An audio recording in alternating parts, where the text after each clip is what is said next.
Alright, hello everybody! We are live and we are back once more.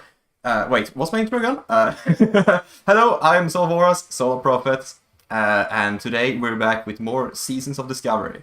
I see my ooms in chats, both of my two biggest fans. I appreciate y'all being here. It's a pleasure as always. Yeah, I don't know. We're just gonna head back into more Seasons of Discovery today. We purged the lands of all evil, or one evil at least, last time. And today we're gonna head back into the jungle. So without further ado, let's get into it. Little heads up as well. Who would have seen this one coming? But I have not been sleeping great because it's been hot. It's been so freaking hot once again. Also, we have a concert literally neighboring me, so oof. But with that being said, surviving the heats shouldn't be too hard, hopefully. Hang on, my mouse is just but yeah, it's hot as hell, but this time I'm more prepared. I did cool off before stream, so I'm not gonna sweat bullets, hopefully. But it's just so hot. I don't think it can be the whole stream because no, it's fine. The fact you're here at all is super appreciated. Always love my viewers, my chatters, my you are like my only current active chatter, except my oomph, who leaves like one message per stream. So it's really appreciated. But you don't need to stay if you don't feel like you can, or if you're tired. That's fine. Plus, I stream to like what 6 AM or something like that. So. Absolutely understandable. Don't worry about it. Anyway, yeah, I did cool off today, so we're likely gonna be less hot, but I'm just already now, I'm feeling it. Yeah, it's 1 AM right now, and for me it's 12 o'clock, so it's absolutely understandable. I said it's no worries whatsoever. But yeah, it's been like hot today. It's been extra hot. Like it's been like 29 degrees inside, and now that I put my PC on, it's gonna go up to like 33, I think, something like that. And it's just not a great time. But I did cool off before stream, so properly this time, so it should be fine. It should be manageable. But goddamn, it ain't beautiful. I cannot wish for summer to just be over. If I could just cast Exorcism on the sun, I would. That could be my thumbnail at some point. That would be fucking funny. Anyway, we're actually gonna head over to Stormwind because we are heading to Goldshire. But yeah, I hope you all are doing fine this hot summer day. God damn, it's hot. Remember to stay hydrated. I drank like half a bottle of water before stream, and I'm already dry in my mouth because I'm sweating so much. I'm so dehydrated. So remember to take care of y'all, otherwise you might get heat stroke, and oof, that's some nasty stuff. Don't want that. Oh, god damn, it's hot. Holy hell, I'm fanning myself with my hands because I don't want to start sweating too much. Oh, also, I watched this super interesting video. Is it actually, more heat efficient to fan yourself with your hands, or do you generate more heat when you move your hands? And while it's close, it is slightly more efficient to actually fan yourself with your hands. But it also depends on where you fan. Like, I fan my face because that's a major heat point. So that's a little fun fact for you. Anyway, we are gonna... what are we gonna do? We're gonna go to Goldshire. We're gonna complete, like... I'm considering maybe completing Morgan of the Woods. Because, like, at level 30, we're gonna head into the jungle, the next zone. Oh, good old Vietnam. The absolute war zone. Like, back in... Oh no, whoops. Ow. Back when there are players on the server, Stranglethron Vale, here. Wait, hold on. Yeah, that is Stranglethron Vale. This whole place is like the first place where Horde and Alliance compete with each other for resources, and like they group up in the same zone. The problem is that they hate each other so much that it's always just an absolute chaotic war zone. And some people do choose other zones, but this is like the most convenient zone for both sides. So it's just so many people, and it's always... I don't think I've gone, like, when they were populated, like when the server was populated, I don't think I've gone into Stranglethron Vale a single time without being attacked. So yeah, it's a war zone, and like especially on server launch, it's insane. And it's also the place where it's so infamous because high-level players go to gank, aka just kill low levels. So like, if you're level 35 and a 60 comes and just one-shots you or two-shots you, and then he corpse camps you, so when you resurrect, they go for it again, and that's really what it's known for. But then you call in your level 60s, and then it like becomes an all-out war with like 40-50 players on each side, just battling out, and it's just good times, good times. I really look forward to that whenever Classic Plus releases. But that's not gonna be an issue today, because the server is dead. And I am already feeling like, wow, my mouth is getting dry. Really dry. Holy hell. Or at least I'm not feeling too tired today. I don't know, like, I was feeling mega tired because I did get bad sleep, but I'm not feeling too tired now. At least not after a shower. A cold shower. Let's see, though. We're gonna go inside here. But, yeah, let's focus a bit on the questing. Hello there. No way! Queerqueg. Hello. Have a good one. Another player. I cannot believe it. Level 10.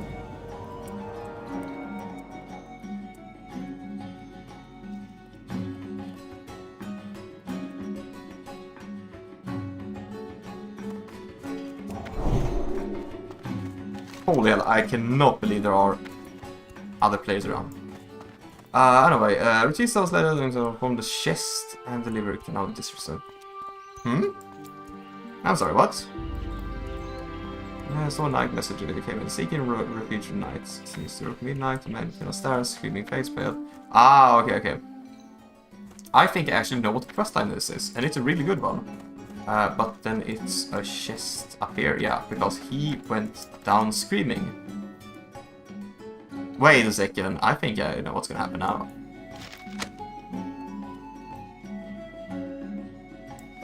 No?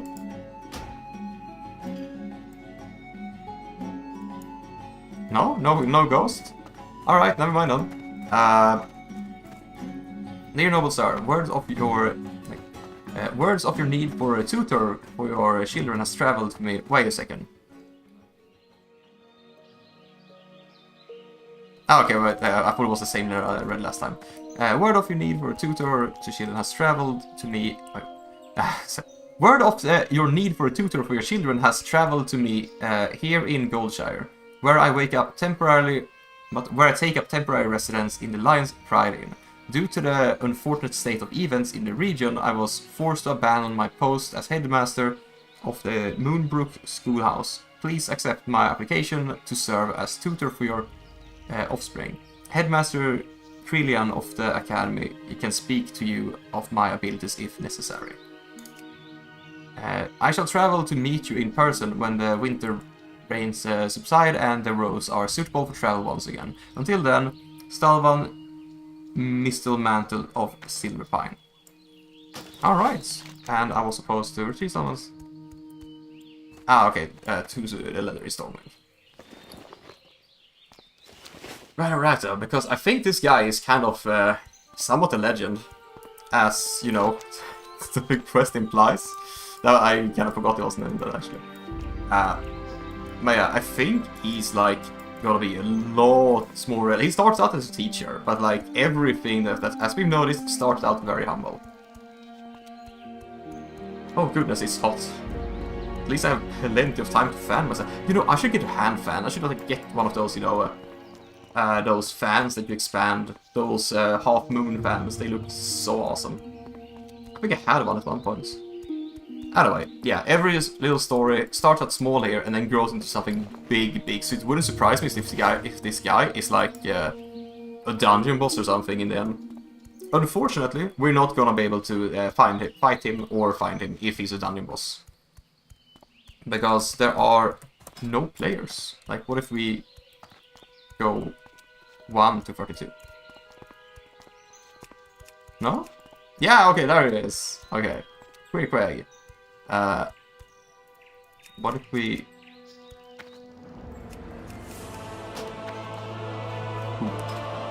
Stormwind City. Up to level 60.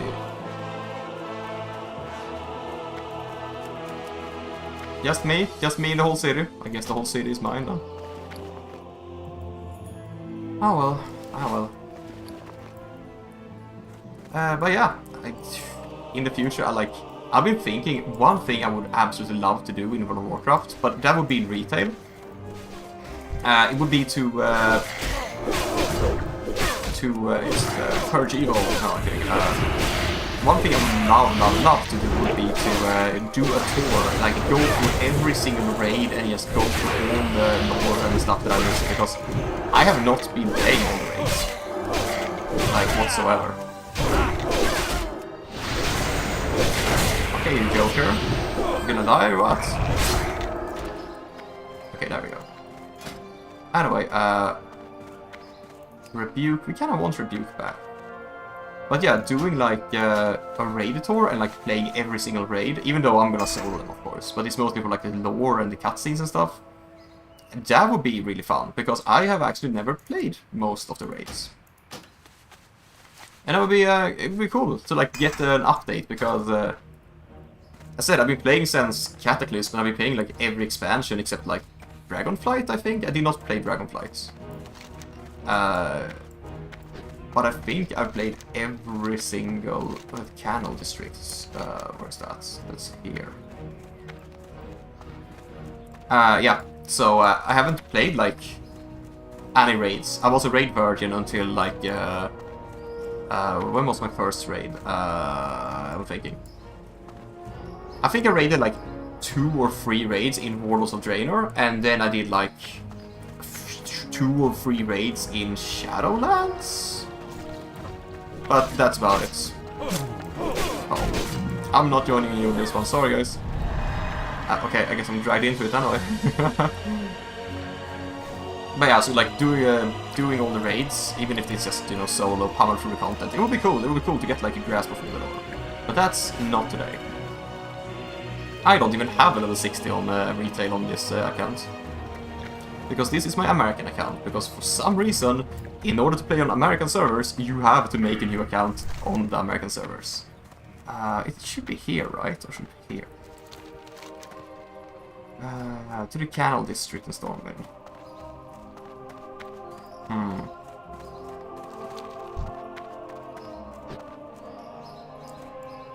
So, yeah. Maybe we should also level, like... Nah, that's not gonna be now. Like, right now, these past, like, I think 8 more days. 7 more after today, I think.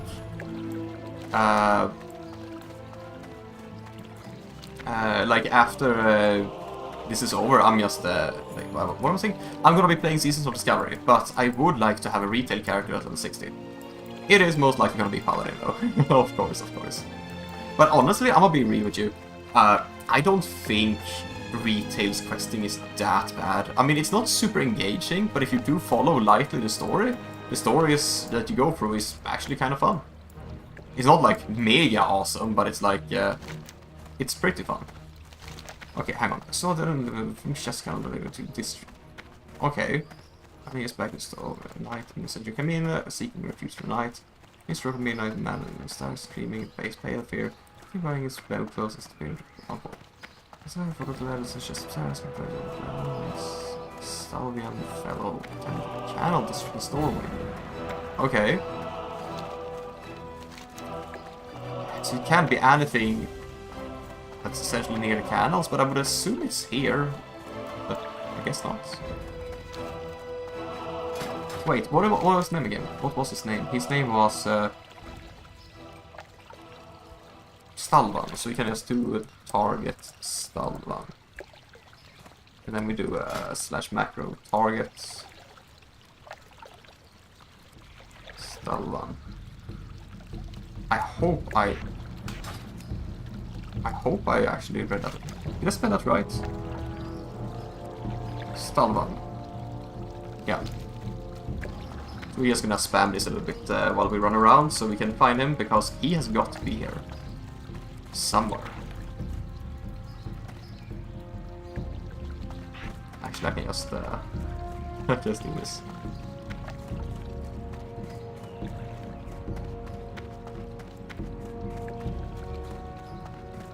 Wait, hold on. Is it not triggering? Or am I stupid? Maybe a little bit of both. Man, I wish I could fight off these guys if I just was level 60. But I'm not.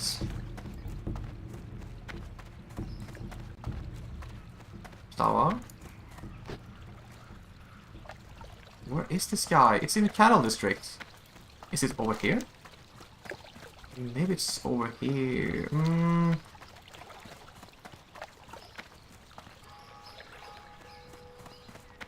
Scourge. Also, the stockades here. 24. I would have been doing stockades, but especially since they're a good quest, but there's like literally no one. Literally not a single soul. So, rest in rip, I guess.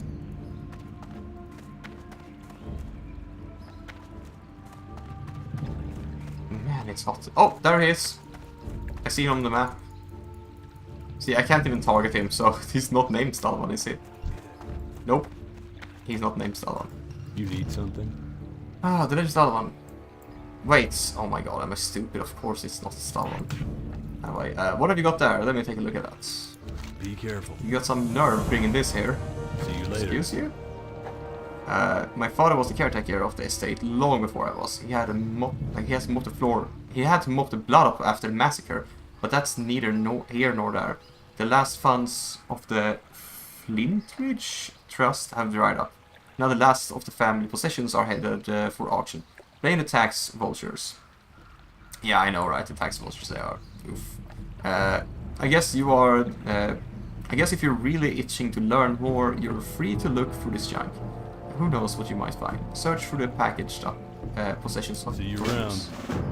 So like here. Slowly lead up the crate off. Inside the crate you find various objects. Musty heirlooms, a family portrait, a few hunting trophies and some old books. Near the bottom, underneath a ceramic vase, you uncover a torn journal page. The torn journal page you discover provides the next clue. Okay, this is turning into a treasure hunt. There you are! Who is this mere human menace with that which is past? May the legend of Stalvan die along with you. Yeah, well, that didn't end too well for you, did it? Voila, what is this curse? Curse of Stalvan. Okay. Gilles the boy seems a bit rambunctious, and will be a challenge to educate. However, the elder daughter, Tilwa, seems exceptionally smart. I couldn't help but to notice her captivating beauty as well. She is on the cusp of womanhood now. So, excuse me? Supposedly the Lord has arranged her marriage for next year, but I digress. I digress. This week I will accompany the family to the summer cottage near the East Village logging camp in Evelyn, close to the Red Ridge Mountains. I hope to write more while there. Oh, okay, so it's Red Ridge. Wait, did you say Red Ridge Mountains? You did. Logging camp in Evelyn Forest close. Okay, logging camp actually. Man. So that means inside the crate you find various ways. Okay, so I just have to go off the text. Let's just reread that though. But I guess this week I will accompany the family to their summer cottage near the east logging camp in Evelyn. Closer. Okay, so I'm gonna go to the logging camp, I guess. God damn, it's hot in here.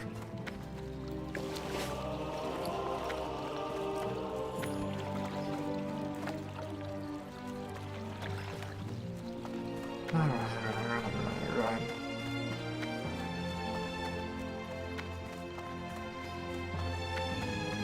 have anything I want to deposit? Yes, I do actually.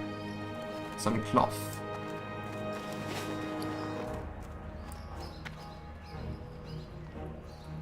Slash yellow.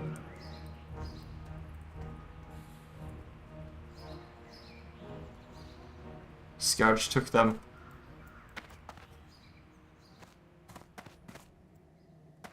I love to see that though. Actual player Good activity day to you. in a completely dead MMO. See you around. I wonder if he noticed me. Nope, he didn't notice me. It's also so hard to know that I didn't even realize that was a player shouting. I was like, oh, that's a strange message. Where is everyone? And then I saw that it's a Queerquag, so it's same guy. Hold up though. Logging camp near. I think. Oh wait. Yeah, it's definitely faster to just take the. Where is it? Yeah, I'm gonna fly here and I'm gonna run back because that's probably a lot faster. Anyway. Greetings. I need a ride to Redwich. For the Alliance. Whee! Hot, hot, hot. I really can't wait for autumn, honestly. It's like... It's been good though, because it hasn't been too hot this summer. Compared to like last summer and like the summer before that and some summers before, which has been like mega hot. So it's already 19th of July. Well, I mean, technically it's 18th, it just passed midnight. So we're like halfway through July, and then it's August, and August is like... I mean, it's kind of hot, but it gets better in August. September, yeah, September is when it kind of, you know, drops, so it's not too far now. We might not have to suffer for much longer. Hopefully. Goodness gracious. Anyway. Yeah, I am really looking forward to hitting 40 as well. I think we're gonna quest in Stranglethron Vale. Until level 45, I think. We could leave before that, of course, but... No, I want to stop down here. I want to go here. I wish I could just jump off the griffin, like, you know, kicking open the car in the car. What's kicking open the door in the car and just throwing yourself out. But yeah, we can put it here actually. Oh, but yeah, it's gonna get better. It's gonna get a lot better. Wait, was that? I forgot if that was what I was talking about. No, wait, that was Stranglethorn. Yeah. 45. I'm gonna be here until like 45. Since I level faster, it might even be more than 45. But I might also leave because, you know, I don't want to stay in the same zone for like 15 levels, especially when they're this low. Hello. Need help? Yeah. Go with honor, friend. Okay, I'm just gonna run. Bye. And at level 14 is... Not what, 14? At level 40 is when we get our mount. And as a paladin, we're just gonna get a free mount, so that's pretty cool.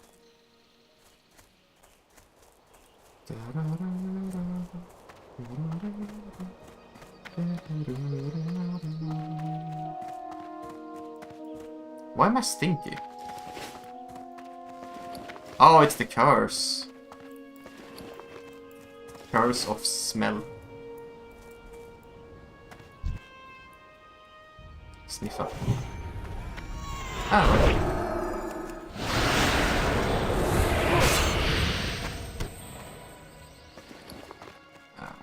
Shank of Barmy, we don't need that. Do we need anything here? We kinda do need everything here. Alright. God, is it?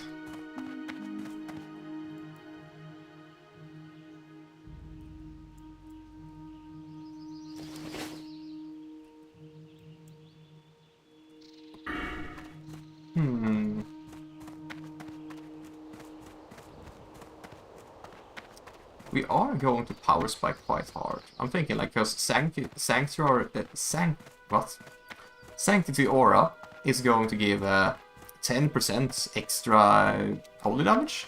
And that's like, both of these are just gonna deal straight up more damage, and Exorcism, and Judgment, and half the damage of my auto attacks. So this one is gonna be really powerful. And then also, of course, a two-handed. And then I guess 1 point in deflection. And then Vengeance. And Vengeance is like amazing. It's like when you crit, you get like up to 15% damage, and it's just... it's absolutely insane. Alright, alright. Wow, you kinda scared me, doggy. Not anymore. You want some too? Yeah, I think so.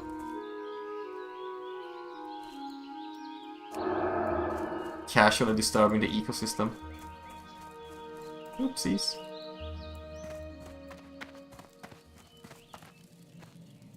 Wait, what the hell? Why are there... they're just they don't even... the kids don't even get like... what is it, like bricks or something. They just get like toy bricks. They just get straight up boxes. Miniature boxes. Okay. Oh, there's just oh? Oh? Oh! Lethargy of orcs. What's...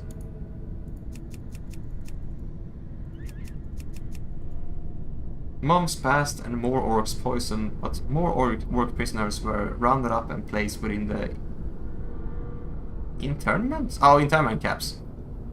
As the camps began to overflow, the Alliance was forced to construct new camps in the plains south of the Alterac Mountains and properly maintain and supply the growing number of camps. King Terenas levied a new tax for the Alliance nations. This tax, along with increased political tensions over border disputes, created widespread unrest. It seemed that the fragile pact that had forged the human nations together in their darkest hour would break at any given moment.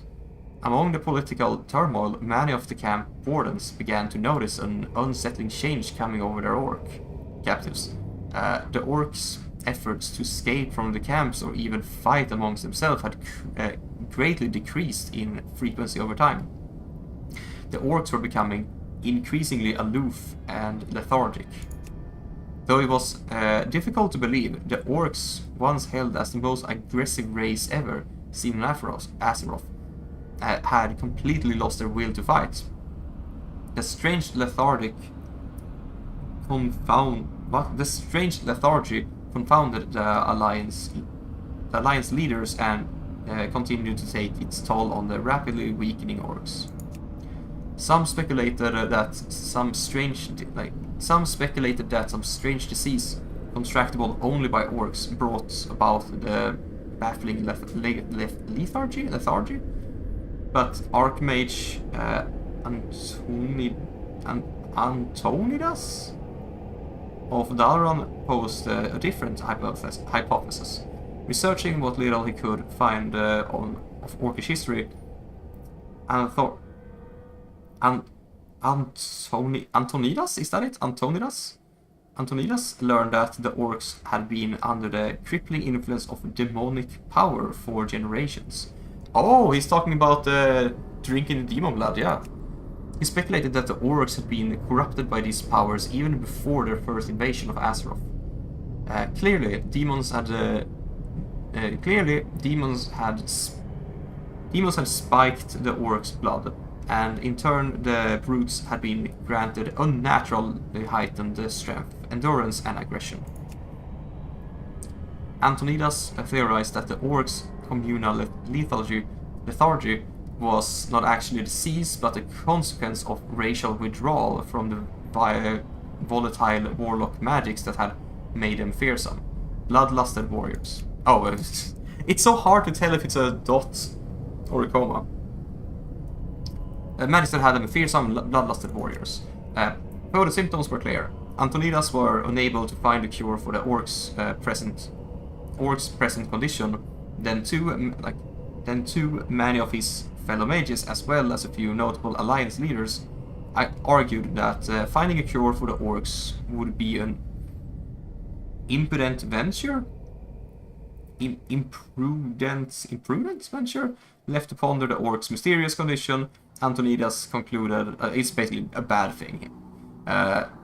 Left, or like worthless or whatever. Left to ponder the orcs' mysterious condition, Antonidas' conclusion was that the orcs' cure would have to be a spiritual one. That's interesting. So is it like that they haven't been fighting, maybe? And that's why they have withdrawals? I mean, that's possible. Because, like, if the demon blood feeds off... I don't actually know how the demon blood works. But that didn't have to do with this, did it? What? Well, it's supposed to be here, right? Yeah, it's like... it's right here. Maybe it's outside? Anyway, that was good little lore snippets. But not our quest, but... still interesting. Because, like, the orcs, they drank demon blood and that, like, enslaved... Oh, hello there. Well met. My is very bad. Put it in my hands. Light bless you. I can barely make out those letters, but that writing style reminds me of something I once saw before my vision became so poor. Man, I feel you. I suck at reading too. Be careful. There was a bundle of parchments in the chest upstairs when I moved into this place. I looked at them once when I first arrived, but gave up once the fog hazed over my papers. Do an old, nearly blind man a favor and check the chest upstairs for anything that might help you in your quest to discover more about this Stalvan character. I'm pretty sure that there's a faded journal page that might be of interest to you. Bring it to me and I'll help any way I can. Yeah. Yes, Light bless you. Just check upstairs for the page. But yeah, like the orcs and the demon blood, it's like how the orcs got enslaved and why they are so violent. Yeah, I knew this chest was like my objective. I was like, this is so out of place. Little journal. Okay, Ghost, are you here? Yeah. You know, you're not very subtle. Exorcist. Boom. Okay, happy now. Go back to sleep now. Anyway. Most strange and uncontrollable feeling. Never have I felt this way I did today. Was assisting Giles with his history lesson. Tiloa was outside attending to the flower garden. After a few minutes she came inside and placed a scarlet begonia in my open palm and smiled at me in such a way that my heart felt as though it was trembling within my chest. Bro, how old was she? That's your student. Go with honor. Found it. For the Alliance. I know someone who might be able to assist you. Back then I was leading the Storming Guard. We used to get drinks at the Scarlet Raven Tavern in Darkshire. The innkeeper there, Smiths, was quite an expert on the local lore. Show him this page and see what he has to say about it. Be careful. Okay. I'm just gonna teleport there. Because screw running. No one wants... I have enough running on my hands, yeah? And I just strategically happen to have this little thing ready. Hello there. What can I do for you? I still smell. Sorry about that, man. Marshal Haggard sent you. Why didn't you say so? Ah, good old Haggard. Poor chap is going to be completely blind before long. Anyway, let me see what you've got there. Have a good one. By the lights, I bet I recognize that handwriting. For the Alliance. You bet I recognize the handwriting. I followed the legend of Stalvan character for years. Then, when those visiting nobles were slaughtered a few years back, I went with Haggard to investigate. I found these muddy pages, but were never able to link the handwriting to that crazy man in the woods. The trail of evidence proves his guilt. Take this to... What? Hold up, what? Guilty of what? Take this to Commander Ebonlock immediately and fill her in on what you discovered. Alright, I assume that's just the local guard, right? They share the same feelings. Most certain that she shares the same feelings for me now. She even placed her hand on mine. this morning. When she smiles, her eyes light up like the glittering diamonds. Unspoken words pass between us. I can feel her in my pounding heart and heated veins. Anger and fury, the likes of which I never knew existed. How dare she? She was, like, as I was instructing Giles, I don't know how to say it, Giles, in the meaning of numbers, Siloa appears before me without a suitor, holding hands in public. What? With a suitor, holding hands in public, nonetheless. What an uncouth, young man. Whatever. What an awful young man. Rather than introduce me properly, Siloa simply said, "Oh, that's just my tutor, Uncle Stalvan. He's a nice old man." Old! At that word, my cheeks flushed with heat. I am but a few years older, and yet she betrays. Oh no. Well met. Okay. This better be good, Paladin. Let me see what you have and tell me your tale. But by the light, be quick about it. Darkshire's defense is my #1 priority. I do not have time to squander on dead ends. Have a good one. My, you have proved yourself to be quite a detective, Paladin. Farewell. I've had my eye on that creep Stalvan for quite some time. But if this page was written by the same hand, it proves his guilt beyond a shadow of a doubt. In all his days keeping the town registry clerk Daltrey? In all his days keeping the town registry Clerk Daltrey has become an expert at identifying handwriting. Show him this page and see if the writing matches that of the registry signature. Safe travels. Let's just check with this guy. Hey there. Again, so for us, what do we have this time? Safe Have a travels. little page. Well, yes, the handwriting on the page does in fact match that of the registry signatures. Let Commander Erbach know immediately that the handwriting matches all of us. Her suspicions were correct. Safe Okay. travels. Hey there. I knew it. Fine work, all See you of us. around. Stalvan Mistelmantle led a life of depravity. Innocent victims died by his hand. Undoubtedly, he is guilty of countless crimes. Now the lunatic threatens Darkshire. The light only knows what sordid acts he is plotting. I travel to his cottage just north of the town, Paladin, and execute Stalvan, once and for all. When the deed is done, travel to Madame Eva and show her this family ring. After all, it was her premonition that led to this gruesome discovery. But Darkshire is safer because of her. Kill Stalvan Mistletoe and show Madame Eva his family ring. Ooh, actually, wait. Dude, that's a really, really good axe.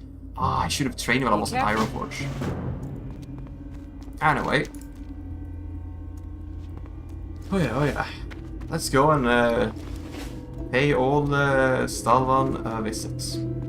So I'm just gonna assume that this girl he was he fell in love with was actually not a child, because that's I thought he was teaching the children, but I'm gonna assume she was almost an adult, but still creepy, because he's probably 30 something and she's probably 15. Anyway, these are medieval times. Can't make it up. I mean, you can't really hold it too close, or you can't hold it too critically, because they are marrying what is called marrying away people, whatever. Still, Stalvan, you creep. You can't just be heartbroken by that and then start killing people. What the fuck? Now you will face the real justice, which is my blade. That was so bad delivery. But yeah. Stalvan, not the best character, I would say. Maybe a little bit creepy. But where the hell is his shack? I think it's up here, right? Wait. Didn't the Legend of Stalvan... Oh, that's a red quest. Okay. Someone mismatched light just north of town. Oh, that's not good. Because I believe that's up here.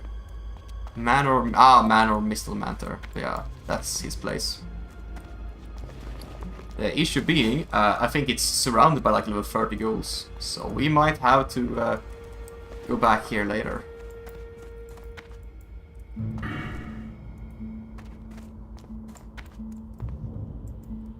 Man. Can I not bring this creep to justice? That would be a shame. And especially a shame since I really want that ring. Like, look at that ring. It's... Okay, it's stamina spirit. It's not that great. But that axe, holy. One hand, 18 DPS. Yeah, I would say... That's like plus 4 DPS, approximately. Plus spirit, so yeah, that would be awesome. Plus I can have the shield. But I don't think we're gonna be able to kill him.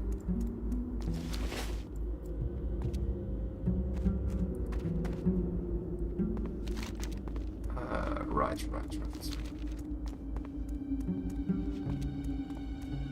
God, it's hot in here.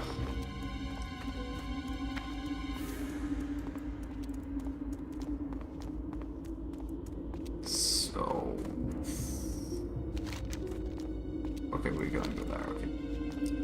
Other than that, I think we're just gonna focus on the organ quest, probably, and if we can do that, I think we're gonna ding on that quest, almost guaranteed. And then we can head into Stranglethron.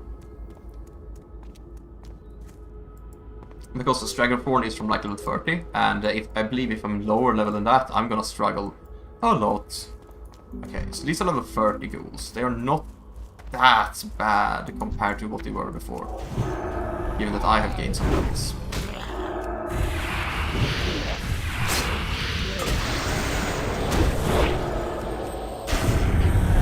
Yeah, these are manageable, I would say.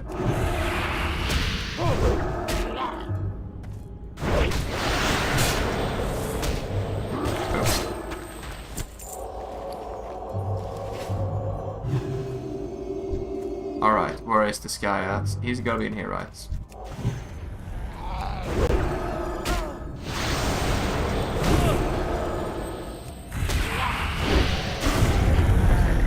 Check buffs, we should be fine.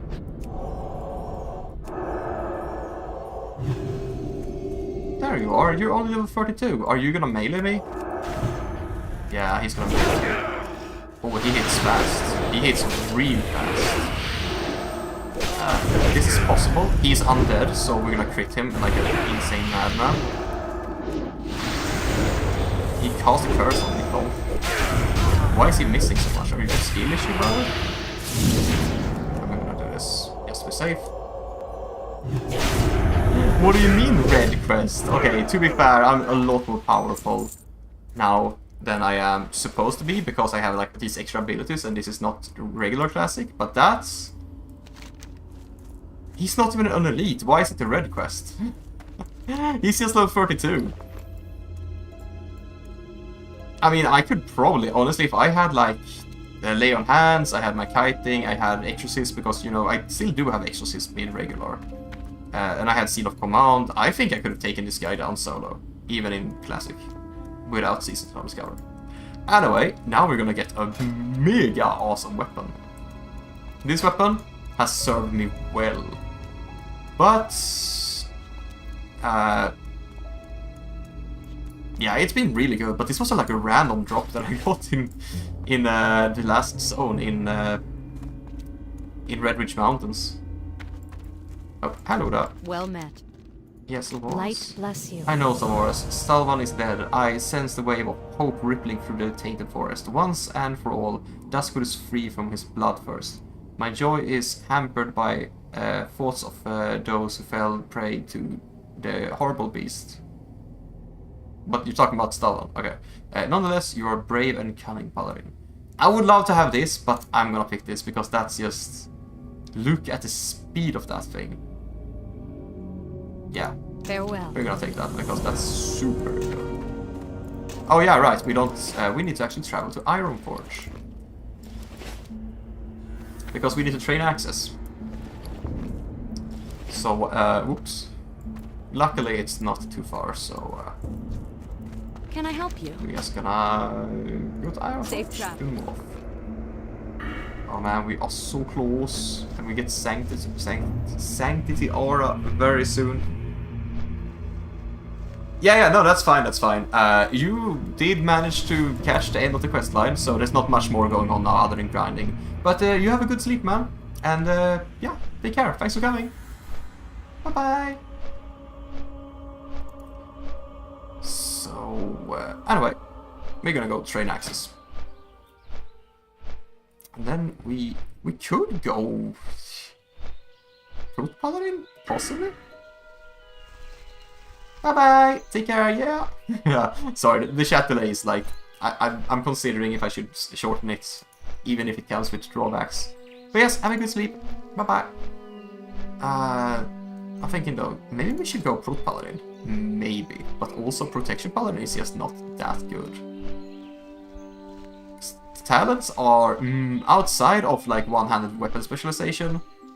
It's like, and these two, which is like level 40. You don't really get any bonuses until like you're tanking dungeons. Holy is like kind of the same, I would say. Consecration is really good. But like, yeah, you really just go this whole tree just for Holy Shock. Yeah, I would say so, pretty much.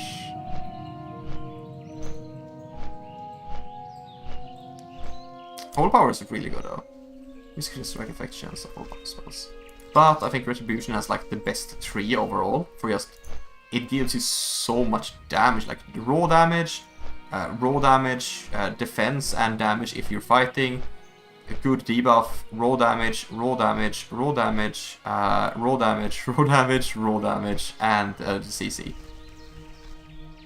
So yeah, it's easily the best for us to go at least. Compared to these, like, I mean, Blessing of Kings is really good. But other than that, it doesn't really give you much that's important at all. There's some small stuff. Until you get level 40, that's a big stuff.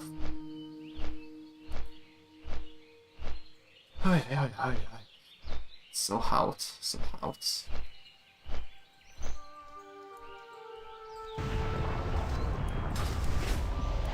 Blackrock Eruption. But if we do go Axe and Shield at least, we could go Shield of Righteousness, possibly? Slam a target with your Holy Shield causing holy damage based on your block value plus an additional 80. Like, that's really good. We just get an extra attack instead of Divine Light. We could go... What is that? We could go Hammer of Righteous instead of Purifying Power. But I don't think that's good unless you go AoE damage. So, no, we're not gonna do that. Yeah, instead of Rebuke, we could also go Avenger's Shield. That's a really good one, I would say. Because Avenger's Shield is just super good. Rebuke is like situational at best. Oh yeah, hot in here. It's like we're in Hotlands. Like, what is it called? That joke fell completely flat. It's called Burning Steps. It's not called Hotlands, what the hell? What are you on about? Anyway, yeah, we're gonna go for Avenger's Shield and maybe Rebuke? I mean, Shield of Righteousness, that would be pretty cool. Oh yeah, it's so hot though.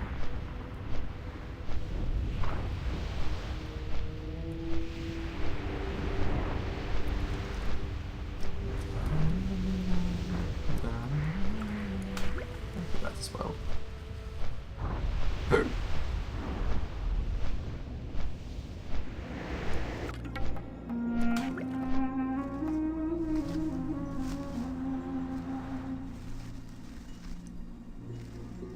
Oh yeah. Are we there yet? I'm getting a little restless here. I wanna smash things with my shield. Man, though, getting Holy Shock is gonna be such a game changer. Actually, like Holy Shock. Damn, this one's gonna be really good as well.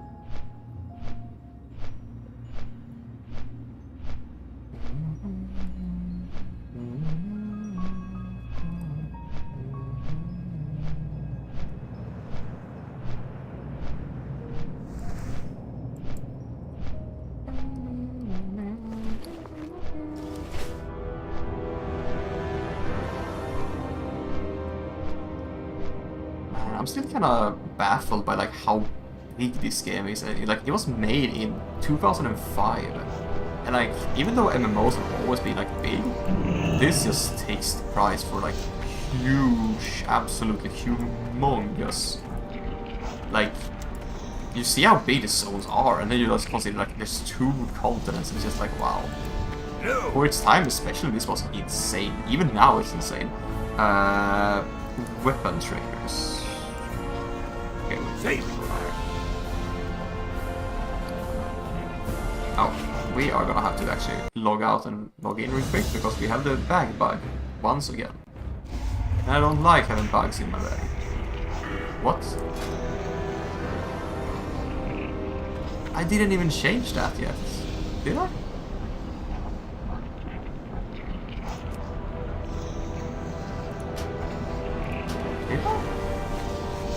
No, I didn't. So why did I get that? Avengers.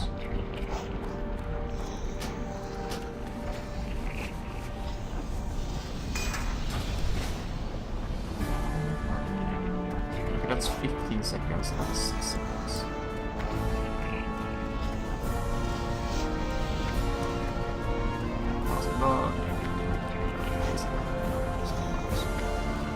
Okay, so this one is really, really, really good actually.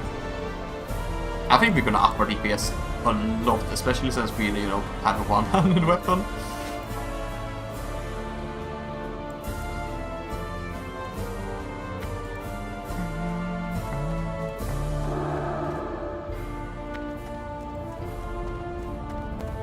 Hello.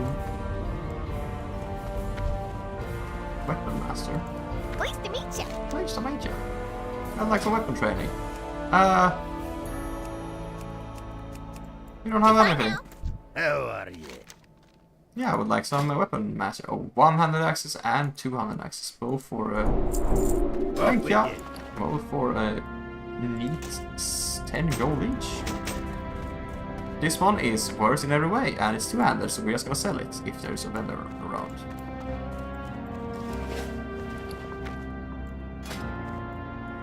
Hell yeah, we look so good now.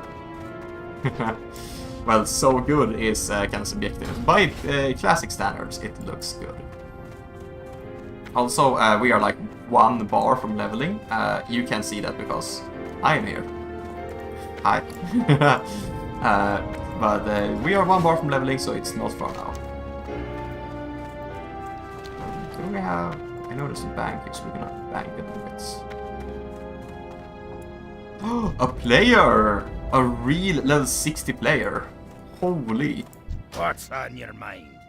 What's on my mind? The fact that there's another player here, and I think that's kind of insane. That's what's on my mind. Very good.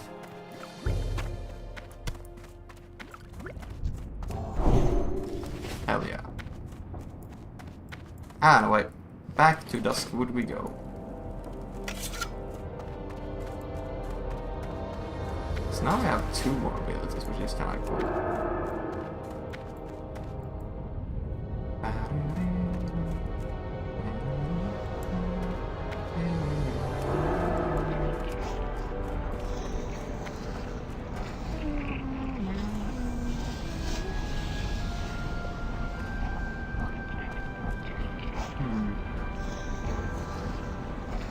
Maybe I should just... I'm considering how I set things up here, but yeah, I think it's fine. No, I can't jump into the lava, what the hell? It's so lame. Unless... What? What do you mean? Let me jump into the lava. Another player? No freaking way, and that's... a paladin as well. How are you? Light bewitch you, sister. We're going to Dark Keep your Side. feet on the ground. Slash who is gonna go City of Iron Forge 1 and 60. What do you mean? Why doesn't it show anything? I know they are there. So maybe the search is just wrong?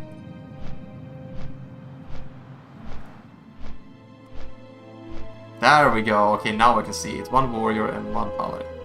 Open level 60. I would assume today's Friday, so it might be like, you know, people might be preparing to raid or whatnot.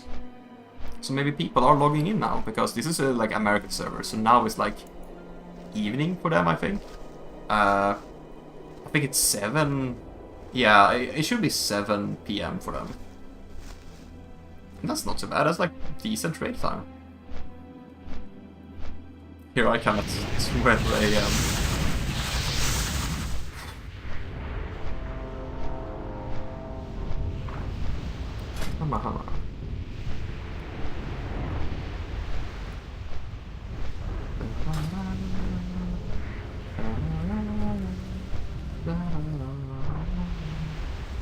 Oh, Infernus Siege Giants.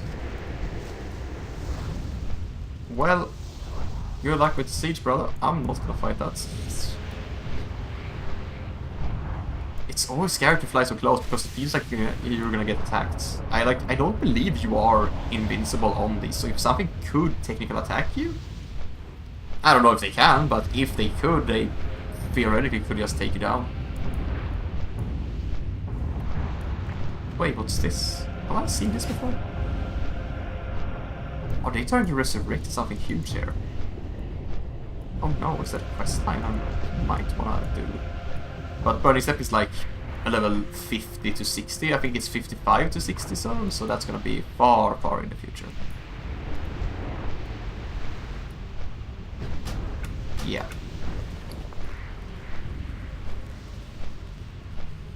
And we're just gonna sell these two.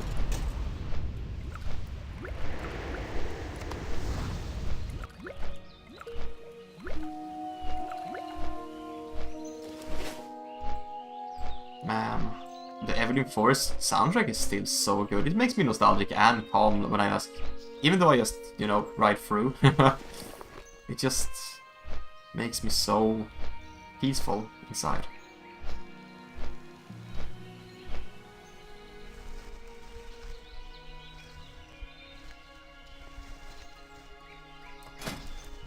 Main only. Honestly though, this was actually so good. Like, this was actually really worth it, I would say.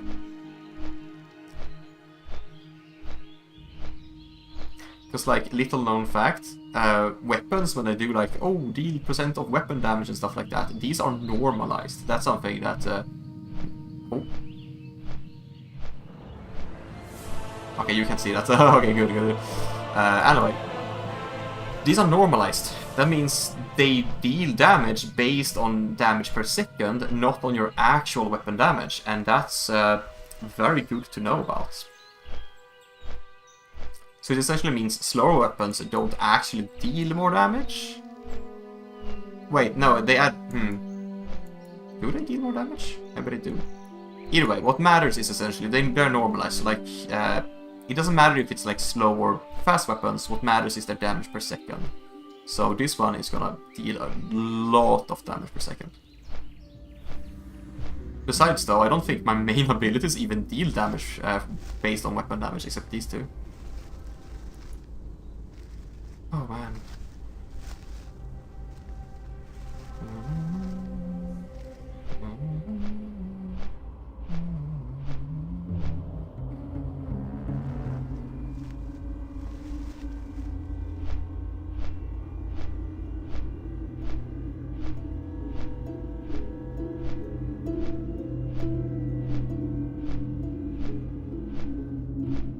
Interesting.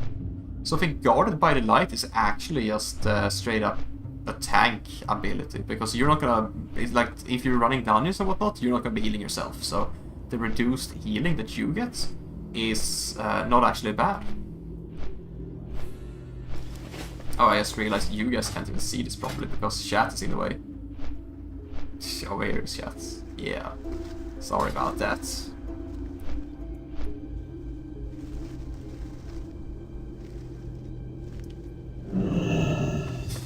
Alright.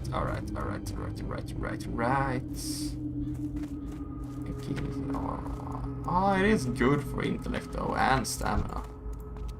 I don't know, man. If I equip this, like... Yeah, I get like almost 100 extra HP.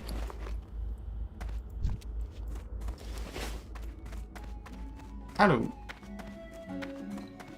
Hey there. Hey there. I would like to sell you some flesh. And scimitar and a claymore. See Thanks. you later. Have a gun.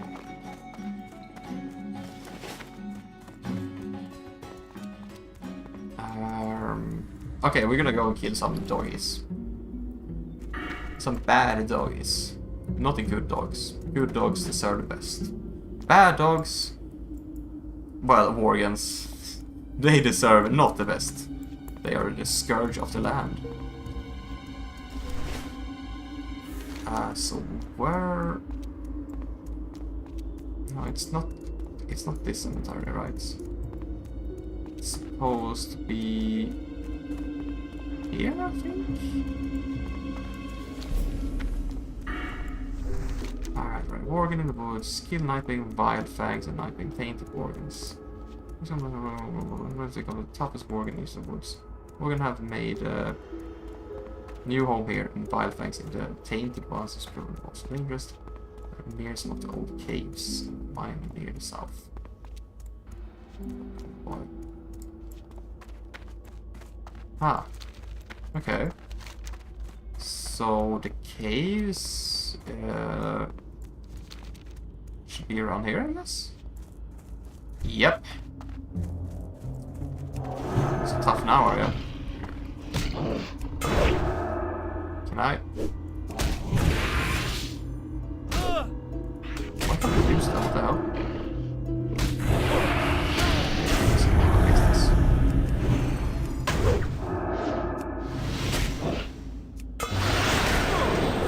I also just realized I haven't actually trained up my abilities. Oopsie poopsie.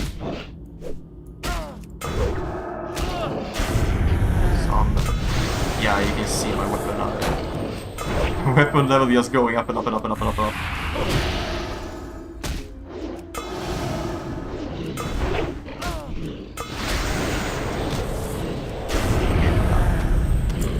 Played enough with you. Alright, runes. Avenger's Shield. I don't know what I want here though, buddy, because that was rebuked before.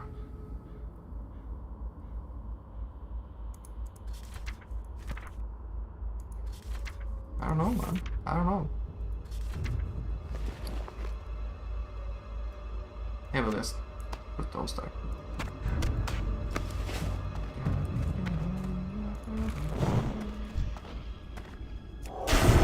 Hell yeah. Oh no. Oh, that's not good.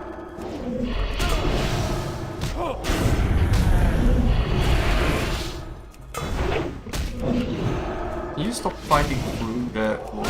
I mean,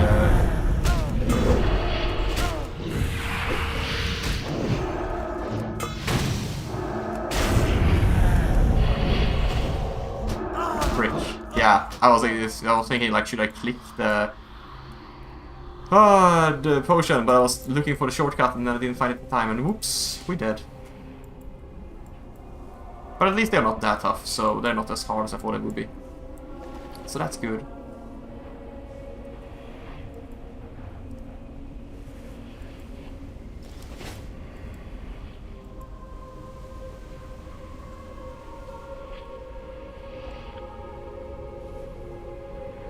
Oh, wow.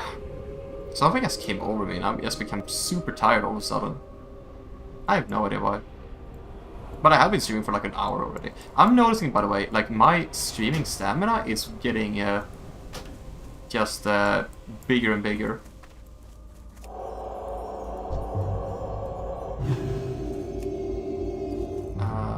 Wait a second. Okay, those are the same, okay. Should I just... it's in rooms. Maybe I'm having a heat stroke, maybe that's why. No, but seriously, it is really hot in here. Alright, oh yeah. Put that on, put that on.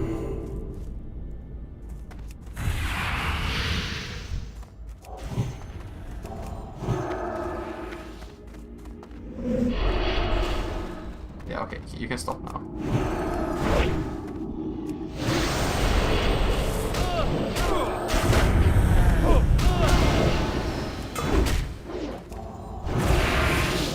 Okay, yeah, no, I'll try to do it like this.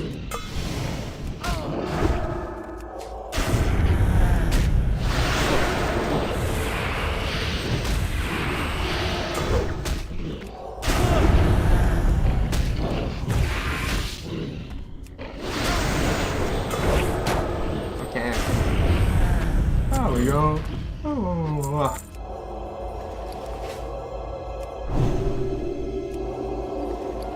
Now we take a little sippy.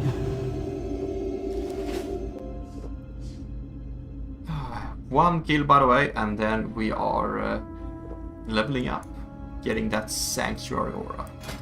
Hells, yes.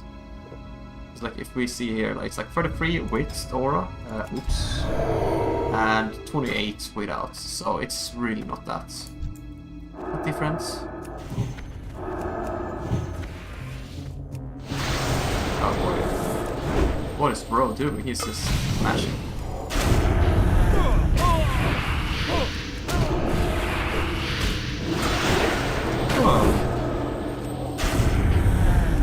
Honestly, I was actually considering not streaming today because it's been so hot, and I'm considering tomorrow. And also I was tired. And we leveled up! Woo!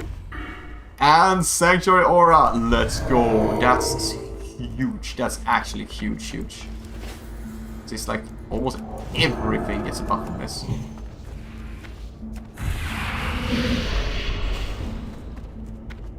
Okay, now we can. Yeah, I thought so. But yeah, I was considering like not streaming today because it's been so hot and I got so little sleep. But here we are. Because I really feel like I do want to take the moment in, like, I do, if I can level to 60 in Season of Discovery, I would love to make that like a milestone. That would be super cool, I think.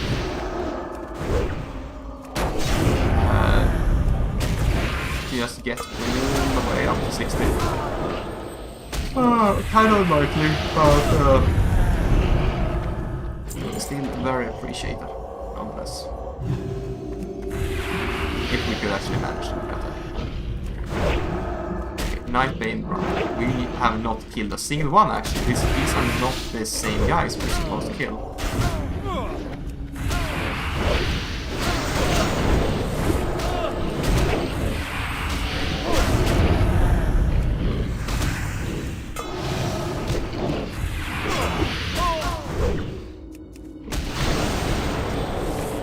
Yeah, we're popping this. Protection.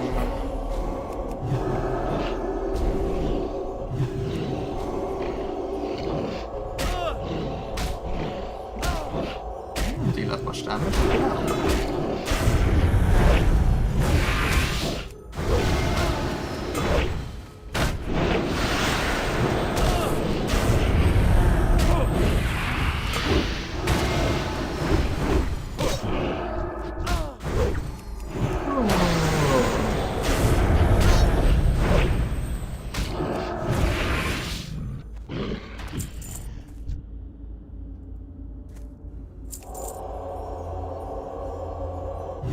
Shadow Weavers. Okay, so these are not like the wild ones at all. So, where are they then? Shadow Weaver, Dark Runner,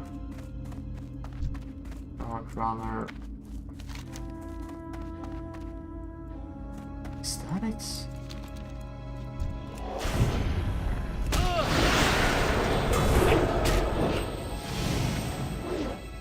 Oh,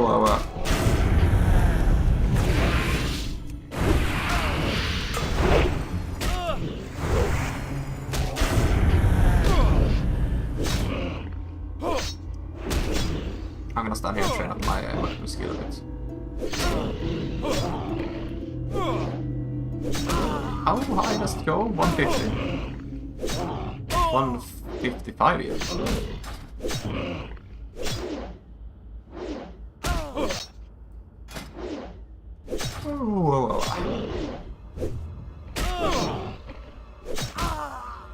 man, this is embarrassing. Oh, that's not embarrassing though. Holy.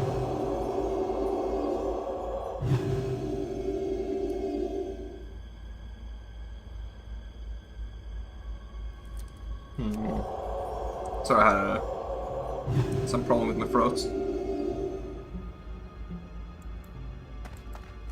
I'm feeling way less sick though, so that's good. But these stamina versus intellect. They're leather versus cloth, and it's stamina and intellect. Yeah, 1 stamina for 2 intellect. Nah. Not taking that one. Here they are. Little doggies.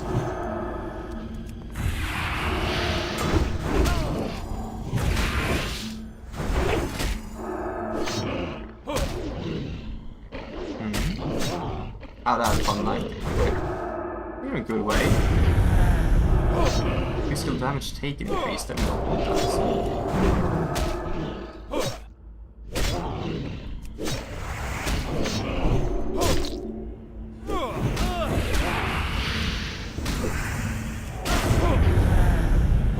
on, little doggy. I don't have a leg.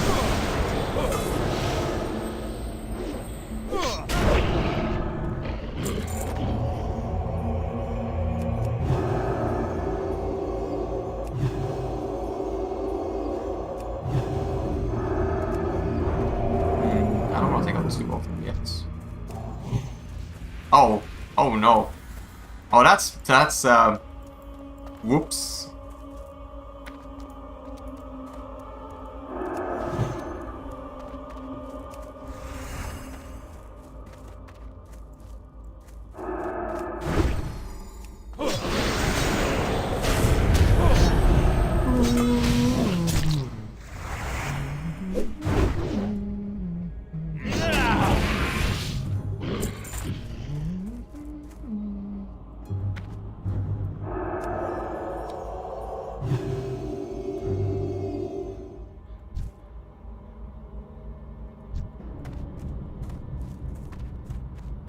Okay, those two I can take on. No, not 3 of them. I didn't see the last one. Over there.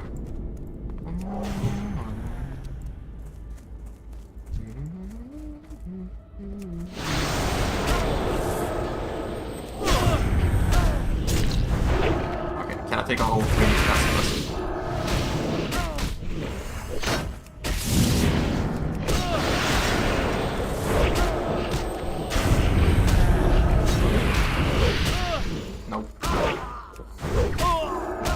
Not take it off. Maybe I should not have bought my potion actually, because that was a bit overkill. I'm still gonna have to do this.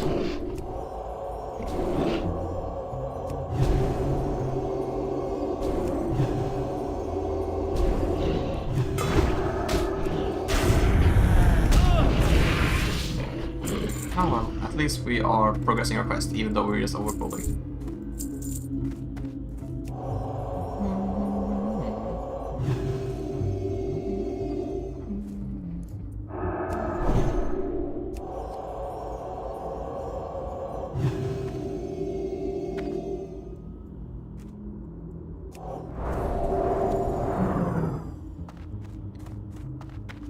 Low dog.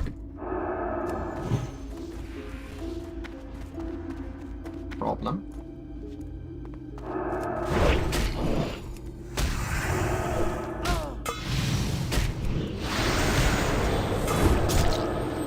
You're gonna be great training for my weapon skill.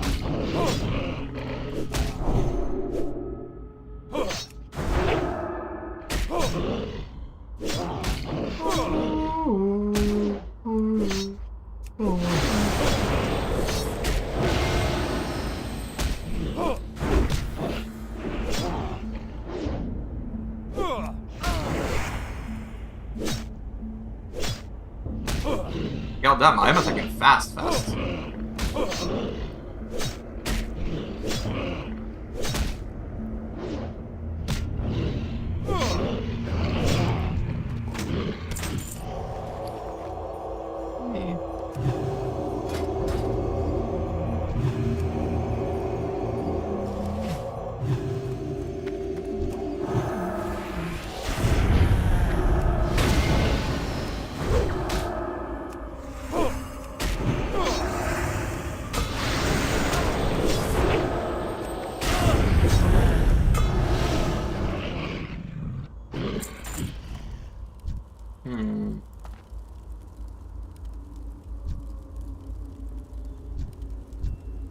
Oh, okay, okay. So we're gonna kill these guys.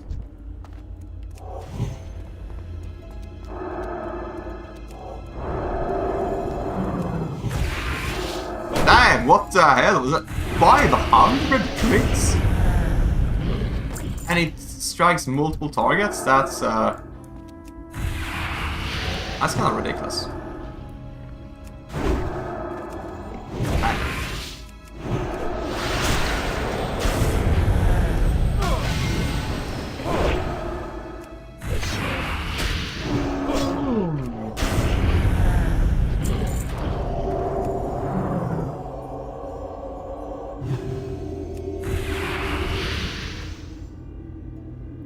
I guess we don't need mana though.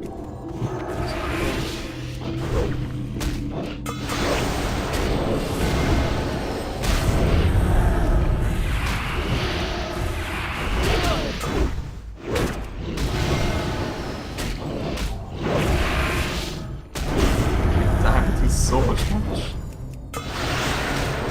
It's kinda insane.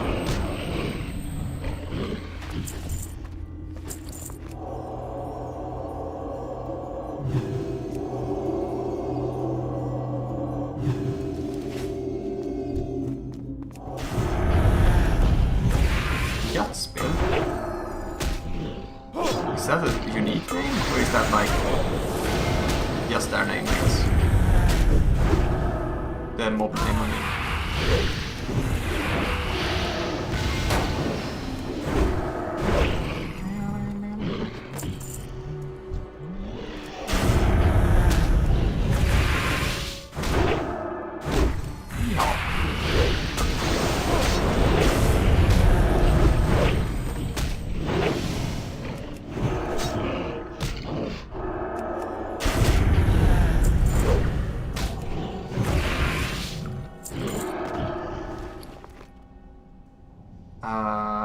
There. We drink a little bit. These were not as hard as I thought it would be, because they were like... I think it's just the level difference that usually makes them hard. But they don't even hit that hard.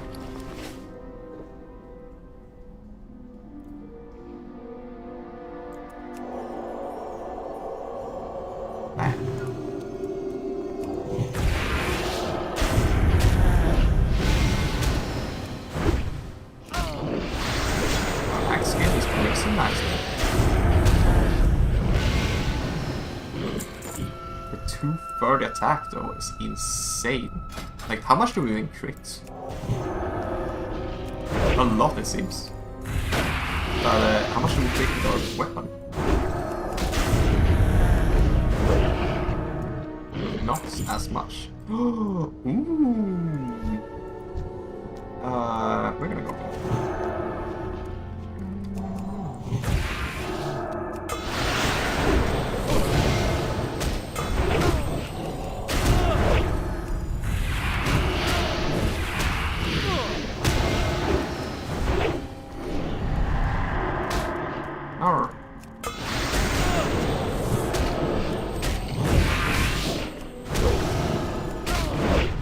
No, oh.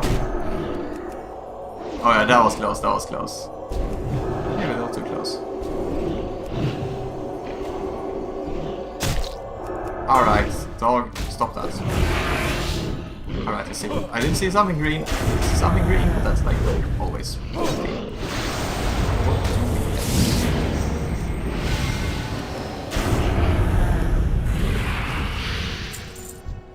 Okay, what do we get? We get rogues of agility, stamina, and spirit versus intellect and stamina.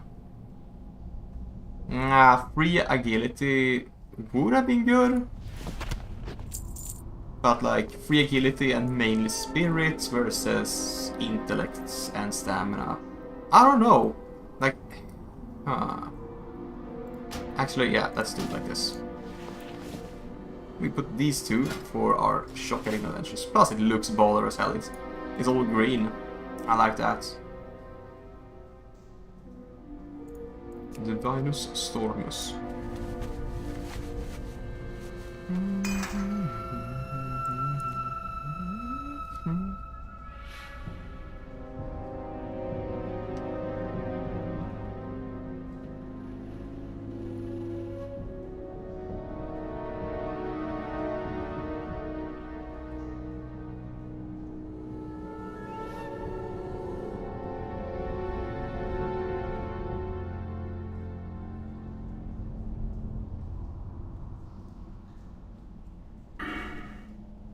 Revout? Is that like...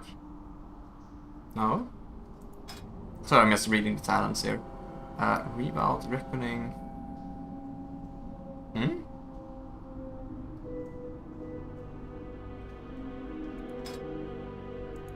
Hmm? I'm not sure what that's about, but alright. Anyway. One more tainted water, we should be done here.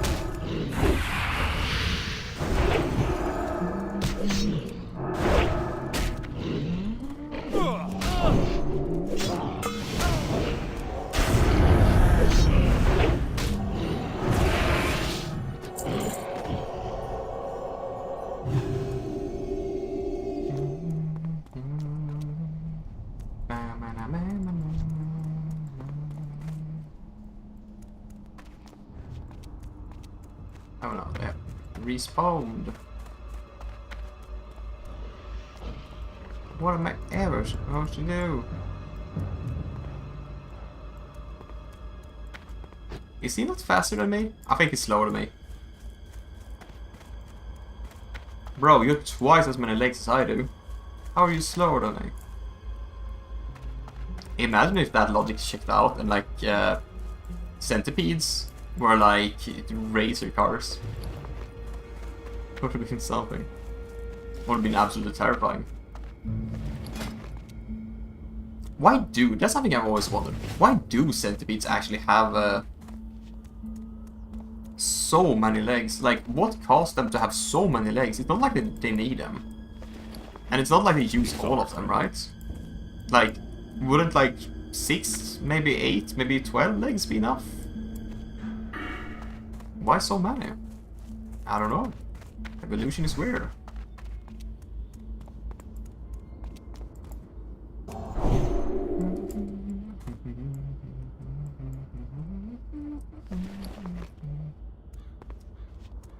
Man, I wish I could sell the short claws because on auction house they usually go for so much, but oh well, there's no players. I also like how I call this this stream is like themed about going into the jungle, but we haven't even gone in yet. But I do Safe believe that was the travels. last one, right? That should be the last one.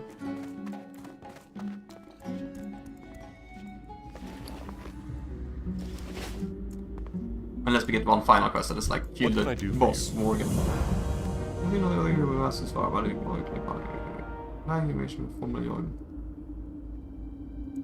For the Alliance. Oh! Shield of Faith. But we already have one that gives... No, this is just better. Also, must bring message to Master Cabin. Is a piece of faded a few more like you and without number the best. Okay. With honor, friend. Oh, he's inside? Okay, that was literally it. What the hell? Light be with you. Hmm?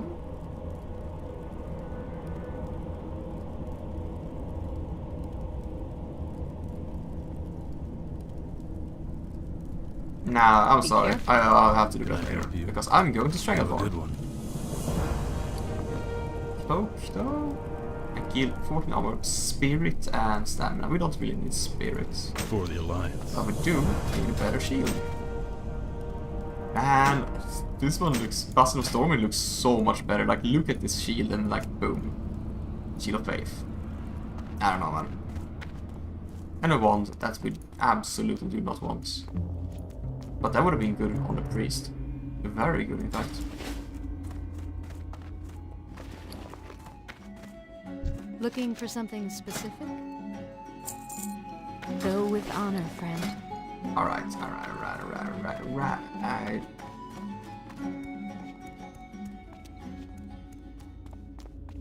These two are more intellect and stamina, but like... That's about it, eh?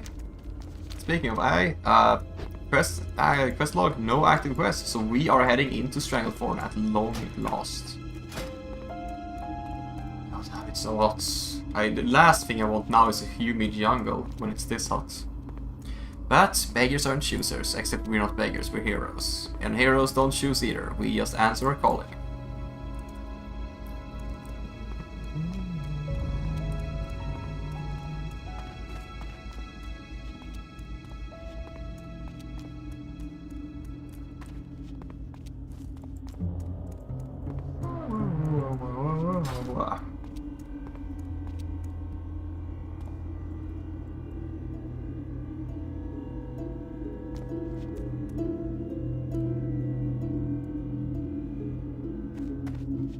Creepy music of this place, man.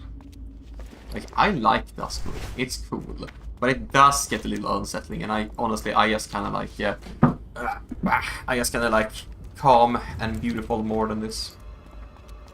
Also, I'm a bit curious, like, I haven't gotten a single quest to check on the ogres, and to send patchwork down, because it's supposed to be like a shed. Maybe I should go up here and like do that separately? But yeah, there's no need for that right now. I think I missed a lot of quests, but that's just how it goes sometimes.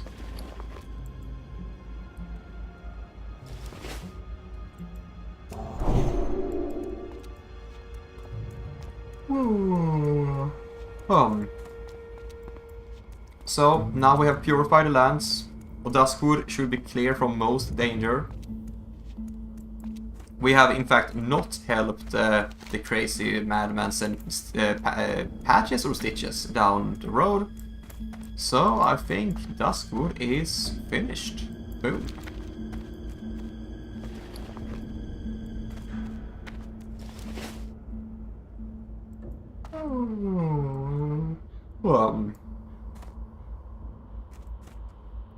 Hello, watchers. Need help? Greetings. Ow. Let's head into Stranglethron. And that's a black rat that's soon a dead rat. You're a bit mean, aren't you? You didn't even eat it, you just killed it. Kinda like I would did to the wolves before, but you know, someone have to keep the frontier safe. Unless that rat was a threat to your frontiers. Hold up, what is this? Why do you have a symbol over you?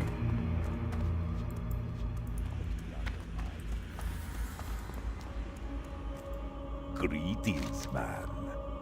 We, the Sandalari trolls, travel here from distant lands. We cannot ignore the threat that now faces our world. Emissary, may you grant me protections of the Blood Moon? But become immune to Blood Moon PvP and lose all stacks of blood for the Blood Loa? Nah. Stay away from If we PvP, we PvP. If there's a player, hell yeah.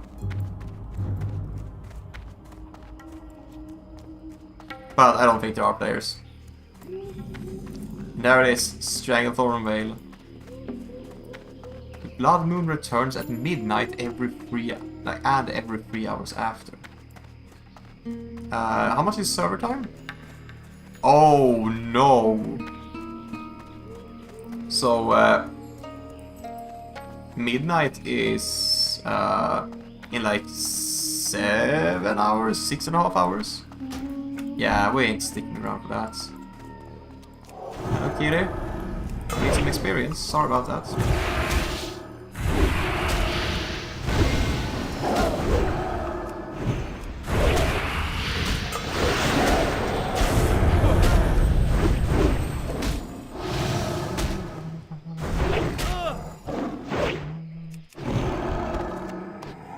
Alright.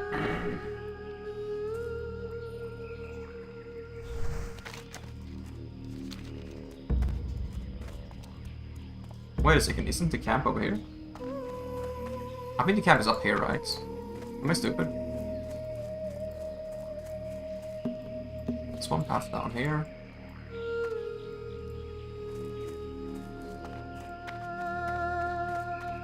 Oh? Oh, this is the graveyard. Okay. So where's the camp at? Is the camp further down, or did I miss it?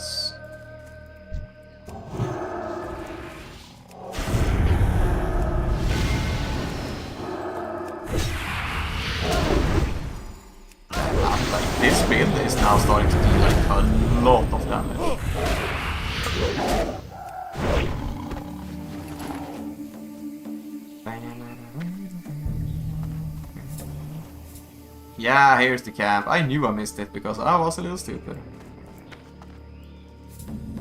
And now we begin our jungle journey. 1.5 hours into the jungle stream. Imagine me just saying like, oh, I'm too tired, so I'm ending. That would be awful. Hello. Have a good Bad one. medicine. Oh, shoulder with intellect? Main hand with the same damage, but agility and stamina versus spirits.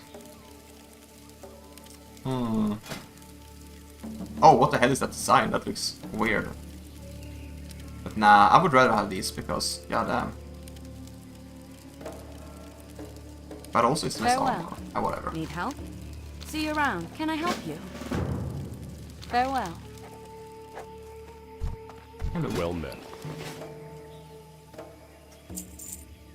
Be careful. Well, unfortunately though, we are, even though we got a lot stronger with like these two abilities, we are nerfed because we're no longer fighting undead all the time. So that means we're not gonna crit everything. That's a little sad.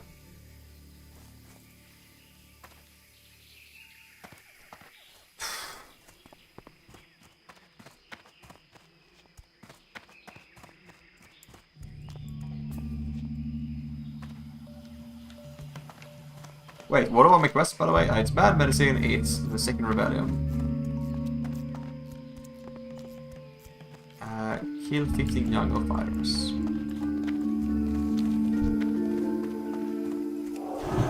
We're also gonna have to kill almost everything in our path, because we are so going to get screwed if we don't level up fast enough.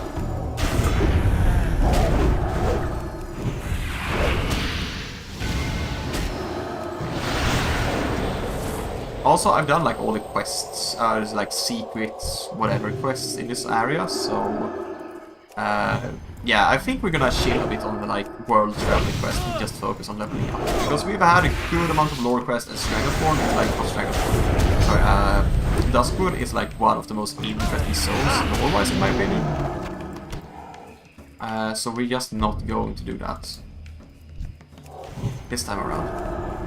Because Stranglethron has some very interesting quests, but like, yeah, not good enough. Thus we need to really just value our time a little more with so few days left.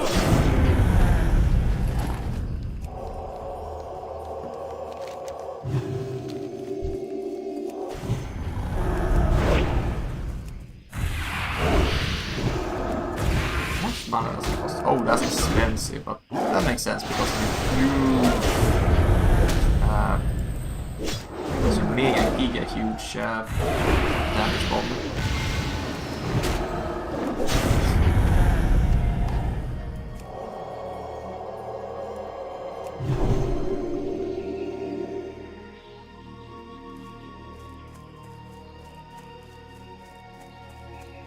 Okay, so where are we going? Bad medicine as well. Bring jungle remedies. And 1 venom fern extract. What?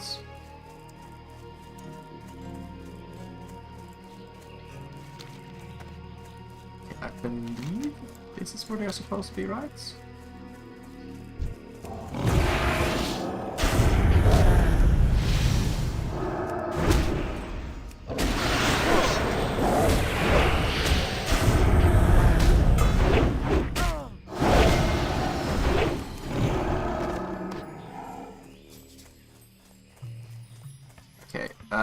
What was that? Venom fern extract. I don't know what that is.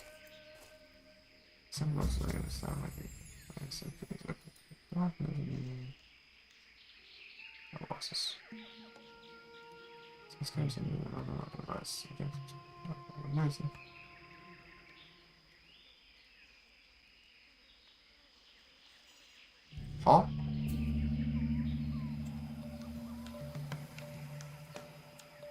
He gathered around him a large number of medicine men who heal his forces. Okay, so I assume the medicine men also have the ravens. I don't know.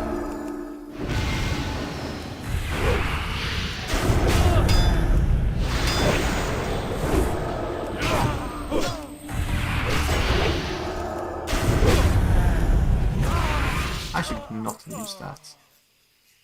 Elixirs of agility, nope.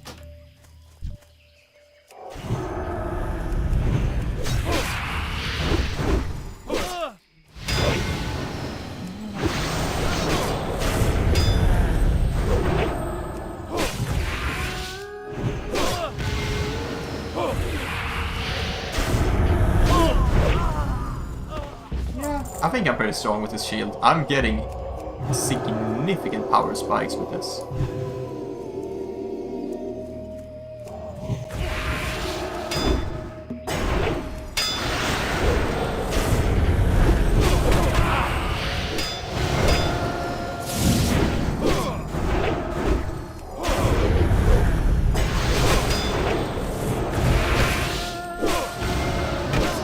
Uh-oh, spaghetti. Oh fuck, we don't have any healing.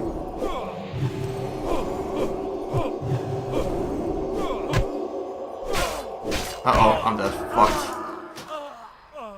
Slight miscalculation. Just slight, just slight.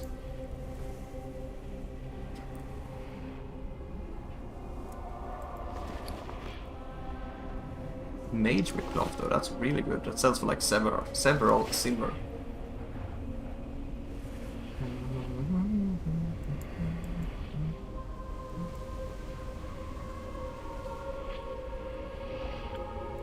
Oh yeah, I've also been thinking, but like that's something I did when I started streaming. I was thinking like, should I be having a background music or something? But I kind of realized rather quickly that like, no, because copyright is gonna be really issue, and getting like copyright flags this early in my career is gonna like make YouTube hate me, and I'm just not gonna get promoted. So I really don't want to deal with that at all.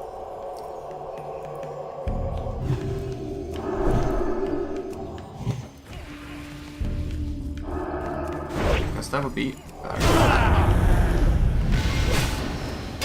Oh no, there's 4 of them.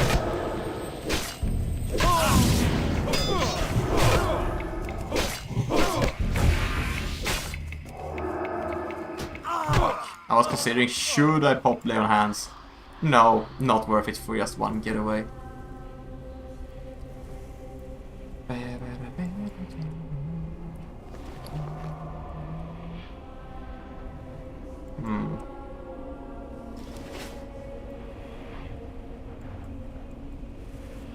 Because like the problem isn't that I'm like fighting strong enemies, the problem is that I'm fighting 4 enemies at the same time, and that's just not ideal. I'm not that strong.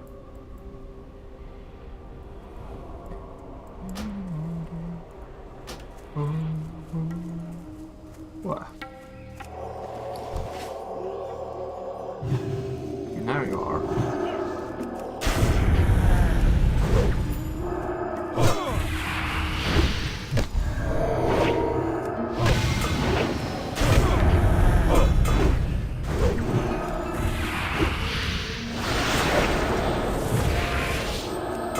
Okay, you are quite annoying, I have to say. For being a medicine. You heal them.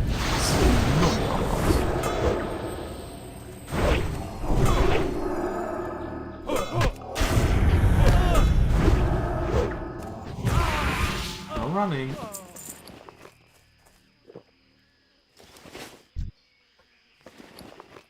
No remedies? Okay. So I need jungle remedy, I need also Persian jungle fighter slain, and venom extract and venom fern extract and jungle remedy. Right.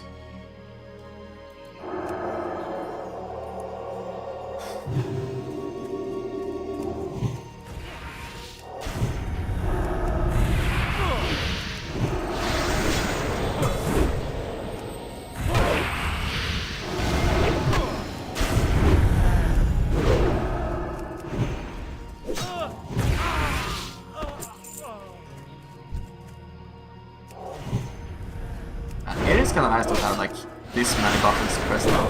Like it's before it was like, oh man, I have too many buttons pressed because I'm a paladin and I'm used to having almost none. But now it's like playing a piano.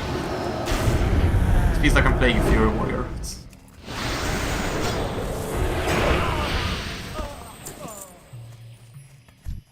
Can I fully as one of you?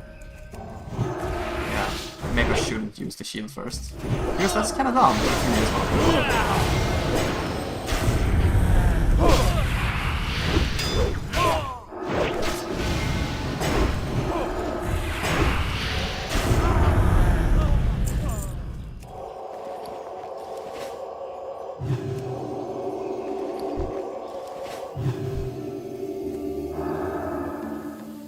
Medicine. Come here, boy. I'll show you some bad medicine.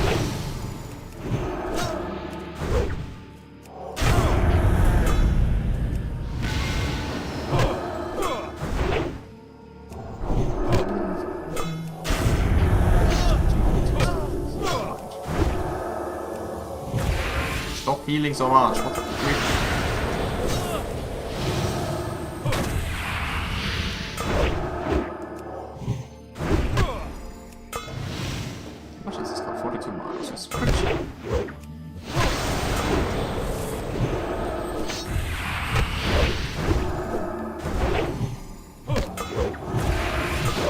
He's still going. Dude!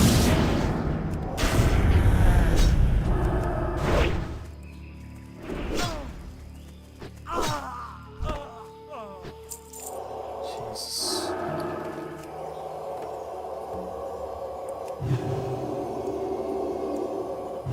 We're gonna have to mana up a little bit. And these look 33, 32 medicine man. Ah, like that. Oh, that's a fourth one as well. Okay, never mind.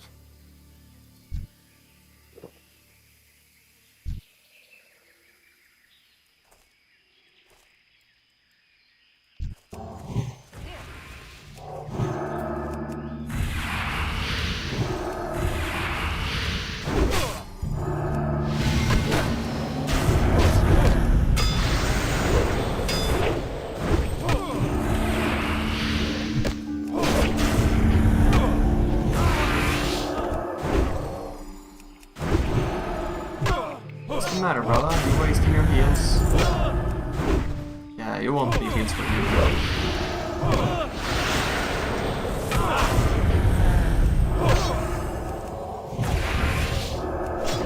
Ah, shit. Gotta be really careful with that. That could have ended really badly.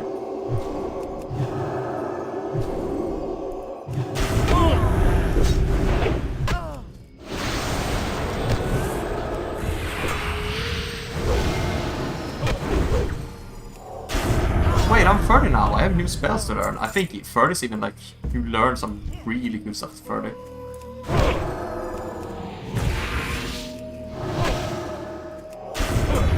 Why does this medicine man with staff do more damage than a warrior?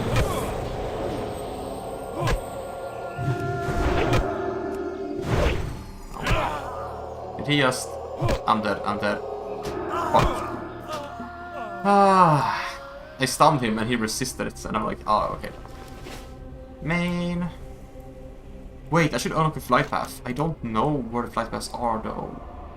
I think there's a flight path down here, obviously. But, like, I don't think I know another flight paths. I know one for Horde, but I don't know one for Alliance here.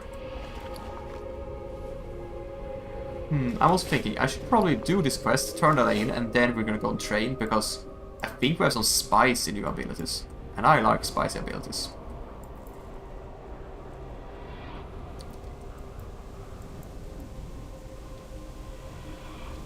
Still haven't used Lay on Hands a single time. So dumb.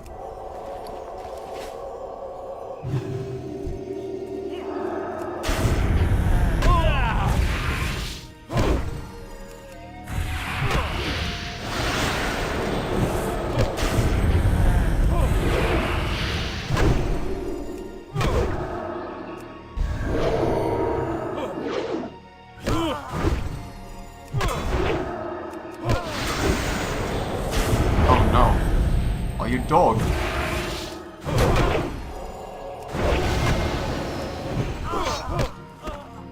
Oh, finally one singular jungle remedy.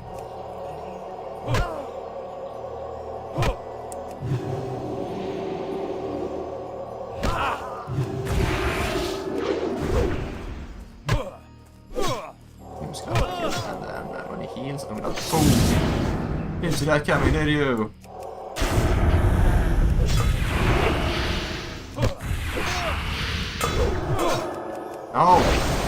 No, illegal. Yeah, that's what I thought. You're his. Let's just eat and drink a little bit, and just make sure we don't die here. How much does this thing give? 15 mana for 5 seconds. That's not too bad, but not too good either.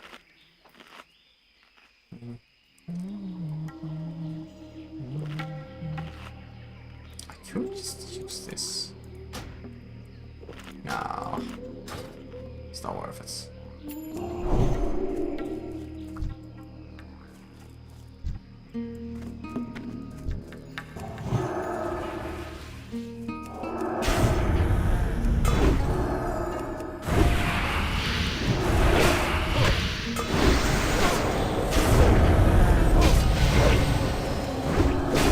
Damn it, did pop it on the target.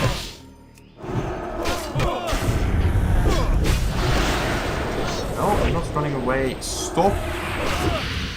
Anger more. No! No! Stop that. The fact that you missed, like, I missed the shield and it bounces back from the floor and just straight onto him from the floor looks so funny.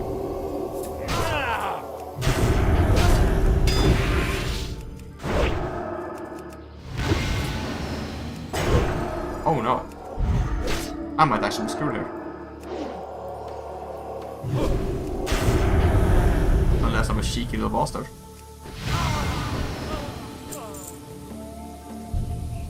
Because the light is on my side. The light protects me.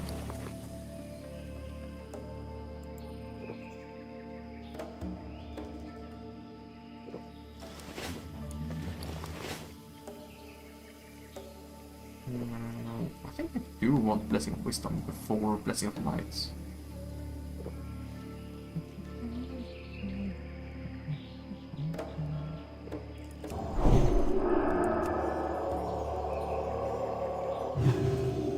We have one jungle remedy, a singular one.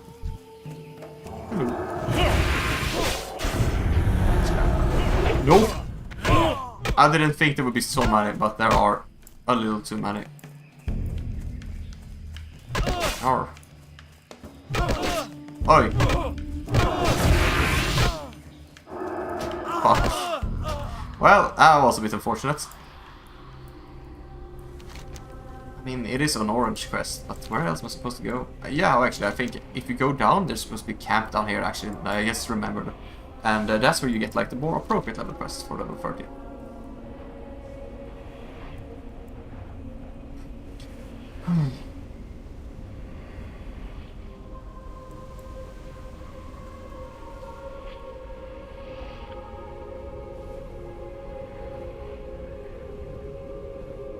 I wonder what the blood moon is though.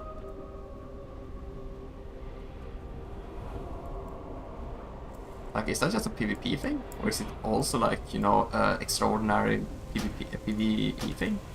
That'd be very cool.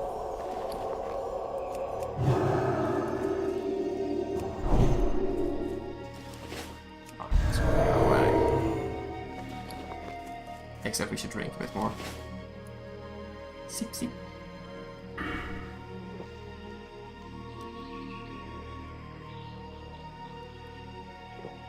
Oh.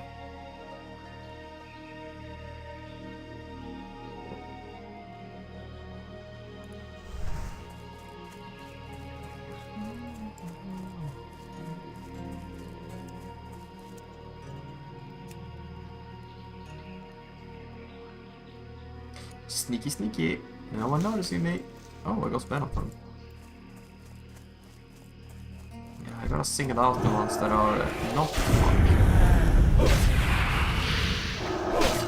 I hope I don't do quite well. I know I can really... And of course it spawns on me like the dog is. I can be a bit too quiet, especially when I'm low energy, and for some reason I am really low energy now, I think. I spent my energy now, but seriously, I don't know what happened. I think I was just tired because I happened to not go for full amount of sleep.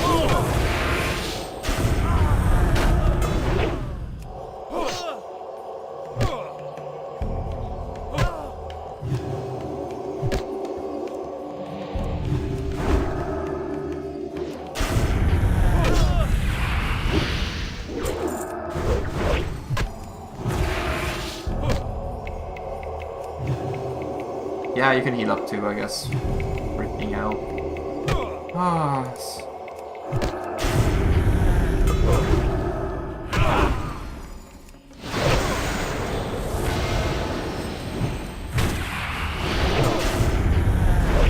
Why are these medicine men like healers? Or like the actual boss of this place?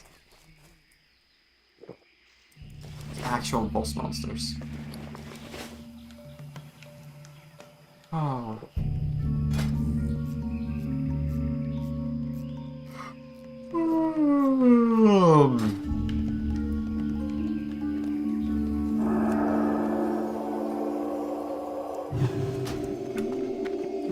Probably kill 2 of them, not... Oh my gosh. I was like, I could kill 2 of them. Yeah, well, it's not really 2 of them, is it?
To say about medicine man. Okay, it's blank. I was thinking like I don't even know what I was thinking. It's oriented that way, yeah.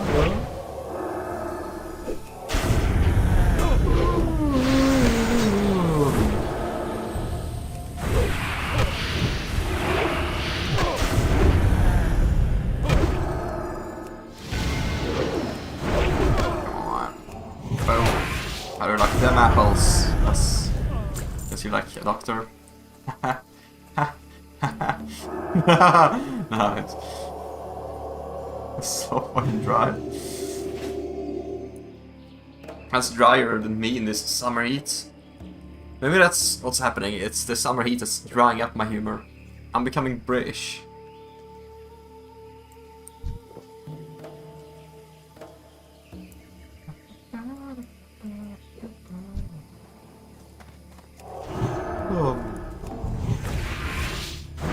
Damage though.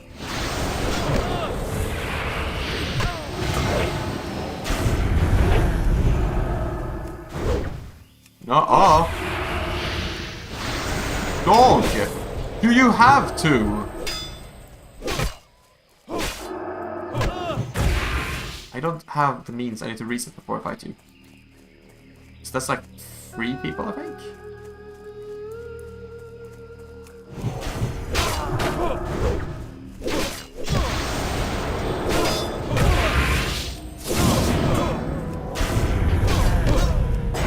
Yeah, I'm fucked.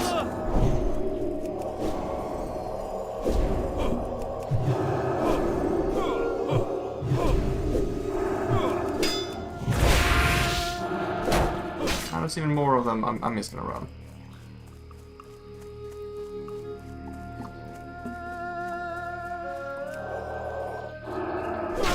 You're not done yet? Okay. That was actually scary.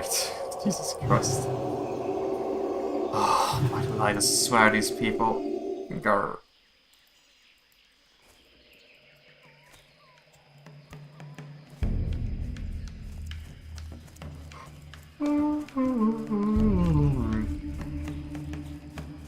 Where? Oh yeah, he died over here because he's a little cheeky bastard who had to die in the middle of all of these people. Okay, you know what? We're gonna do a sneak mission. We're gonna... Bam! He didn't drop anything.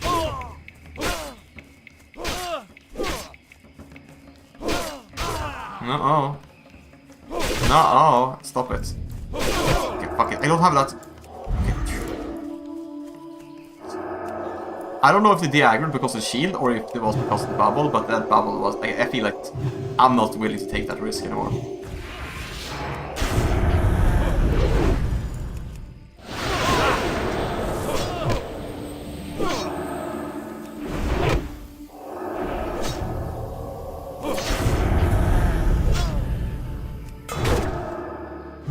Oh, okay. So, the blood moon is not at midnight. Because what the hell? This is not midnight.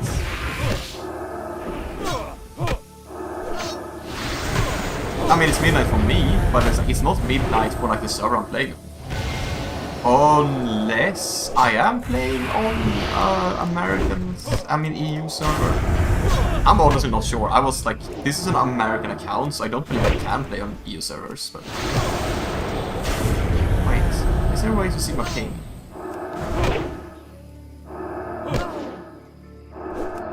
Just button mashing while I'm looking for this. Okay, so maybe I am on an EU server, actually.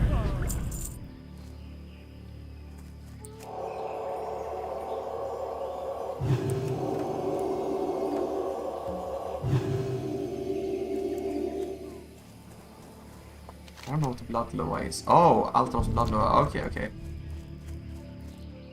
Very interesting. Well, I do believe also this might be, if we check, no, if we do check realm time, it's 6 PM.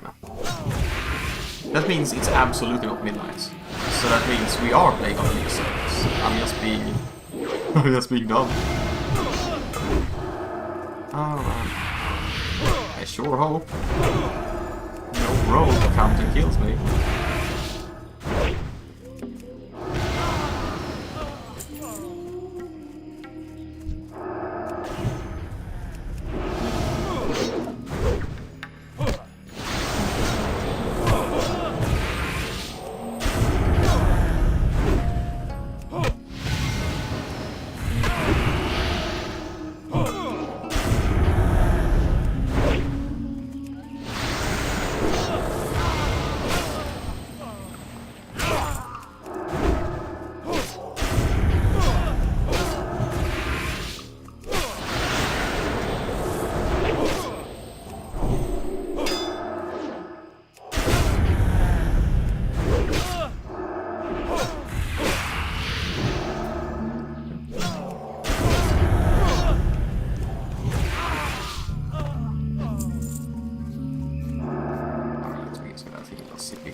Is there even anyone in this zone? 1 to 60.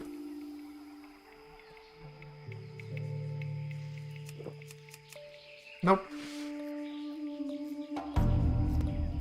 Not a single person but me, so I guess it's not that dangerous, but at the same time, if you die, you die, so see.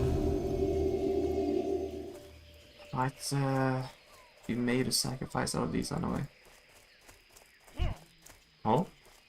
Uh-oh. Wait, only 2.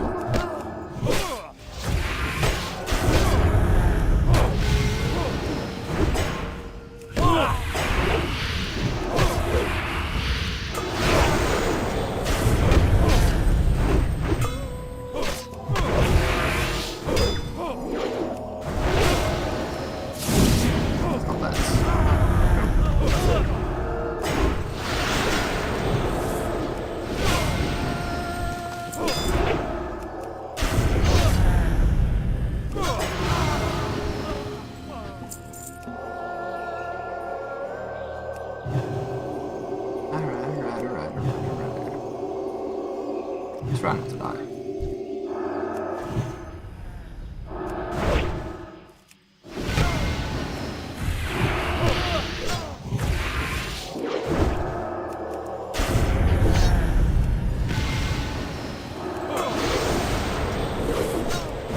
Blood Moon is making me kind of nervous. I'm seeing people tuning into stream and then jumping out, and I'm like, oh no, what is stream sniping me? Obviously not, but like, imagine stream sniping on the dead server. That would actually be kind of funny. I don't really care about the Blood Moon stuff anyway, so... it's fine. But what I do care about is these little rascals.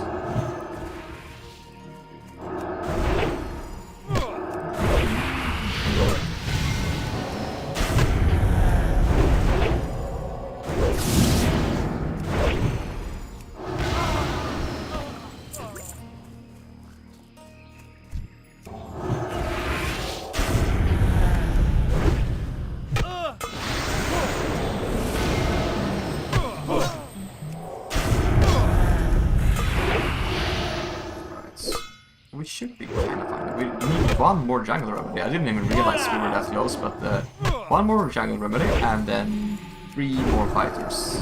And we go.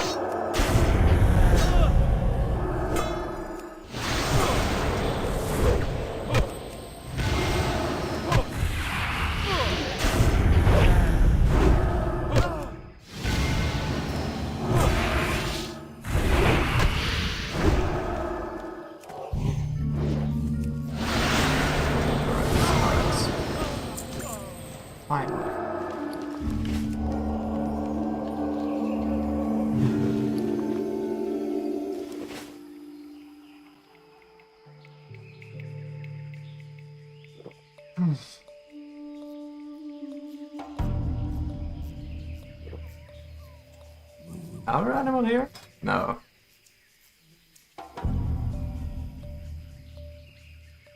Nope. I'm just being paranoid again. It's a cool event, but like, imagine, like, I don't know. It's just my NAM flashbacks. Like, back in my days, there was like so many people in this place. And they all want to be there.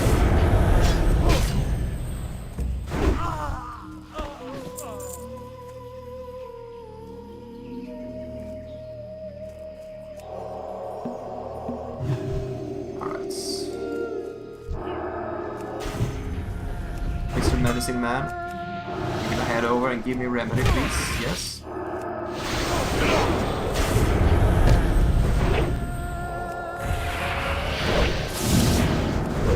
No heal for you. There we go. I'm missing. Oh.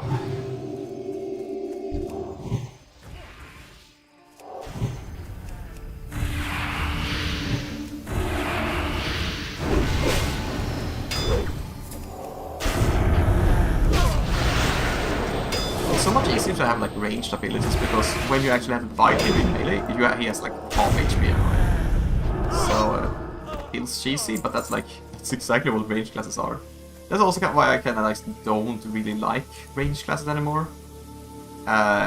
Because you know it just feels like cheese. You're not really playing the game unless you know the enemy has range too. It just feels dishonorable to not fight in melee range. Where did you come from? Oh, and we're doing amazing. A free refill of mana and health. We don't say no thanks to that in the midst of battle.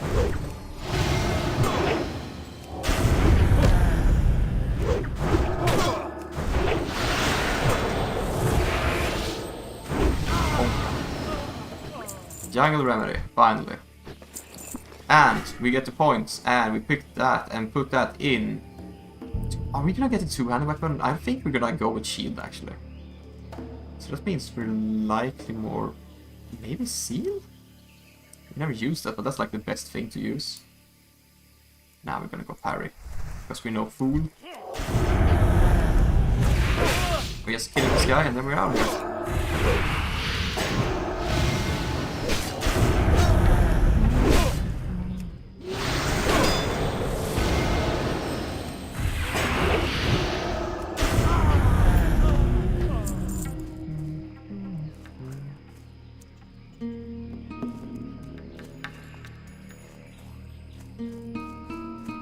Stranglethron Vale, combat zone. I have no idea what you actually... Should we go to that one? Or should we go to that one?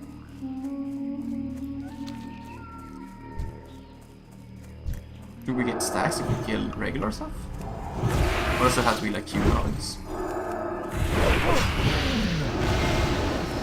I mean, regular animals have blood, so it makes sense, right?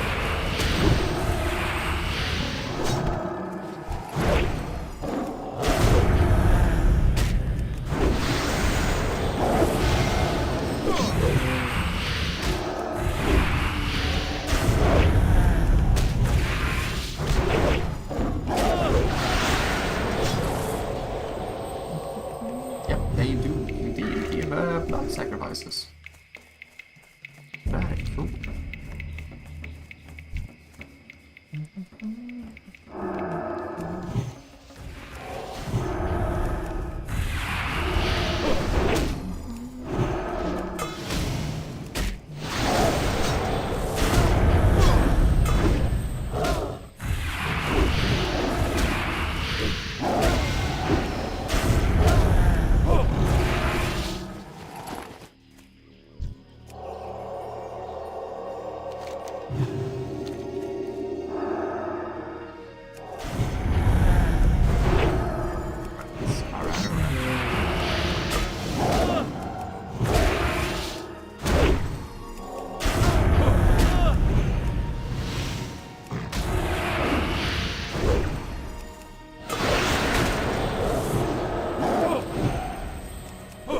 Tire is kind of strong though, not gonna lie.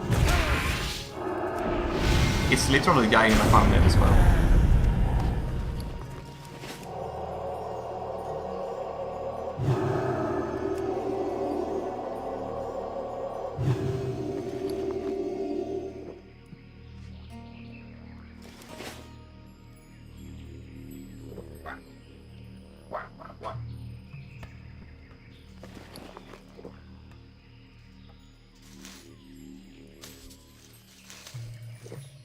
This one's a cheese. That's what it's. Alright, Venture Co. What do you mean? Oh fuck, he's actually kind of. We're not going there. Because he deals a lot of damage. Bye.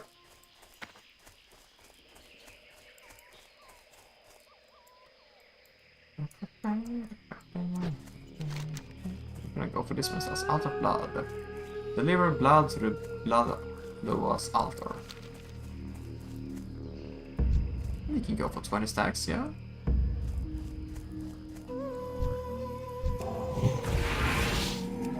I'm so glad though that it's like it's actually like, you know, PvE and not just PvP, because it was just PvP and I couldn't.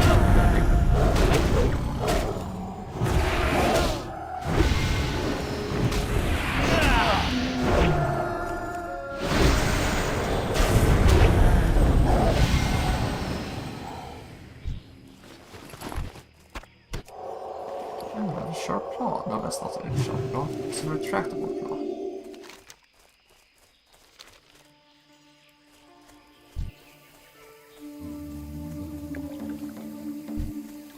Crocodilo.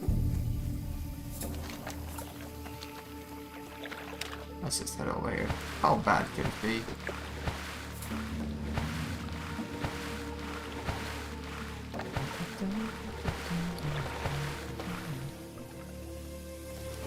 Also the pages, by the way, we're likely not gonna go for those because they're cool, I guess, but they're like not worth it at all. Unless you can just go to the auction house and buy them.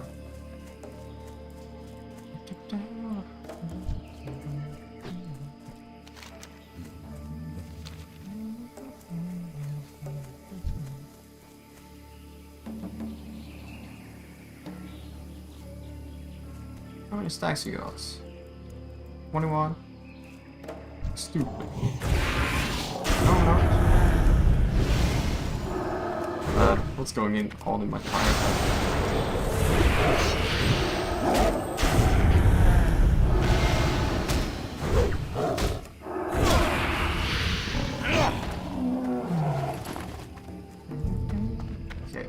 is the altar?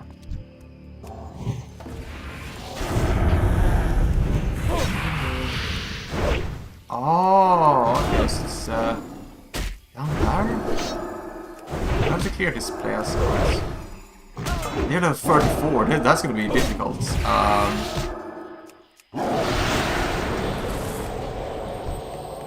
Oh no, I missed level 31.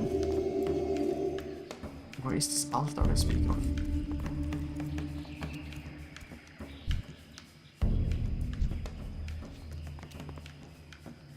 Yeah, I don't know, man. Where the hell is the altar at?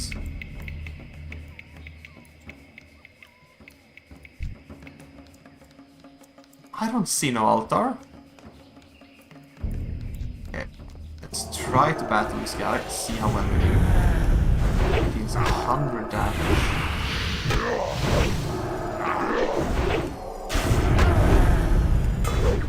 He does deal a lot of damage. I don't think I want to take him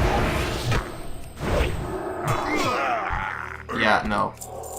Because if I have to take on more than one, I'm just screwed immediately. GG, no re. But where the hell is the blood altar?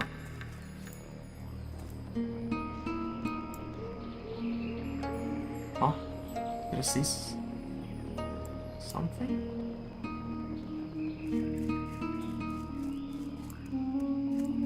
Huh? Is it? Oh, altar of the Loa. Okay, okay, okay. So we don't have to fight all of them. Oh shit, that's what I was talking about. Like, I cannot fight two at the same time. Okay, okay, we're safe, we're safe. God.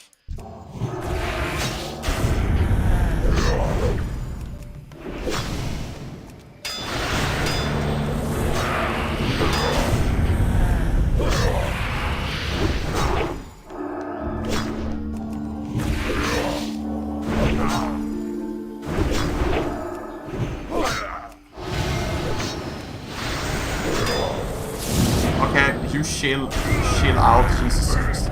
He's so much damage all of a sudden. I think he critted me and did like... I would expect the crushing blows. Yeah, crushing, oh, holy hell,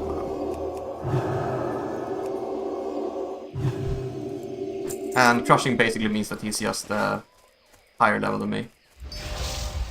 Okay, we did it. We got... copper blood coin. Just put 100 copper coins and 1 silver blood coin.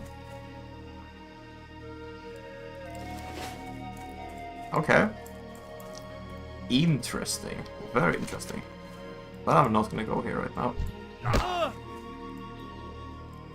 Just fighting them is just a waste of time.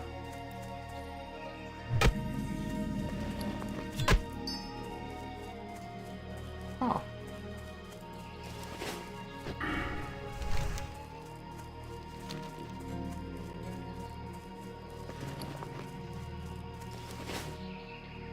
Ah, there is the camp. That's what I was looking for.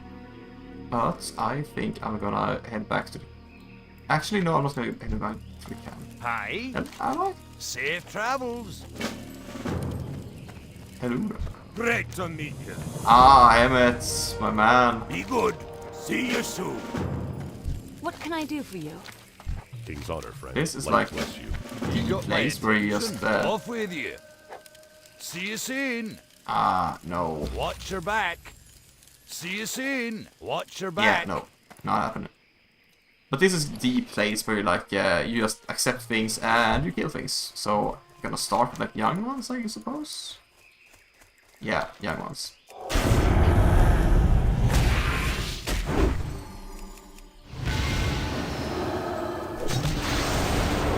I'm not gonna be able to kill 100 things anyway, so we're chilling.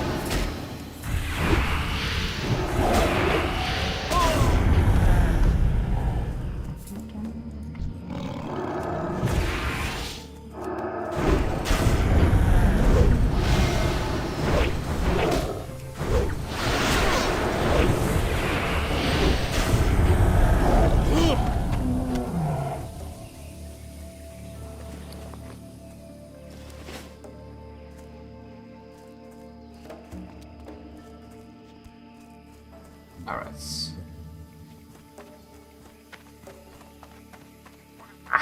We're stretchy.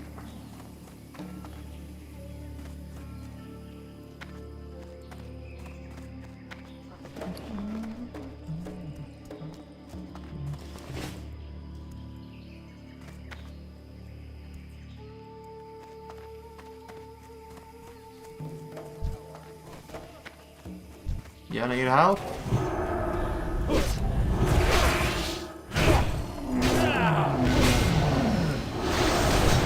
I'll show this young blood what's what. Do I need to kill the young panthers as well? I think I do right. Panther master, yes. You're welcome, Thompson. Thompson?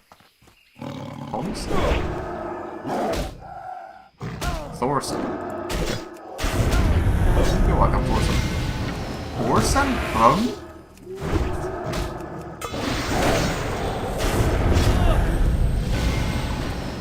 Anyway. Let's leave that guy to his own device.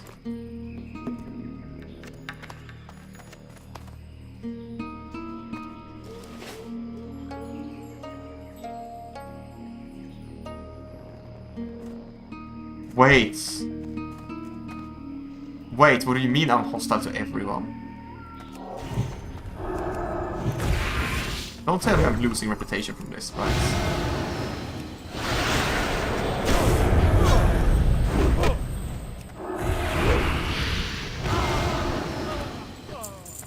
Rebel camp is under attack. Sorry, mates. But Blood Moon is Blood Moon. Can I not turn in the quest? I can't turn in the quests. Wow! So Blood Moon just locked me out of questing. Okay, dog. Oh. Okay, you know what? We're just gonna... Hang on, can I turn in these things at your... No, I can't. How you doing, man? Spirits. No.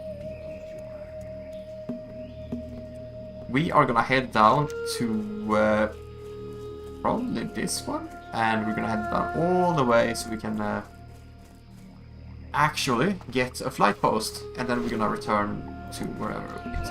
But why is Private Thorson not Thorson?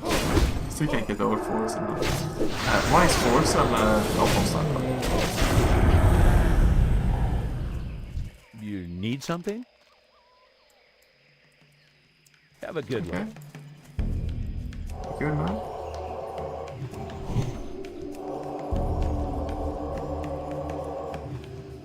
What? I thought I clicked on them and it showed Voras, and I was like, what? What do you mean? Like mimics? I thought I was the only mimic around here. Scary.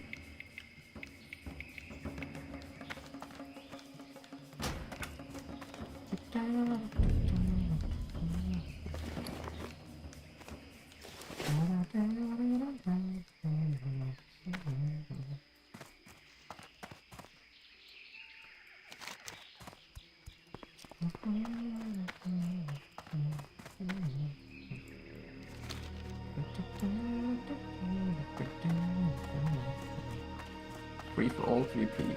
That's a cool concept though, like free for all PvP, Blood Moon Rising, stuff like that. I would love to see more stuff like that in like other MMOs. Then it's like, it's not like, oh, you enter combat area, it's more like, oh, this event is happening, so everything becomes world PvP. And if it's like once every few hours at most, so like maybe twice a day or something, maybe 3 times a day, it could be really cool because it would be like an event that people like gather up for and like, you know, fight and whatnot. That would be so cool.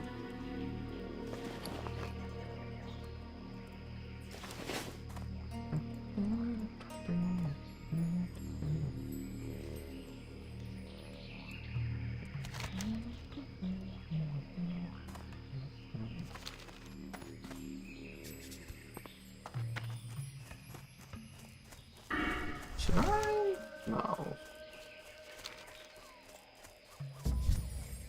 Oh, 36. Nope.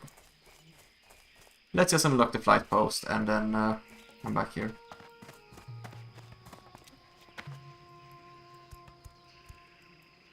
There might even be a paladin trader in Gaddison, but I really doubt that.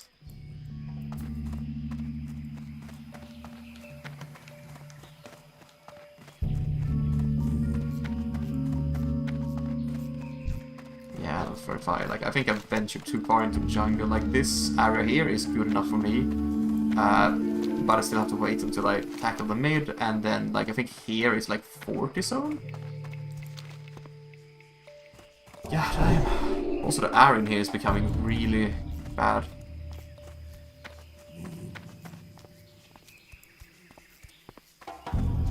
Oh no. What are you doing on the road?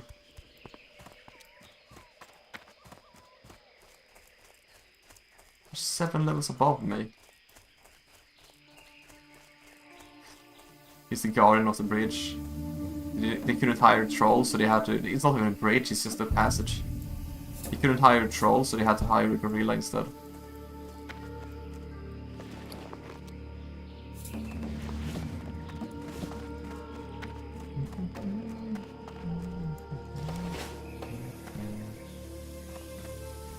We should make a banana currency. I was thinking, it would be so funny to have like banana coins. I'm sure someone has done like some crypto scam with that already, but that would be really funny.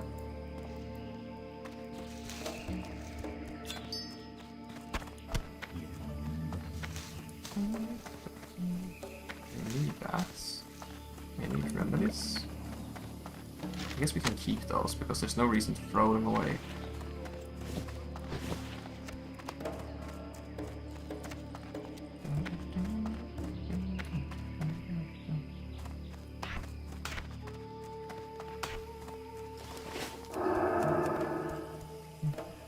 Oh, there's a blood altar up here.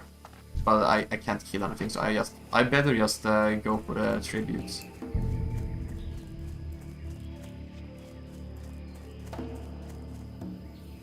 Okay, yeah, you see 39, that's a bit extreme for me.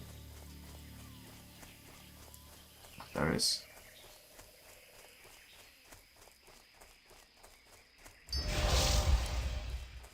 Hell yeah.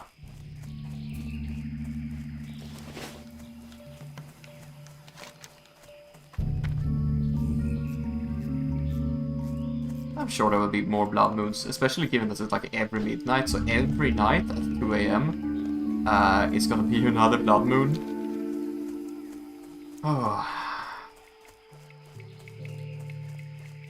So, yeah. Tomorrow's stream is absolutely gonna be blood moon theme though. We're going for the blood moon. Maybe we'll even get 100 coins, who knows? I don't even know what you can spend those on. I'll probably look that up on the side.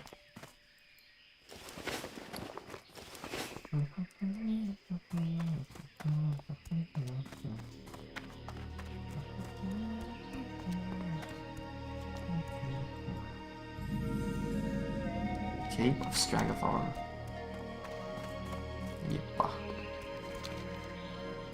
Yeah, I would farm coins while I run, but like, I couldn't kill a single thing around here.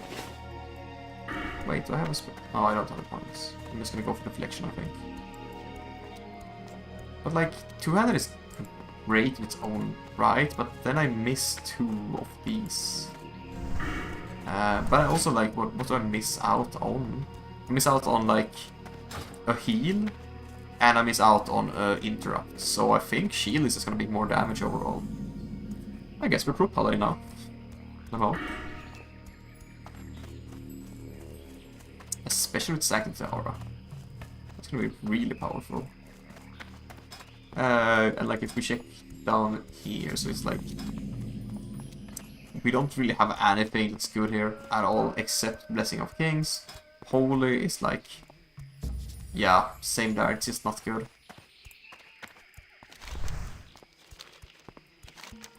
It is good later though, and it's good for like, it's good if you want to be like an actual healer, but that's not what we want to be. It's like strength, we would, if we pick this we get plus 6 strength. That's plus 12 power, and that's like absolutely nothing. Same with intelligence, it's like, it's nothing. We have 2 little stats. Spiritual focus is good. Righteousness is good because it buffs Martyrdom. Consecration is of course good. Healing Light is mid.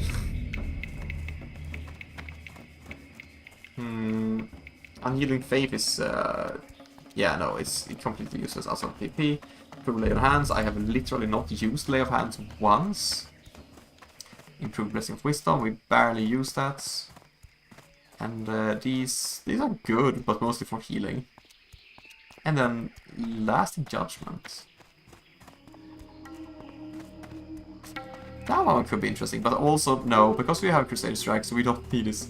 So the only two things are like actually these two. But Holy Shock is worth the entire tree. Yeah, I think it is. Otherwise it's just Retribution. That's the best spec.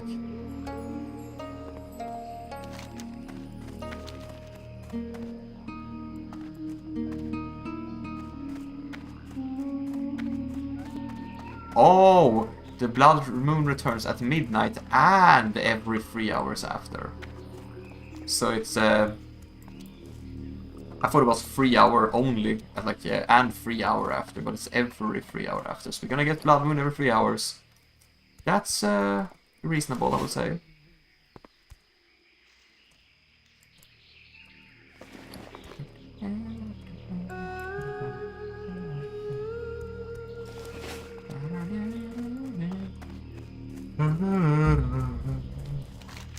Also, if we do look at Darkshire, which way is fastest to run?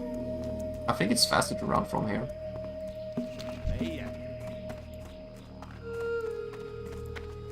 Yo.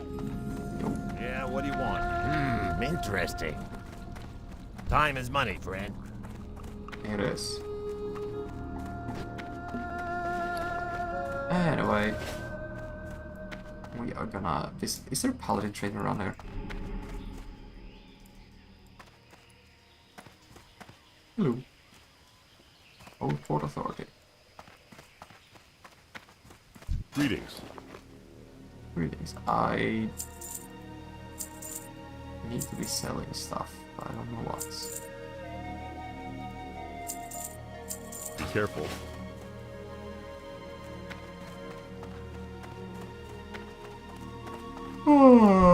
You there. Hey, how you doing? Okay. Keep it Never real. mind that.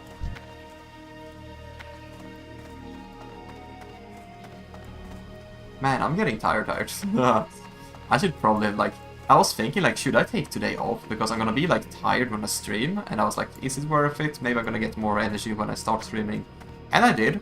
But then that energy ran out. So I'm considering my options. But at the same time, You I'm got very my happy attention. I actually... Oh hell yeah, now we got it. Watch Awesome. your back. I'm very happy that I actually got to, you know... I got to stream because every stream is one more stream, and I do like that. Hello. What you want?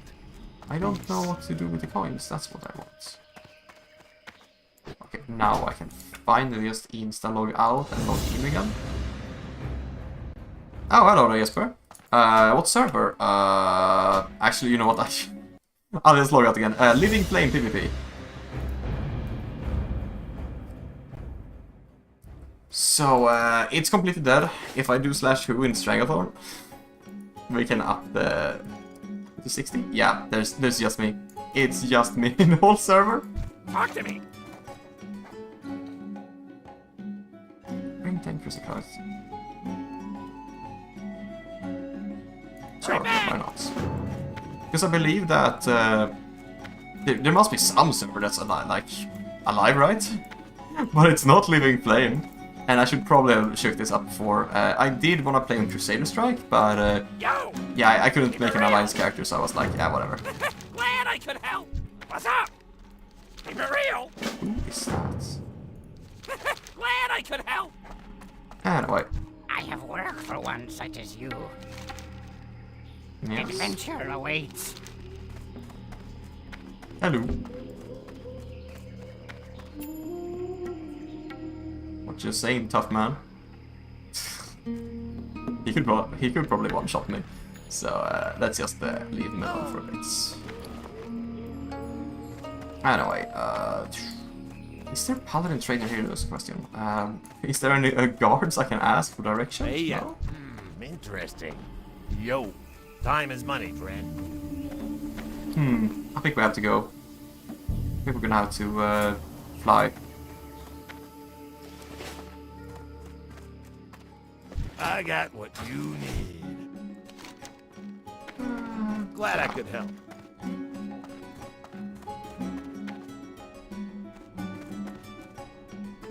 Okay, where are you at, Flight Master? How do I get up there?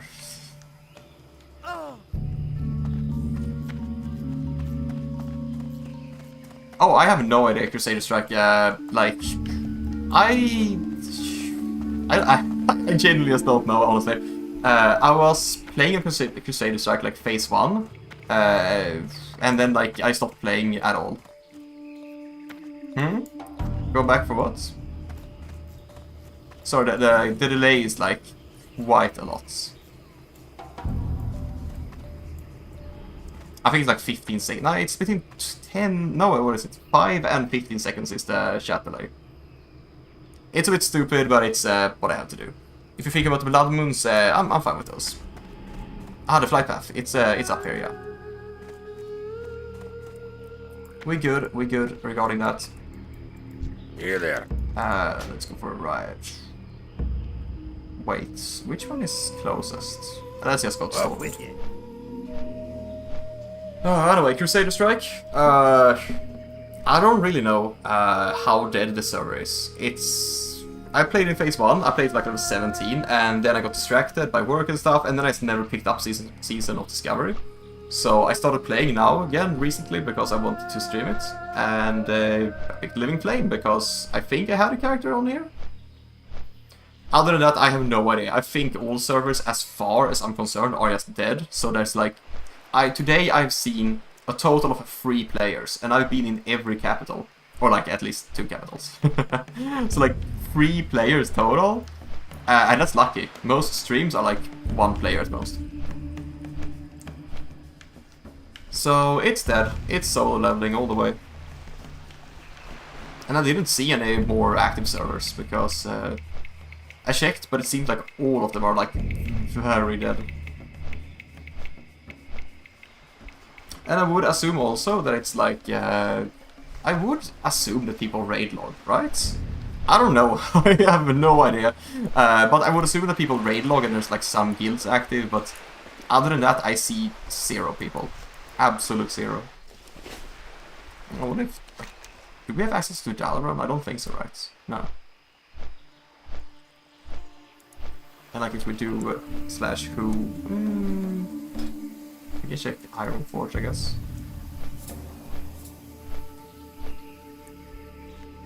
Iron Forge... 1 to 60... 0 players. Oof. I quit in phase 3 and I returned like a month ago. The living is dead, but raiding is still... Huh? The living is dead. But... oh, the leveling, sorry. The leveling is dead, but the raiding is still very much alive. Ah, okay. /who... How do I do this then? I don't know if it's all molding for like this. Nope, no. But could check the listings maybe? Raids? I can't really look for anything though. Yeah, I think I'm just too low level, but it wouldn't surprise me too much if like raiding is like actually alive, because it makes sense. Leveling is like I don't see much reason to level alts here. Ah, yes, Multicol. Okay, who... Molten Core. Is that... Is it Zone? Is it Zone? Oh, whatever, yes. Zone...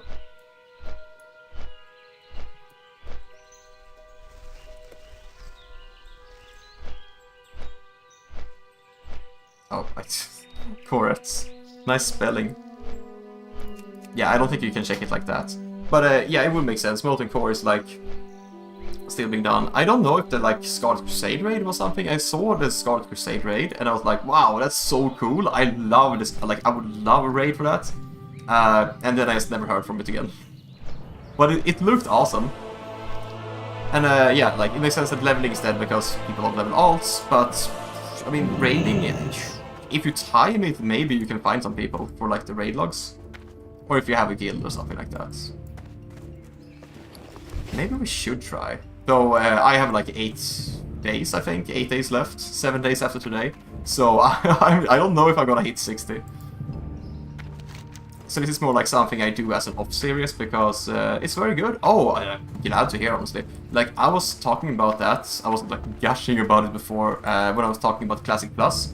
I really, really hope that if they make, or more like when they make a Classic Plus, that they include that raid. And some other raids from here. Shit, I forgot what I said. Of course I am. But yeah, if you've been gushing about Classic Plus, nah, I actually don't. I don't remember what I said. I'm sorry. The delay is horrible and my memory is even worse. But yeah, I was playing some hardcore. That's like why I did this series, because I wanted to, like, I'm a beginner streamer, so I wanted to like introduce with something, something classic. And I figured hardcore, why not? And then I got shredded 4 times in Westfall, and I said like, you know what? Let's just give Season of Discovery a chance. Oh, I'm gonna make it to 60. Yeah, thank you, man. I'm glad you believe in me because I don't believe in myself. Hold up. What quest do you have? Nah. Wait. What? But that's just here, right? Anyway, we are here to train. Light be with you. Hang on,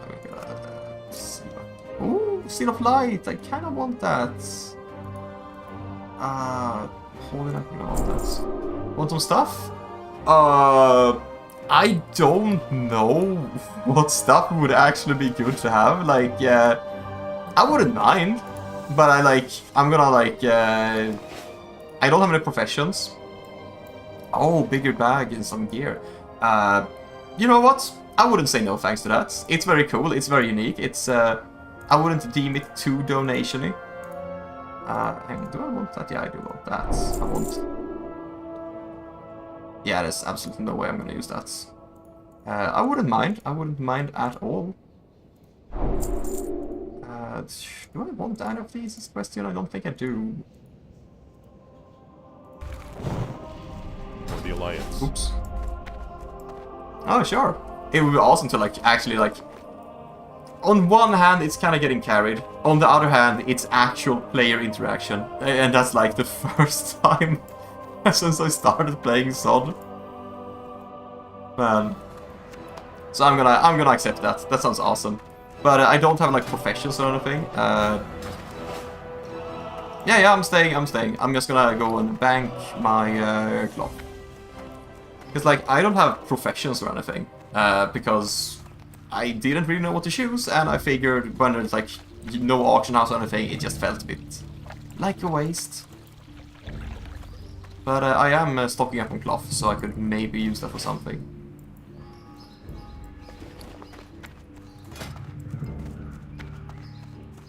Honestly, I think I have pretty decent gear. Well, it's not great, but it's like, I don't know. I don't feel like it's too boosty either, because like the whole game mode is about like being with the retailer.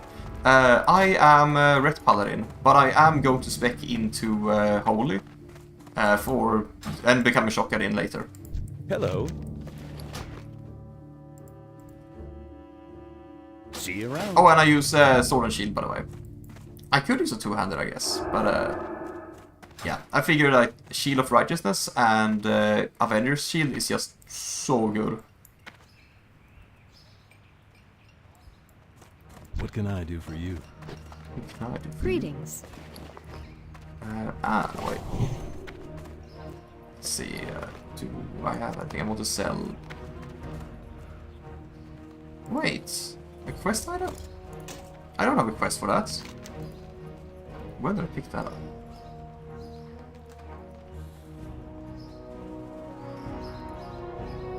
Right, we have so many things. I'm just gonna abandon this one. Panther Mastery and Tiger Mastery investigate the camp. These two.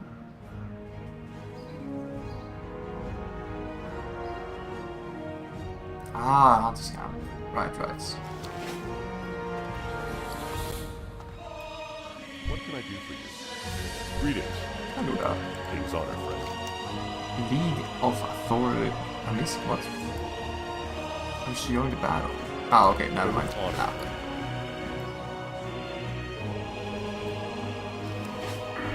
Let's see.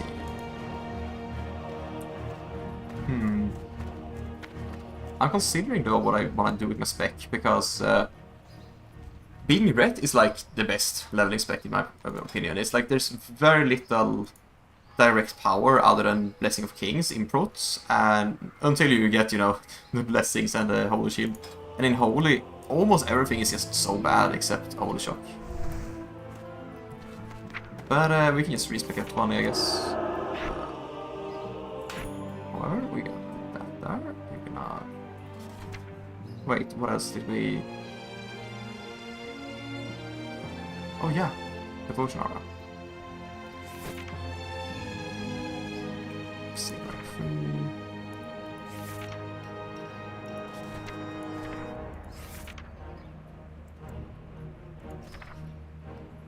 Didn't I get a new seal?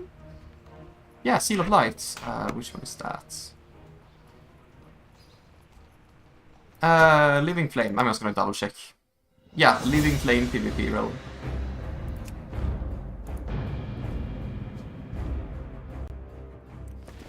Let's see then. We have Seal of Light, Face Paladin with Divine Light, each attack should heal the Paladin. That's interesting, but I would much rather like mana, I think. Seal of Wisdom Web. Hey there. Wait, the Scourge are gone. Oh. There used to be like a Scourge invasion here. I just realized they're gone.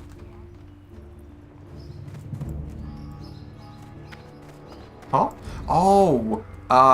We might be on different layers. Oh, that would suck so hard if they actually layer us when there's like no people at all. But you can just invite me if I yell, yo. I don't know if you can see that.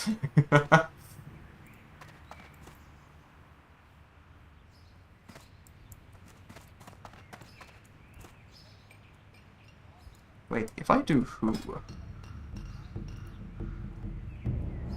60. There's no way they layer us, right? What the hell? One person found, only me in the zone. That would be stupid.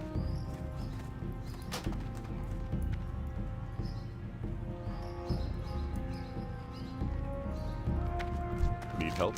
Anyway, what's happening? Yeah, Light bless there's you. no invasion here. Yeah, I'm on US servers. I think so, at least, because my account is US and realm time is 7 PM. Whereas my actual time is like 2 AM.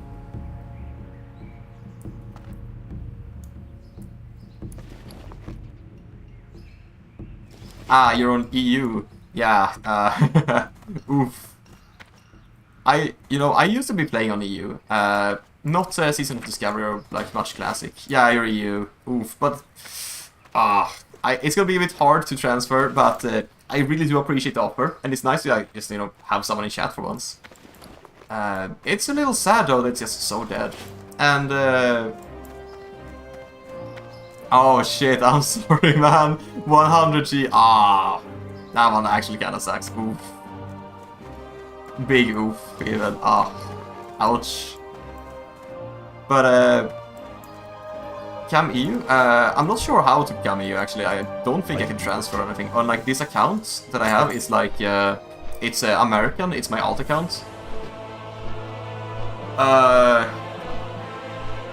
Oh, there are. Okay, I was thinking that because I was thinking originally when I made this account is because I made this, I think, in season 1 of Seasons of Discovery, or like in phase 1.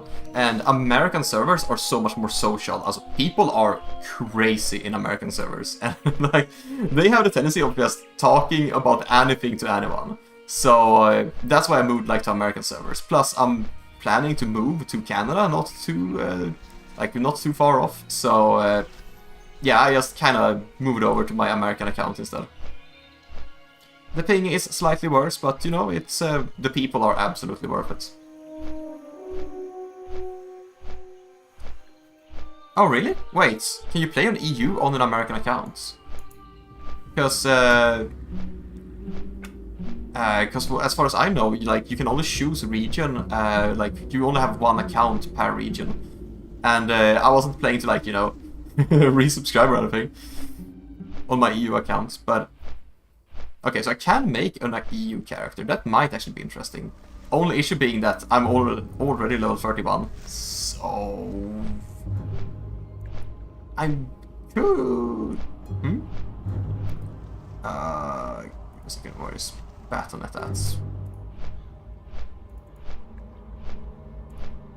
There we go. Just gonna log in real quick here.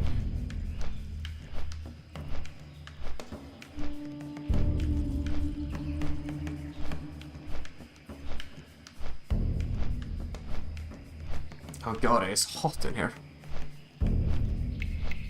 Season Discovery.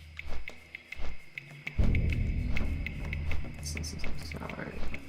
Let's see.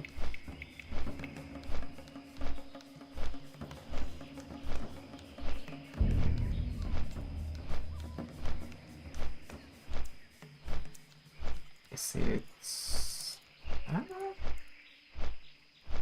I don't really see anything I could do right here. I know when I log in, I can like log in on the other realm.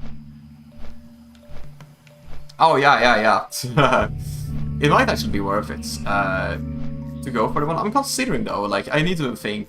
Like 31 is fast, but I have like I only play like a few hours, I would say, per stream, and I don't play every day. So I'm not like a mega WoW nerd or anything.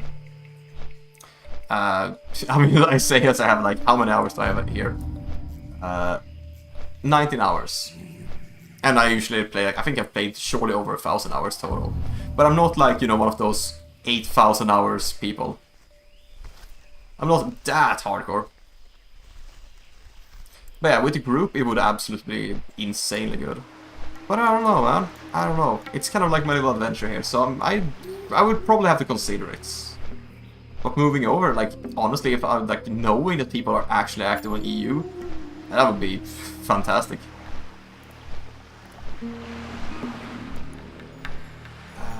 Right, Battle.net was it? Check here.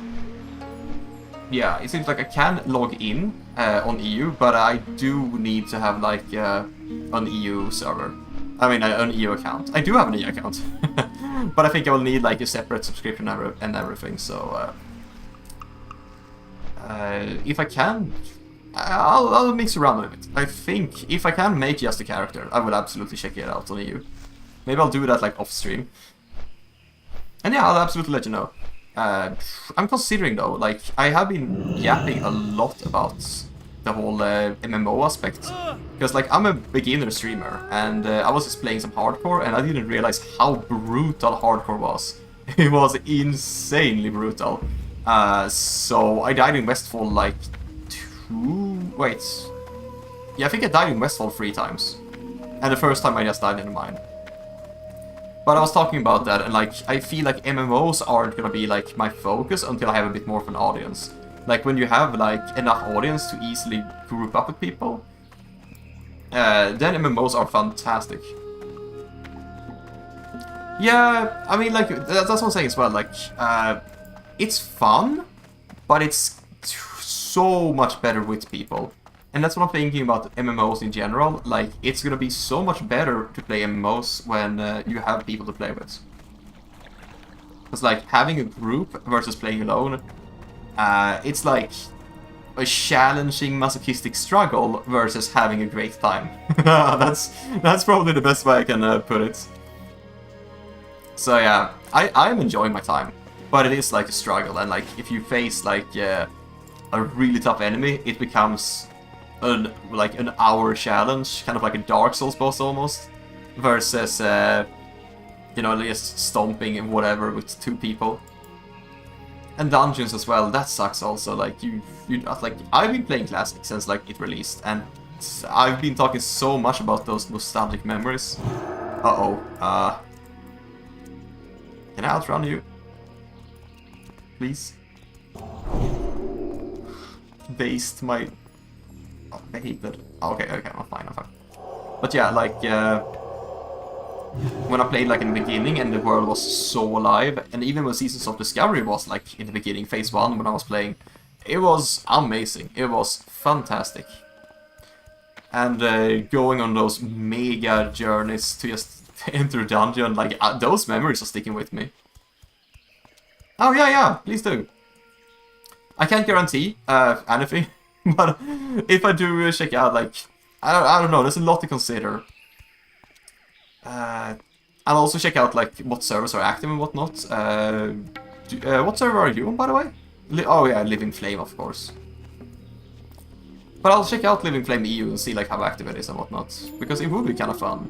But I'm also thinking like I have 1 week more playtime, and I'm not planning to refresh either. So I don't know, but it could be fun, absolutely. I could just pick a mage, just AoE farm through all the levels like in 1 day. Let's buy more? Huh? Oh yeah, more game time. Yeah. I was thinking that, but I'm poor. I'm really poor. So, but I'm more than that. I'm more like I feel obligated to play if I do have game time. I don't want to waste it. So, and I'm not like a World of Warcraft streamer. It's just this month, really. Oh yeah. No, I absolutely trust that. It's just I'm a variety streamer, so I don't like aim to be a World of Warcraft streamer. And I was like talking about the whole what is it called, MMO aspect of things. That it would be amazing to play with people and to play with like fans and whatnot. The only issue is I usually average like 1 person in chat. I have my regulars. I have like 3 regulars, but there's usually like 1 at a time. And other than that, yeah, it's I don't really have enough to make a team, so to say. But it would be fun, absolutely. And I will return to World of Warcraft eventually. But I'm considering my options. Especially now when I'm new, I kinda need to get some videos up. And making video content on World of Warcraft it's fun, but it's like, oh, it takes so much time to edit and go through everything. So I'm probably gonna be focusing on getting like some one-shot series up. But when I do have people, like MMOs is that's my home. RuneScape, yeah, World of Warcraft of course. I'm considering giving Albion Online a shot. I've never played that before. But like, I've spent so much time. I used to play like Wildstar as well, and I'm super hyped over Project Ghost. Whenever that comes out. And I've been playing like a handful of other MMOs, but I haven't really been grinding much. It's just World of Warcraft and RuneScape, they're my darling babes. They will always be in my life. But main... We'll see though. I'm absolutely gonna check out like how active the servers are. Oh, and I'm also considering Mist of Pandaria Classic is like... I don't know, I liked that expansion, but I don't have that much, you know, desire to play it just normally. But I do have some friends that might be playing, and if they play and decide, because it's like a big question for them as well, they have like stuff with work and whatnot. But if they decide to play, I might play Mist of Pandaria and Classic, and just raid with them. I think that could be fun. But other than that, I feel like, yeah, I have too much World of Warcraft on my plates. It was like Frostblade. Yeah. I really feel that too. Like, I started late. I started playing myself in Cataclysm. When did that come out? Wasn't that like 2000? No, it wasn't 15. That was way later. Anyway, I started in Kata, but I was playing like on my my brother had a World of Warcraft, so I was playing like tiny amounts in like vanilla, and I've always thought it was cool. But it's 2010, yeah, and that's when I've been playing. So 15 years. That's, I would say I'm a little bit lagged behind. I never got to play like, you know, the peak of TBC, like classic TBC and and of course and RAF in real time. But I did play RAF Classic, and I did play with friends. So and we joined like a guild that wasn't our own. So it went the classic guild route, and eventually drama took over, and the guild disbanded. But I got a good experience about what it is, and I don't know. I think I would say my favorite expansion is probably classic. Just classic. But RAF is really good, and I can absolutely see why people love it as like their favorite expansion. I didn't get to play TBC though, because I didn't really have the, you know, the spark. So yes, wrong place, wrong time. But if they do release like TBC in another state, like re-release it or something, I'm probably gonna give it another shot, because it sounds really awesome. But yeah, I don't really know other than that what to do with World of Warcraft. Right now I'm planning to like play SOD until my subscription runs out. And then I'll be giving like other things a shot, because I have so much footage to edit. I don't want to play like some single player, like, you know, story games. Get some videos out. TBC? Do you mean like TBC Classic relaunch, or do you mean TBC Seasons of Discovery? Because TBC Seasons of Discovery would... Whoa! Are you hostile? No, you're fine. Okay. Scared me there. Because TBC Seasons of Discovery, like, if I have some Voras at or near max level, that would be really fun to, like, you know, to just give TBC solid shots and just return to WoW. Oh, relaunch! Okay! That's actually really nice, because I was playing, the thing is, I was playing Classic, and I never really, you know, got to experience the whole endgame stuff, because I didn't have, like, a reliable guild in Classic.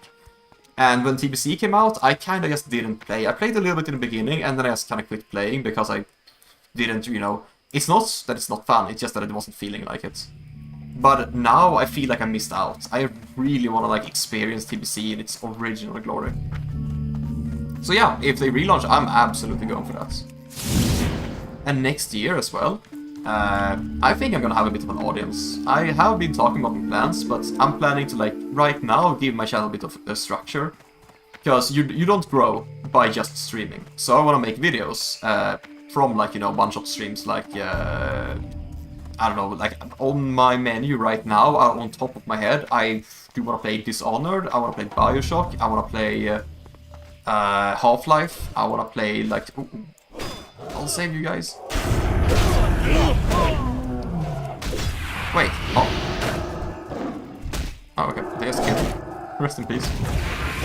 But yeah, I want to play like some, you know, story games and whatnot, make them into highlight videos essentially, and give people a bit of the taste, so that, like, very few people check in on a stream and just, you know, sit through 6 hours of content and whatnot.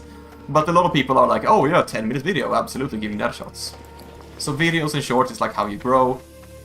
But yeah, I just wanna get some videos up, and then I'm gonna get a better model when I can commission that, and then I wanna, you know, grow, and then I'll have people to play with. TBC is already good on that, it's all the attunements for everything. Yeah. I heard like the attunements is like a nightmare thing, but honestly, every expansion has their own things that are like very bad. Have a good one. In a good way. See you Like, around. ooh, which one? I think I'll take this one. Be careful. Safe travels. So yeah, like, I heard attunements are like ridiculous, but the expansion itself is like very good, so Good day to I'm you. actually looking Safe forward to it. travels.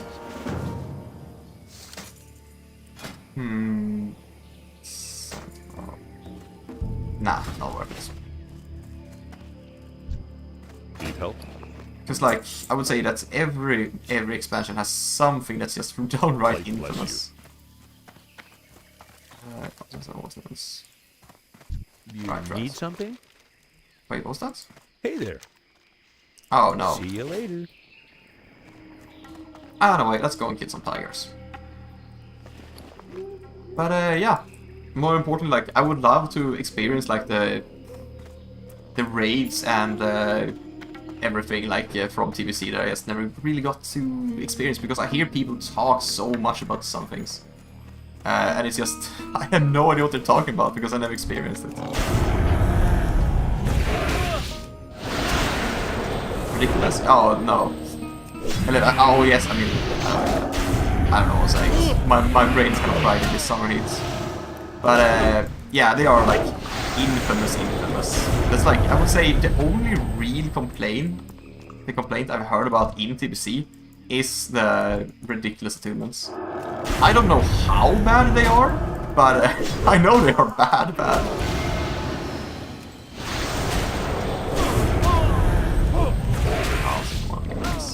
Ooh. Yeah, I was thinking, like, usually I was an alt anti. What is called alt anti. I was just making alts after alts in retail, but I think that in TBC I would probably just be going for one character. Most likely Paladin. Because I'm a Paladin main. I like having Paladins, and I can tank, heal, and DPS, so I'm quite fine.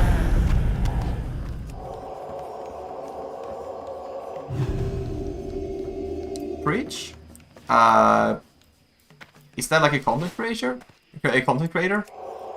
Because I don't think I know any Preach on top of my head. Or off the top of my head, sorry. My language skills has gone from like 100 to 0, because this heat is killing me. It's so goddamn hot in here. Also, I'm considering, like, with conversations like this, I'm considering to drop down the latency. So that, like, right now the latency is like, I think it's either 5 to 15 or 10 to 15 seconds. The issue with that is, it's hard to have a conversation. And if I drop it down, then video quality is gonna drop down. And, like, the wood quality is gonna drop even further. So I'm not sure how I wanna go about that, but yeah, I'll need to consider it. Because if you have active shatters, you wanna be able to reply in real time. Oh, and also, if you have, like, YouTube is so dumb, because, like, if you drop down to, like, the fastest latency, you can't make it so, like, you know, like, right now, you can rewind. I think I have that enabled. You can rewind my stream in real time. And, like, you know, look back maybe 5 seconds or something like that. You can't really do that if you do full like, fastest latency. You should see... It's 40 minutes longer. Oh, yeah. I'll absolutely look it up at the stream. Because I have some work to do, and I do like to have some stuff on the side, so getting a good grasp would be, like, that's a good way to get hyped up, honestly. Just, for me at least, like, look at general stuff about it, and then, like, start theory crafting, and just go a little crazy. Even though it's a full year still, until its release. Well, maybe not a full year, but something like that. It would be cool, though. It would absolutely be cool.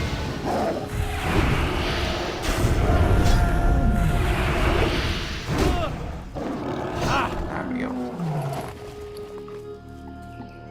Oh yeah, also in a year, I have no idea where I would be in a year, honestly, though. Because, like, my plan is, I'm just gonna upgrade my model. Right now, I've drawn it myself, and I'm not a great artist. But I'm gonna commission a model, I'm gonna commission, like, some stuff, and then I'm gonna start reaching out to people in the community. And, like, start networking, because, like, I'm a content creator aside, like, aside from streaming, I am a content creator who is not Voras. But, I don't want to reach into the same network until I've established myself a bit as a streamer. And I am still, you know, a beginner, so I got on the hang of things, but I want to get a bit of a, how to say, footing in the streaming world. too much stuff is just too much. Yeah, like, I've done the most masochistic grinds in my time, so I don't think I might, honestly. Like, doing it once, even if it's super annoying, is worth it. Just for the horrible experience. But yeah, if it is terrible, I would probably just do it once. And to me that's fine, because like, as a very lucky guy who plays Paladin, I have access to all 3 specs anyway. So I don't really need to, you know, have alts for everything. Unless it's for like efficiency, but yeah. I don't really do alts for efficiency. Bam. Wait, where are the Panthers? Aren't they supposed to be...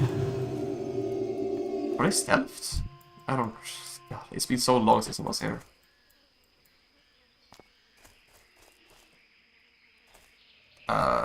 Shit, how do I get up? Oh no. But now I'm getting kind of excited. I didn't know they would do like a relaunch of TBC. Because relaunches are like the absolute best time to play the game. Especially when the servers are like... Oh? Did I hear something? No. Especially when like, you know, the servers are like a catastrophe in the beginning. Because they always say the same thing, like, oh, we don't actually, you know, expect that many players. And then the servers crash. And we get to sit in like, I think it was, when Classic released, I think I was in like, I think it hit up to like almost 20 something hours. That was insane. You woke up, you started your server queue, and yeah, then you just sat and waited the whole day. Ah, that was good times though. Not to mention like the queuing, like you just stood in literal physical queues and waiting for quest mobs. Oh man, that was so scuffed, but it was memorable. Where are these Panthers though? There they are. Man, I always fear those moments. Of a little World of Warcraft. The glory days indeed, yeah, that was that was so fun. It was amazing. And it really felt like, you know, it felt like classic, except, you know, in the olden days, classic weren't that populated. But like, you know, it still had that same classic feeling. Absolutely. Nope, we're not going there. I miss those days. That's also what I'm thinking, like, I think what I'm looking forward the most to is, like, Project Ghost, because they ran some, like, super early access, like, reveal thing not too long ago. And it seems like they are very competent developers. I think some developers are from, like, World of Warcraft, some are from, I think some were from WildStar, some were from some other big MMOs that I haven't actually played, and some that I don't remember. But like, they showed that they were a competent team, and they are actually trying to make a really good MMO. So I think that might be like the next big MMO, at least for me. And if they handle it right, at least. But I'm absolutely sorry. I'm starting to slur because my energy is just too low in the seats. And that's increase. Well, possibly like raiding is absolutely better content. The only issue is I'm a variety streamer, so I'm not like a World of Warcraft streamer. So I plan on doing like variety, because I would not be like, if I play World of Warcraft, I get tired in like, I burn out in like, I would say 3 weeks, almost a month. So I usually play like 1 month at a time. And then I hop MMOs like that. Viewers would absolutely increase though, but honestly, I don't think my viewers are gonna come from like my streaming. It's like my networking is gonna bring people in, videos and shorts are gonna bring people in. But I started like less than 2 months ago, so how to say, it's I just haven't progressed that far yet. Yeah. It would be fun though, like absolutely. When I do have like better footing, raiding is the best content. 100%. And also though, like, I chose to stream on YouTube, and frankly, like, on Twitch, people watch for the game. But on YouTube, people watch for the person, and like the difference is so drastic. It's not always the case, obviously. But like on Twitch, people just go in and search on the category. On YouTube, you don't really find new streamers unless you get recommended randomly. Sometimes you can search for the game, but that's like very rare, I would say, in my experience. But you know, it's different for everyone.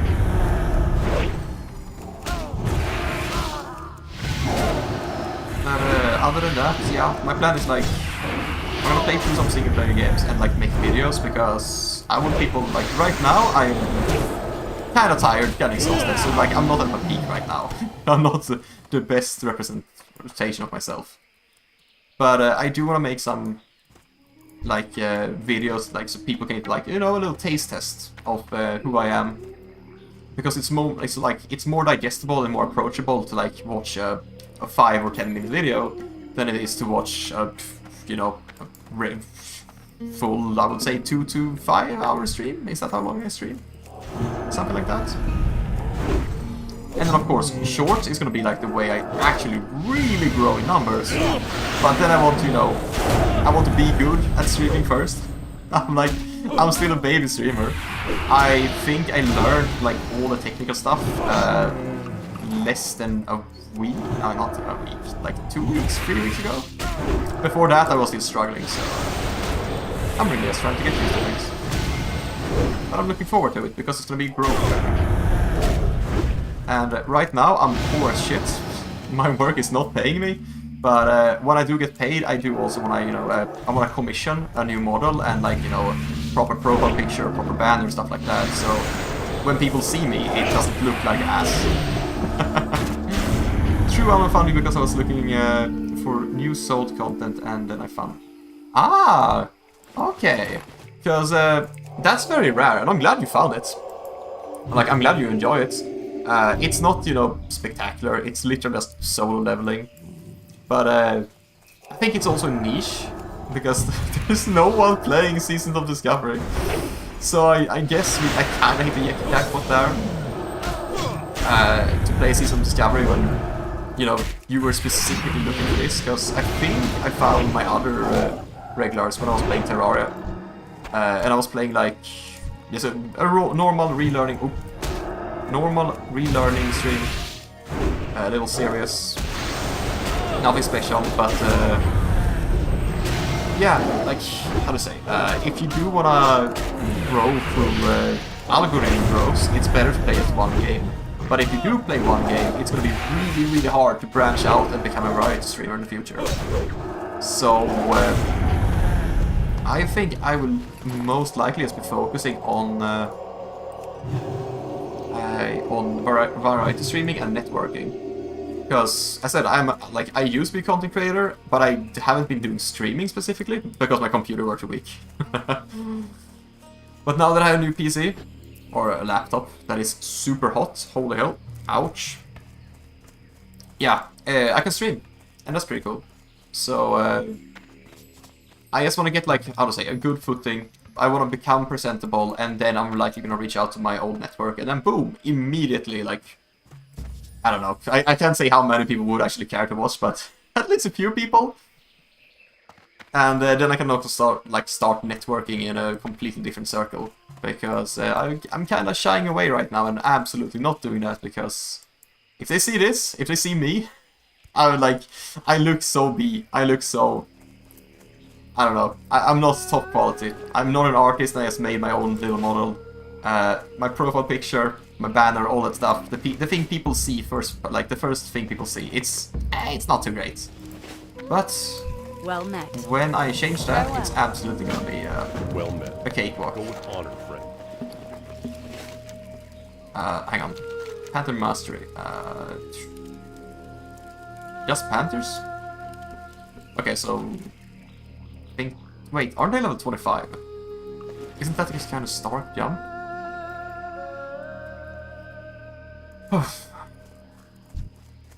That's young.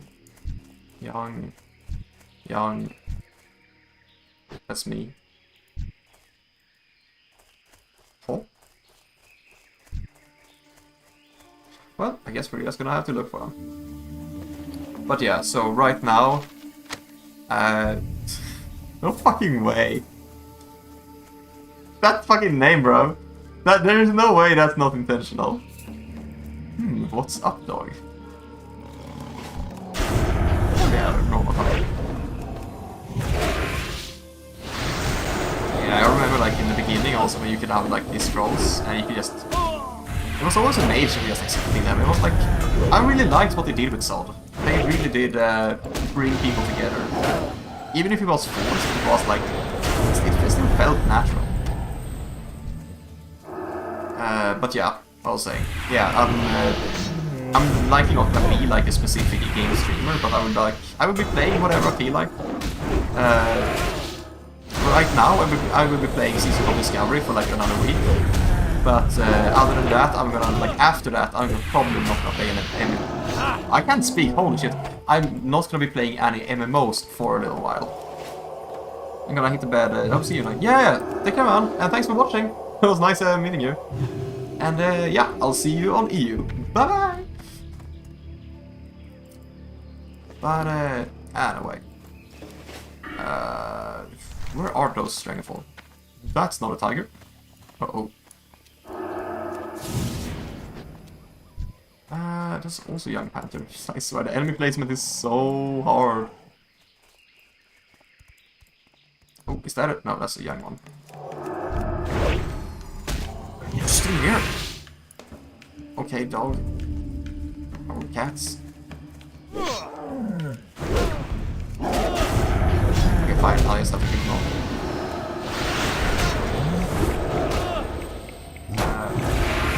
Aim.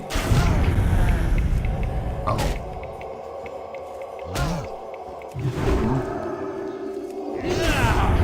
Wait to do this. Can you chill out? Okay, there we go. Anyway, what I was saying. Yeah. It's easy for me anyway, to like, even when no one is in chat, I can just, I have the natural tendency to just yap a lot, especially when I just talk to myself. So, I think that's actually a really good strength when you're a streamer.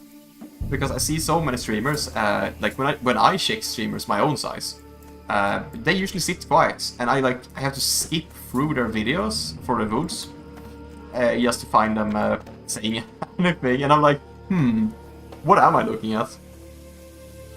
But when there's like yappers like me, then it's rare. I don't think I've ever found someone that yaps as much as I do. At least not without like at least a few hundred viewers. But yeah, I just think it's a very good thing to be able to just talk non-stop. Maybe sounds a bit bad, but yap on whatever essentially. Even when there's like no feedback. Wait, hold up. Gorilla Fang? Isn't that a quest item I need later? No, I don't think so.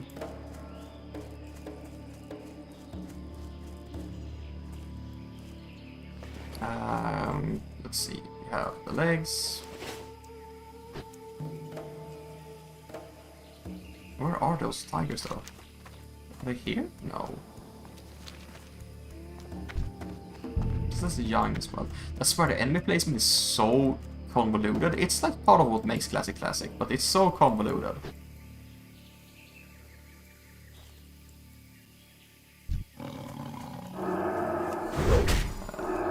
Right. Oh yeah, one thing I was thinking about as well, like, one major issue I have is I am a US / like North America oriented streamer, but I am EU myself. And I am planning to move, it's just that I need my work to, you know, stop fucking around. But once everything is in order, won't be a problem to move. The only issue is I'm currently located in EU, so I get promoted to EU people, and I'm like, well, that's not fantastic. Because if I could, like, I can't stream through VPN, that would be a disaster through latency. But if I could, you know, get promoted in the right areas, I would, you know, probably like be like better off. But I can't say I'm not good off either, because like I'm so early in my journey. Like it's been like less than 2 months, and yeah, I'm just doing my plan really. I might consider actually playing on the EU service though, like if I have, because if he says that, if Jesper says that he's, you know, like his server on EU is a lot more populated, I would love to play that. But I'm having my concerns, because like, what if I get stuck just becoming a World of Warcraft streamer? And also, I don't really want to do that right now. I kind of just want to, you know, play through Season of Discovery until my subscription runs out. With this heat, I might even have to take like 1 or 2 days off. Maybe even 3 days, I really hope not, because I heard tomorrow is going to be even hotter, and if it's like, if it hits 30, I can't stream. There's no way I can stream if it hits 30. Like, I'm already drying up. My mouth is so dry. I don't have any water right now, so oopsies. Stay hydrated. But, Tiger Mastery. Oh, Raptor Mastery. Raptor Mastery. So yeah, if it gets even hotter, I don't think I will be able to stream. That's just the sad reality of things. But, yeah, if I can, I would like to reach 60. But after this subscription is out, I don't want to be like a WoW streamer. I want to focus on like other things. Ooh, that's a lash tail raptor. Wait. Yeah, Stranglethron Raptor is what I'm looking for. There are a lot of Murlocs here. They are scarily high level. I don't think I'm supposed to be here. But... oh, that's Elder. Never mind. But yeah, I might give EU a shot, but I'm considering like my options here, because I really don't want to level level like, you know, to level 31 again, and I know it is faster when you play with people, but at the same time I kind of feel like if I play, I kind of want to have almost dedicated people to play with, or like at least viewers to play with. So you can, like, you know, always have someone at your side, rather than just struggling, because leveling takes a while. And honestly, I am enjoying this, even if it's, you know, solo leveling, I am enjoying it. But having people to play with, like if the EU servers are more populated, that would be very... I'm gonna check it out, absolutely. Because of what it takes, like what, less than half an hour to like make a new character and just check out the server, like the capitals and whatnot. And yeah, leveling is like obviously dead, because no one wants to level. Unless they need alts, but I heard that like the hype has died down a lot regarding that. Where are the tigers? But yeah, are you a tiger? No, you're a young tiger. I'll consider my options. But I also feel like I just wanna, you know, right now I really just wanna get videos up, because me being able to commission a model isn't really tied to my streaming. That's tied to my work outside of streaming. So, when I do commission a model and everything, I kind of want to have like at least a few series finished, and I want to have like at least a few videos up. And I feel like World of Warcraft doesn't really bring that content. Like if I'm, let's say one day I'm a big streamer, I have a few thousand subscribers, and I maybe average 100 viewers, maybe. Probably not, but like if I average something like 100 viewers, maybe, then playing games like this, you know, not video content is still really good. And especially one day when I might have an editor that I can pay, that would be like optimal, because then I don't have to worry too much about making quote-unquote video content. But until then, I think it's going to be difficult to play MMOs. It's like, people love the games, and people love to watch like people for the games they play. But that's not really what I'm opting for myself. I don't want to be like, you know, I play this game, because I myself will get tired of it. And I myself love to explore, you know, different titles. It's still a young panther. So, it's a very tough spot to be in. And this is just the stuff that's on my mind after I have a conversation. But it's good to think about, it's good to discuss. Because what I think is also that I want a tiger. And they're all young tigers. Young tiger. But yeah, what I'm thinking is like, I don't think my growth is really tied to what I do. Like, the videos, I don't think I mentioned this, but the videos aren't actually for growth. The videos are just so that when someone checks me out, they can you know, see who I am without checking in on a live stream. They don't have to check through the whole book, they can like check a 10-minute video or something like that. But it's still like my growth is initially going to be from my networking. Because I am in the VTuber community. I would say I'm quite well known, even.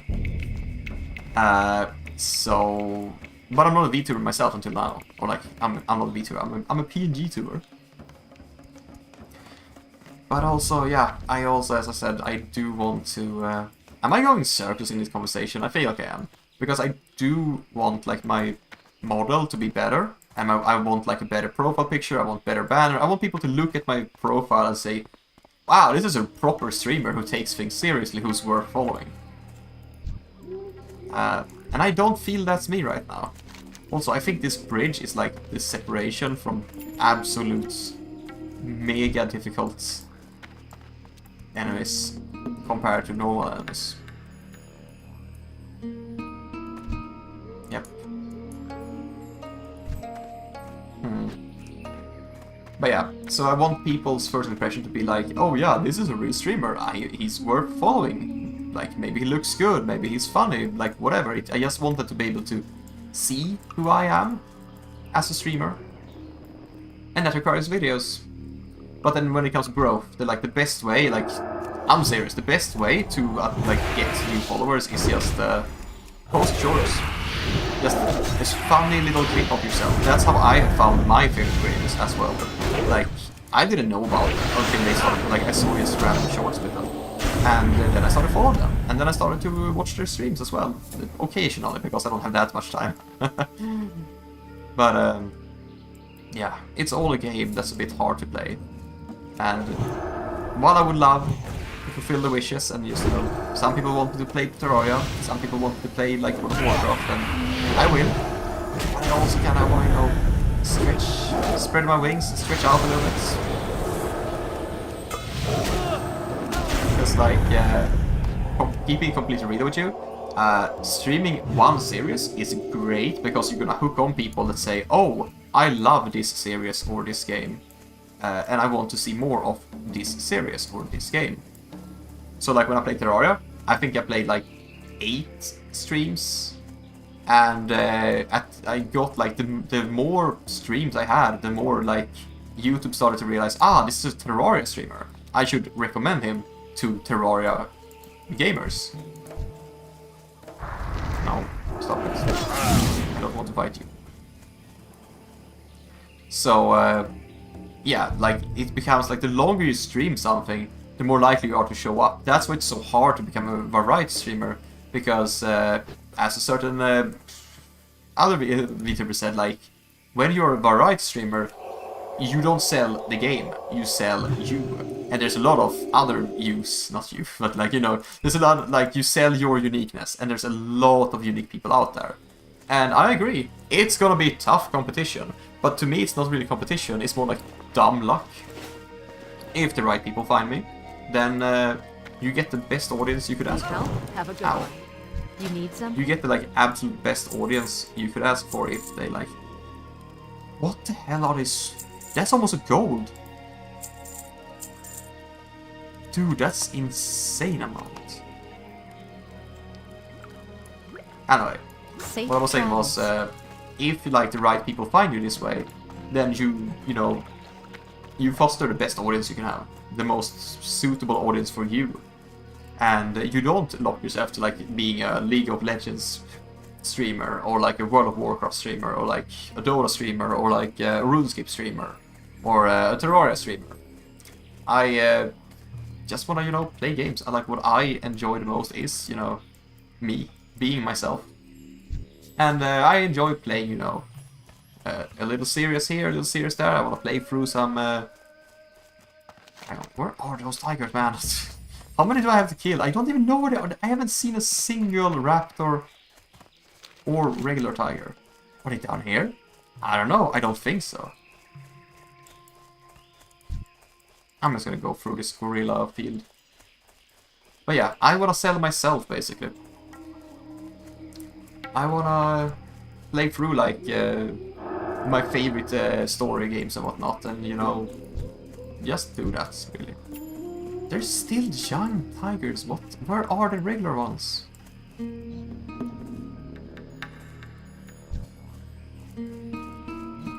So yeah. Uh-oh. Oh, that's very bad. No!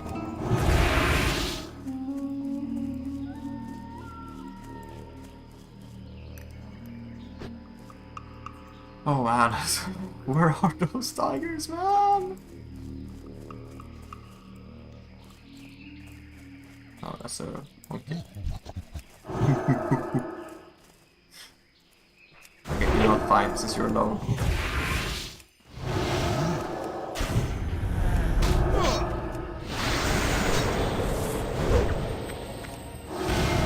Okay, you are hitting like a truck. I'm sorry, but goddamn, bro.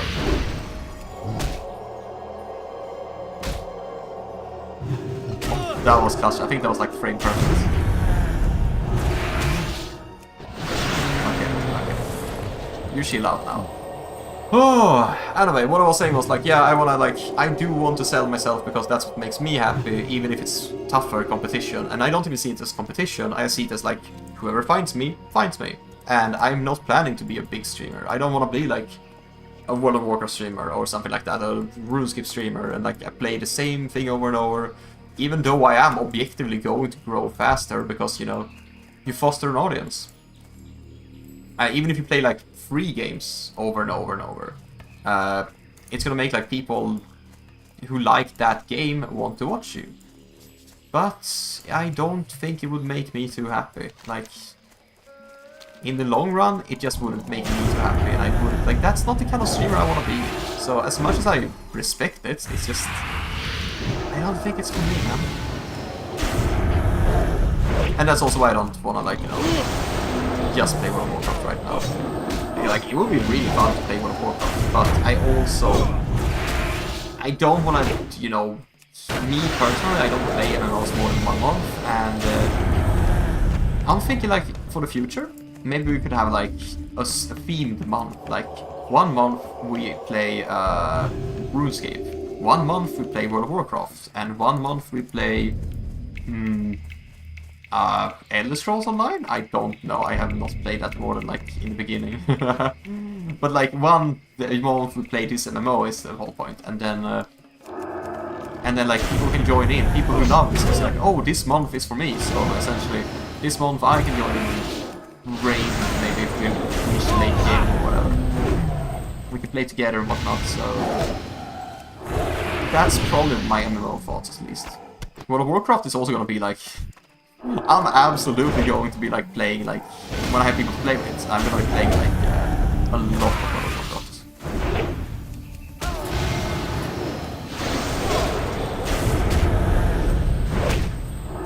But I just feel like, yeah, I mean, it's a little bit putting yourself in chains, in a sense, to do what I do, but not to... I mean, both options are putting yourself in chains. Like, either you play 1 game and you only play that game, or you do like I do, and you kind of have to take things at a certain, like... You gotta take 1 step at a time. You gotta take step 1 before you take step 2, and step 3 before you take step 4. So right now, I... just gonna make those videos, and I'm gonna get that goddamn model updates, because goddamn. Oh, finally a regular tiger. My plan to go over here paid off. But yeah, I feel like I kind of have, in a sense, to do that, and I have to get like my model upgrade before I like reach out and whatnot. So it's a little bit limiting, but I do believe that in the future, in the far, far future, is there a normal panther? It is. In the far, far future is what I'm trying to say. Things are going to like play out better this way. So it's not like that I don't want to play World of Warcraft. Absolutely not. It's just that I need to follow this plan. I am just like, there we go. What do we just take more deflection? Maybe. Let's go.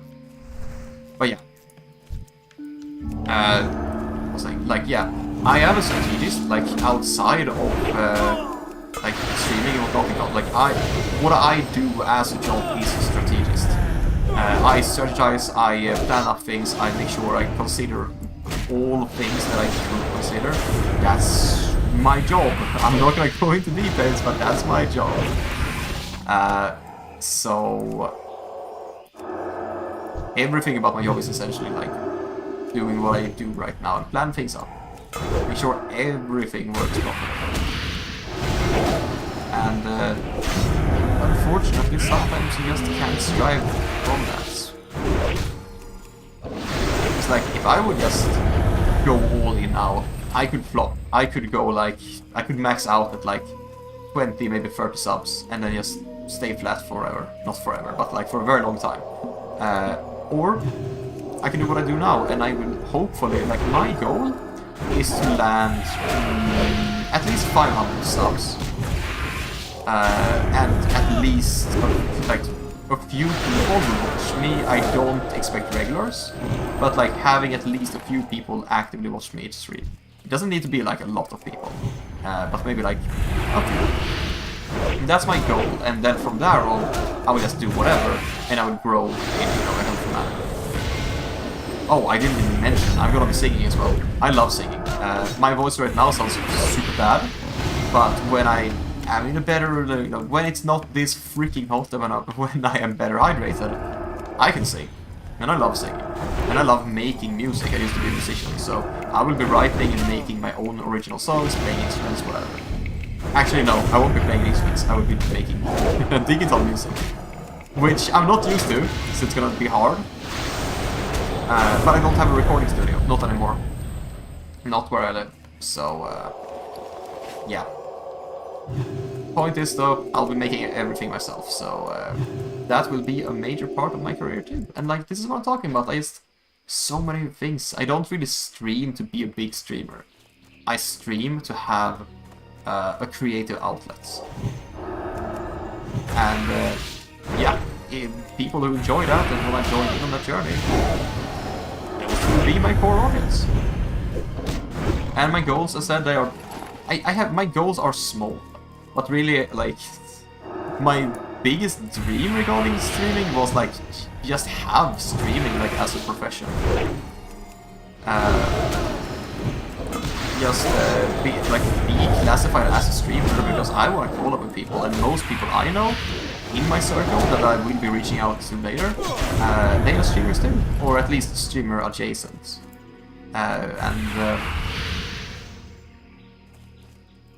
And I just want to be able to have a bit more in common with them, because I feel like I've been falling off. Like, the job I do, the work I do outside of like being a content creator and streamer, I can't talk much about it even with my friends, and I don't have much in common, because it's all about money and functionality and structure.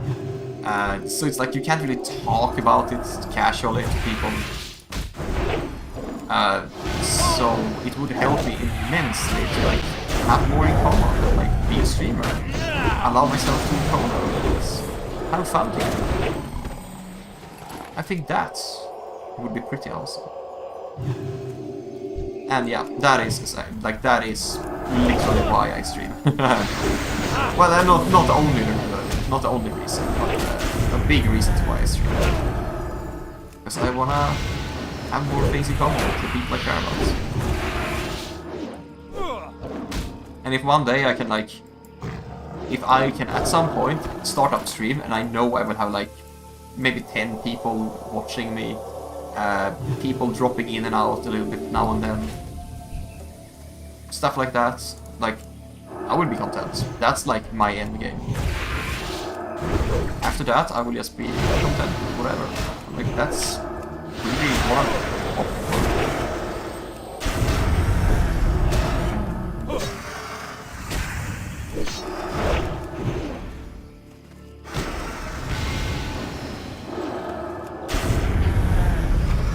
Okay, I'm starting to think that this might actually be really good.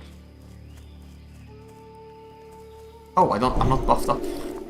I'm so stupid, I've been yapping so long, I forgot to buff up. But yeah, when I start talking about my plans, I kinda don't stop. I just go on and on and on and on and on. But who can blame me? It's a lot to think about, it really is. Yeah, I have my reasons. Like, I don't think I'm gonna be like a big stream. Like, I want to keep it small, but if... Oh yeah, that's what I was thinking. If I start stream and I know I have like 5 to 10 people watching me, people drop in every now and then, check me out and whatnot. That's what I want. That's my personal endgame. Like, actually no, not the endgame. Endgame would be to have a Discord server and have enough people that share interests. So like if I'll say, hey, let's play this MMO this month, or like let's play some games together. If I say, hey, I'm gonna play Monster Hunter World, or like the new Monster Hunter Rise, no, not Rise, not Rising is something. If I play like Wilds and stuff like that, maybe, or other multiplayer games, I can just have people join in. That's the true endgame. But my personal satisfaction. Oh, hello, how are you? Hello there, man. I'm quite fine. How are you? Sorry, I'm just yapping about just internal monologue, external monologue. But yeah, I'm doing fine. I hope you're doing fine as well. It's so hot. It's super hot this summer. So I hope you're staying hydrated. We're just playing some Season of Discovery and yapping, just grinding out some raptors. True, so true. Yeah, I'm just. I've been saying that for like, surely like the past hour. Like, my yapping is my strength. That's like why I should become a streamer, because I just yap non-stop. Oh, well, I don't know. Like, it really depends on what you think. Mr. Pandaria is dropping Classic if you're interested in that. In like a week, I think. Me personally, I'm probably not gonna refresh my subscription unless I have people to play with, and those people aren't sure yet. But if they do, I would say it's pretty fun. Like if you enjoy it, if you enjoy retail or whatever, just go for it. It's fun. Season of Discovery though is dead. It's dead. The other guy that you see in chat, he did tell me about the EU servers. They are apparently not dead, but I'm on US servers and they are dead. So like if I slash who right here, there are a total of 1 person, and it's me. Same thing in like the major cities. I've seen 3 people total today.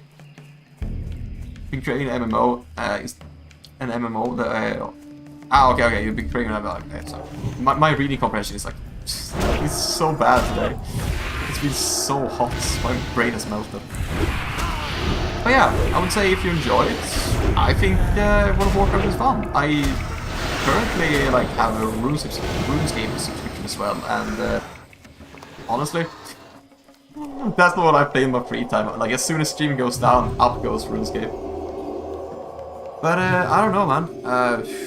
MMOs, I don't really know what MMOs I would be craving, but if you do have an MMO craving, season like World of Warcraft is fun. What I'm looking forward to, though, is Project Ghost. If you've heard about that, they had like a release. What do they call it? They released some teasers and whatnot. Oh, hello, bro. They released some early footage and like early development stuff a month ago, I think. And it looks amazing. Well, I mean, it looks absolute garbage, but it's like they don't have everything added yet and whatnot. But it seems like it would be an incredibly good MMO. So that's what I'm gonna be playing at least when it comes out. But I wouldn't hold my breath because 10 HP. Ooh. That's gonna be a while until that's finished. That's for sure. But yeah, Mist of Pandaria is coming out classic. Is coming out next week, not next week. Within a week, I think. It's 20. Wait, is it 23rd? I think. 23rd. So that's in like 4 days. Oh wait, that's really early. So yeah, if you're interested in that, that would be fun. If you have people to play with, that would be awesome. But ultimately, the choice is yours. And 275, okay. There's apparently a beta game-based EverQuest. A game based on EverQuest. If you have a name, drop in the chat. That sounds really cool, actually. I never was an EverQuest player, actually. I didn't have exposure to it, so I missed out on that. But I know it's like a very interesting game. But honestly, my suggestion when it comes to MMOs, play betas. Play new releases, play launches, because that's when they are the most active, and frankly, that's when they are the most fun. Monsters and Memories, it has websites. Ooh, I will absolutely check it out. Hang on, I'm gonna kill this panther, and then I'm gonna write that up on the notes. Monsters and Memories.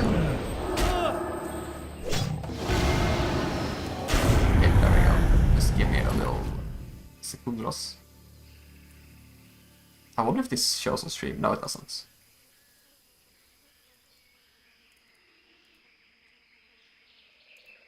Okay, there we go.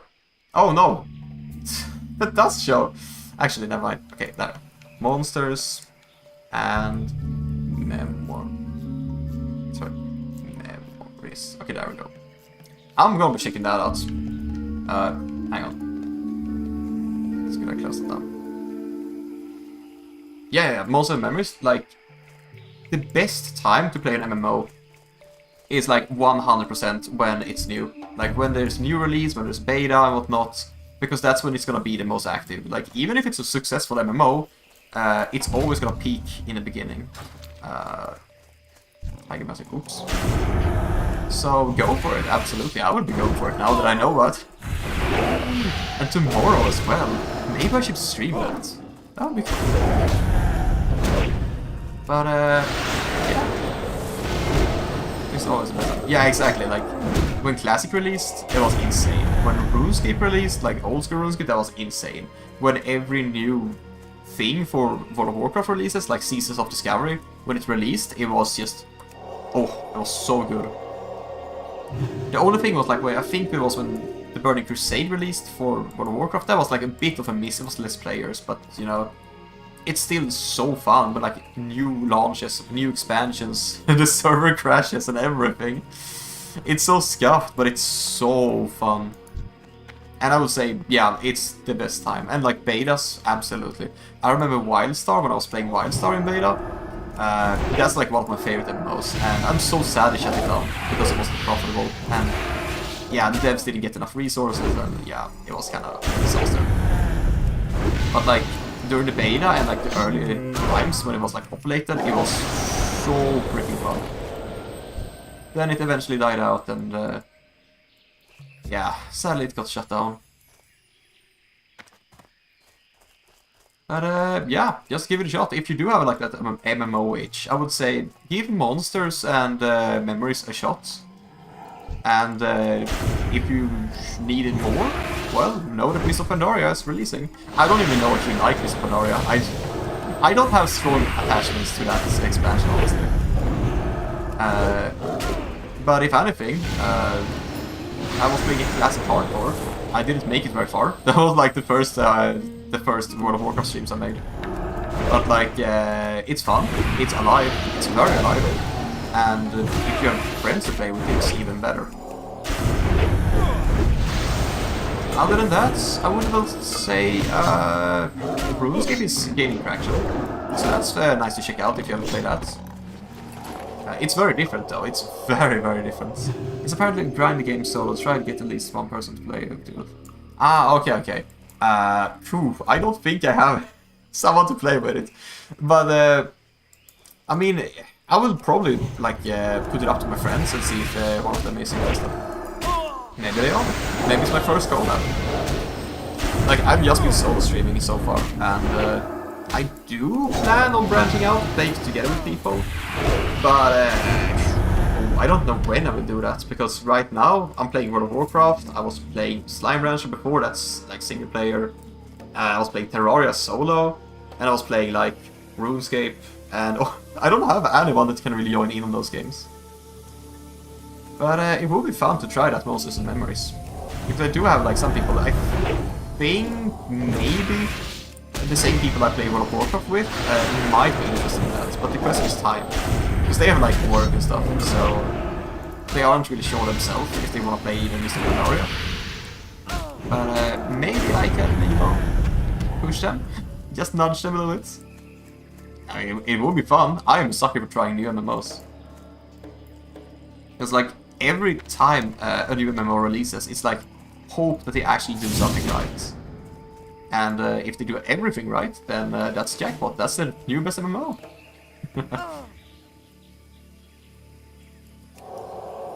Are you? He's coming. He is just straight up and going off the cliff.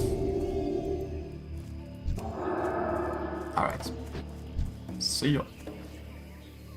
Oh, anyway, I was thinking about something. Oh yeah, speaking of like new mechanics, I did play like some Chinese MMO like many years ago that tried like super like unique mechanics and stuff like that. But I like even that like it wasn't like unpopular or anything. But like even such strange niche MMOs can like be super fun when they're new. Okay. Are you gonna get off me? I don't wanna fight you. Oh, and I completely forgot. I haven't mentioned it a single time this stream, but Final Fantasy XIV is something I have been interested in. I played to like level 40, I think, and I would like to play again. The thing is, I have friends who play who say that the game went kinda down the drain, so... what can I do for you? It's not the most motivating thing. See you around. What's on your mind? Safe travels. Okay, is there a paladin trainer here? I don't think there is. But yeah, it would be very cool.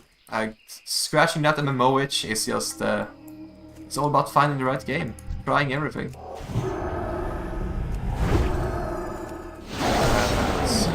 Also, if I recall correctly, I think Classic, like regular Classic, is still quite active. But don't quote me on that, because I have not been playing regular Classic in a while. Yeah, true. Oh yeah, also, I'm noticing, like, having conversations with the delay is super difficult. Like, you can have the latency on YouTube to be like 3 to 5 seconds. But I have it for like, I think it's between 10 and 15 seconds. And that allows people to, you know, rewind the stream. So like, if you miss me saying something, you can rewind like 5-10 seconds. You can't do that if you want lowest latency. Plus, it affects the quality. So, I don't know how to approach this problem, honestly. But I'm considering, like, you know, lowering latency to be like the lowest, so you can have like real-time conversations. I'm just a bit scared though. What if it butchers the quality? Man, I don't want that.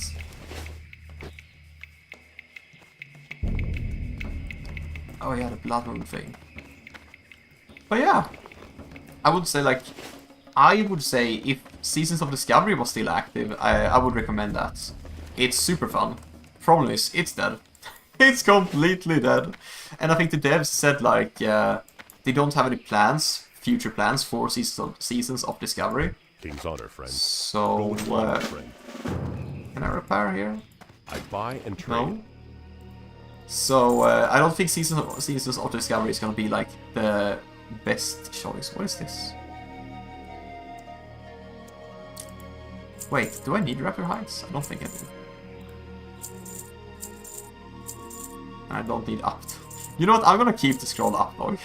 It's so funny, so. Light bless you. Can't see the bags. Oh yeah, yeah, absolutely. Like, if I would stream, I would probably go like... I can't guarantee I will be streaming it like right now. I need to plan up stuff and check out whatever I can. Like, maybe it's not even, like, I'm gaming on Linux, so I might have to do, like, workarounds or setups if it's not, like, natively accessible. But if I am, I would like to stream it, actually, if it's good. But even if it's bad, suffering through 2 to 3 hours of a bad game, that's just good content. Wait, Wait, hold up. Can I repair in the camp down there? I hope I can. But yeah, even if it's like super grindy, I mean, if it's too boring, you could like ditch it altogether. But like if it's just suffering, then it's good content. It could be fun. Uh-oh. Didn't see it there. Okay, never mind then. If you're just gonna be like that. It would be cool though, like streaming a new game like that, but I don't know. It would absolutely have like its fair share of players though. Here's the camp here. Ooh. Never mind then. Please tell me I can repair here. Please, please, please, please, please, Well please, met. please, please. Greetings. Yes. A bit expensive, but we take those. Sell those as well. Go with honor, Yeah, friend. looks cool, man, I swear. Anyway, where are we going? We are gonna... Oh, no way. Oh, no.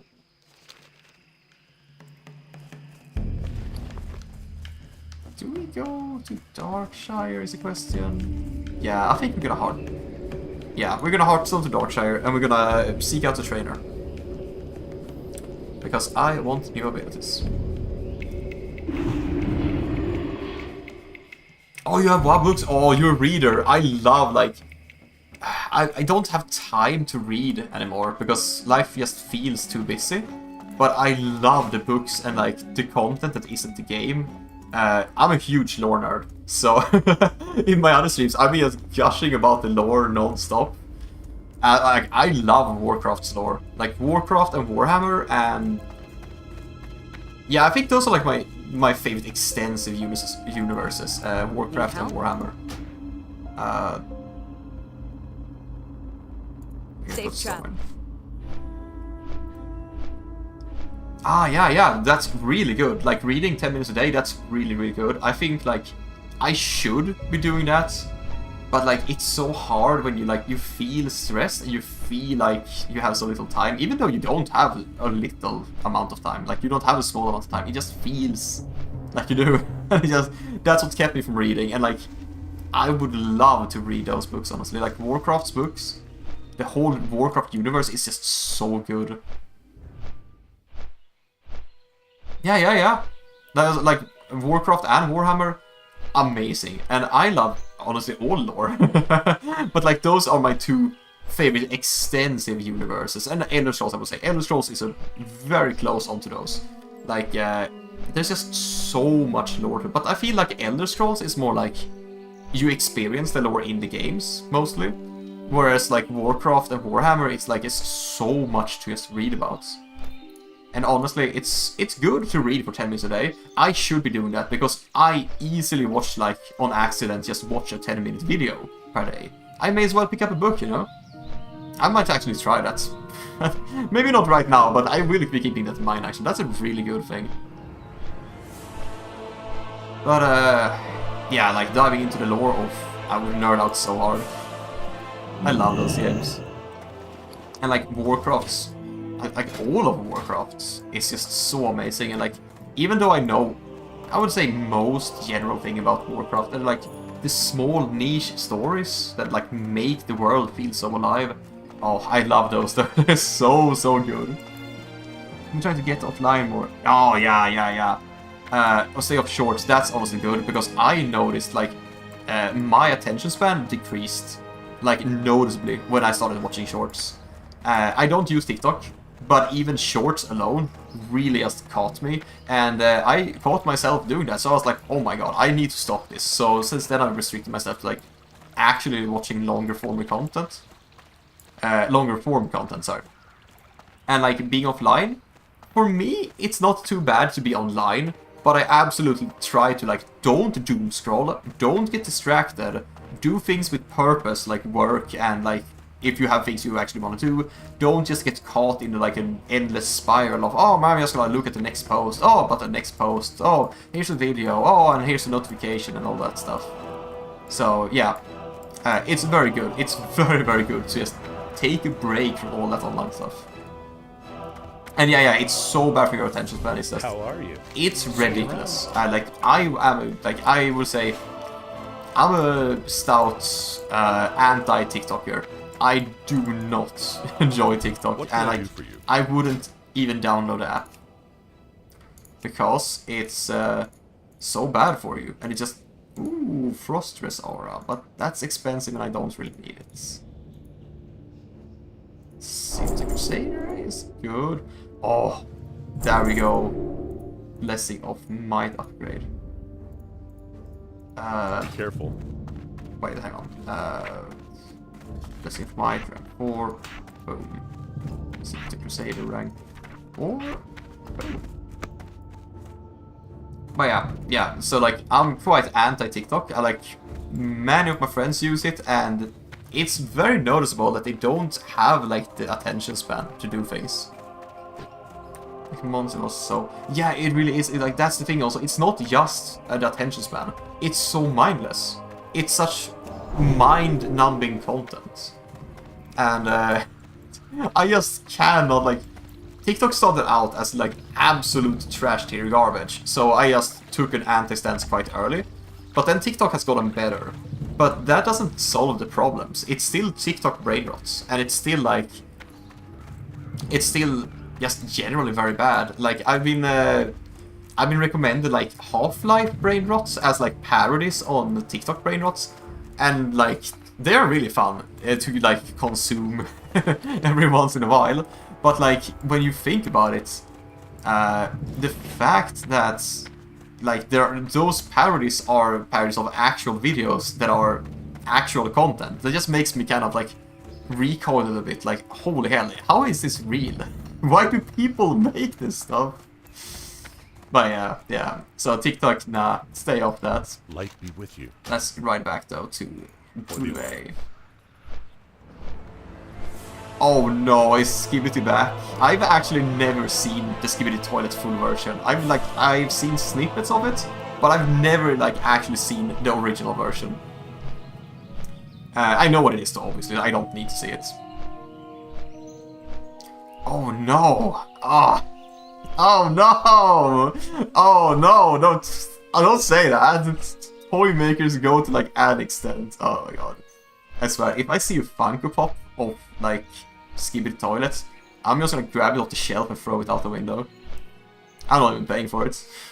Like, Jesus. Bring a hammer and smash it while they're at it. Just do the other consumers a service. Nah, okay, maybe that's a bit too anti. But yeah, no, I prefer to indulge myself in lore content and stories and whatnot. That's what I like. Brain rot, it's just, yeah. It's really not for me, and it's just, yeah. Short content as well, like, it's so easy to get distracted, but I feel like I'm so old at this point that in my younger days it was very hard to like not get distracted. But when you get used to it, and when you're so used to like abstancing yourself from it, it just it does so much more. Also, like, you can consume content in short form without completely losing your attention span. So it's still a risky game, and sometimes I do catch myself doom scrolling, but it's still better. And like, I would say Warhammer Shorts has really drawn me in, because there are some really good Warhammer Shorts creators, and then you can like usually link that to like longer videos, like diving deep into like a faction or a god, or like certain stories or characters, and it's just chef's kiss. I love lore. Same with World of Warcraft. Just, oh, it's so good. Just skip it. No. Don't bring this evil to this land. We don't need us fucking two of the worst things. No. That physically pains me to just know about. Yeah. But I'm not surprised at all either. I really ain't. I think I was even like following the creator of Skibidi Toilet like way back when he was making like Gmod content. And then out of nowhere, Skibidi Toilet exploded, and I'm just like, oh no. Yeah, I'm not even surprised either. I like... Funko Pops will just hop on anything to make money, and Skibidi has become like such a big thing. Yeah, you just have to look it up like in disbelief. And, like, I saw like... There was like... Oh, it's like... I was seeing like a kid that had like a Skibidi themed birthday party, and I'm like, I don't judge him. Like, sure, do what you love, but at the same time, oh, it hurts. It actually hurts to look at. Oh, he was doing Skibidi for like a few years. I didn't actually know that. I know Skibidi, like I think it's literally called Skibidi Toilet exploded out of nowhere. But I don't know if that was the like original video, or if the concept is new or whatnot. But yeah, like he was a good creator, and like he made good content. It's just, man, he just struck the unlucky nail and just cursed the world.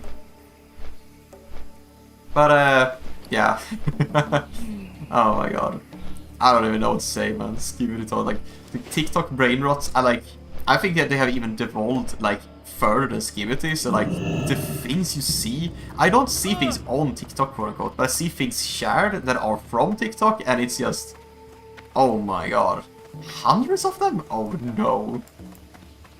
I'm not sure if you mean like also Skibidi Toilet videos, or if you mean like general Gmod videos, because if it's general Gmod videos, then that gets a pass. But if it's Skibidi videos, I don't really know how to react to that.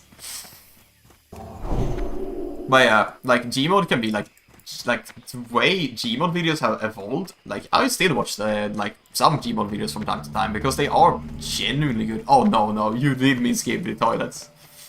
Oh no! Oh, that's so bad. That's so awful. Oh no. Well, I'm gonna need some eye bleach.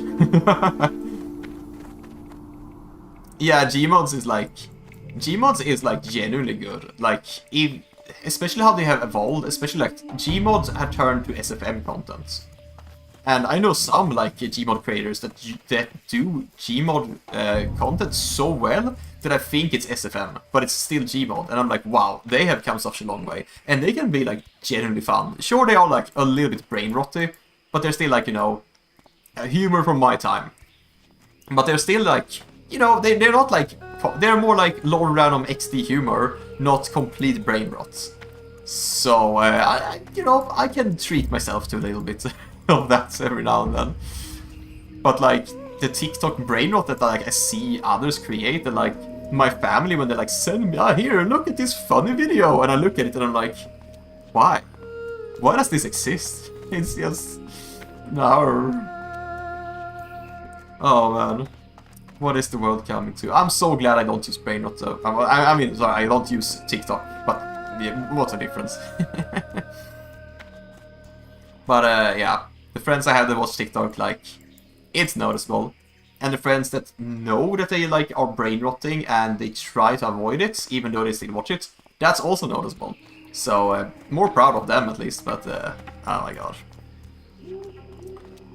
TikTok also like got banned, right, in the US? I don't know if it's, no, it's not banned still, I don't think. But, you know, I'm gonna be so real, I absolutely see why. Because if the regulators look at like the psychological impact, it's, yeah, it's noticeable. Like, and like if you look at the psychological impact, and like if the regulators looked at that, like it's just a straight up ban. Just why does this exist? This is so bad for people. Even though they banned it because of, you know, Chinese spyware and spying and whatnot. But, like, the impact it has on a generation... Oh, I was in the US, yeah. But, like, the impact it has had on a generation, we literally call, like, the TikTok generation. And I think that's, like, late Zoomers and Gen Alpha? I don't know if millennials use TikTok. I don't know a single millennial who use TikTok. But I wouldn't be like surprised if there are like all ages that use that.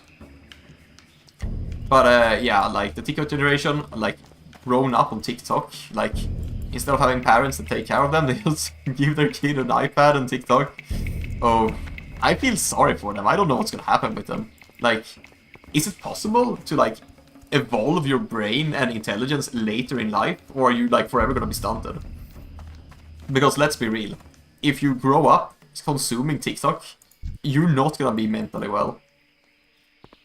Maybe it's a little harsh, but it is also, you know, a truth. They will have no attention span. Yeah, I'm noticing that already. Like, you literally have to do the jingle, jingle, jingle with the keys, and it works. Like, one of my my favorite streamers that I was watching, they were doing like that jingle, jingle thing, and they literally noticed like attention span in the videos went up. Like, people actually stayed for longer when they did the jingle, jingle, and I'm like, bro, is this a joke? Like, no, we're not cats. They will be stunted. Yeah, like, I actually believe they will be stunted. Like, if you don't, like, it's not just about developing good skills, like in life, that you must have. It's just straight up devolving skills, like attention span. It's harsh but true. Yeah, it is harsh, but it is true.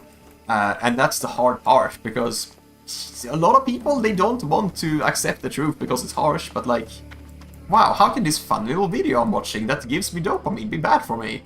Yeah, gee, I don't know. How could pressing this button that spins the slot machine be bad for me? Because it's complicated, but it's very, very bad for you. Oh, hang on, is this... Wait, why is it level 38? Uh-oh. Nope, I'm not taking that risk. But yeah, it's... Oh, it's so bad. It's so bad. I genuinely don't know what we're gonna do with the new generation. But we will likely have to like come up with something, like some form of training program, so that when like they turn to like a, how to say, when they become so dysfunctional that they can't function, we must have some sort of rescue program, like some sort of re-education program. They will also have the problem with their dopamine. Yeah. Like, I was having dopamine issues as well. I was having, like, in my early 20s, I had, like, severe depression, and, like, before that. And when I, like, you know, when you just sink yourself into dopamine content, it gets worse. And even if you're not depressed, it gets even worse. And it's so bad, because, like, even if you're not depressed, an addiction of any kind can, like, make you, or dopamine depravity?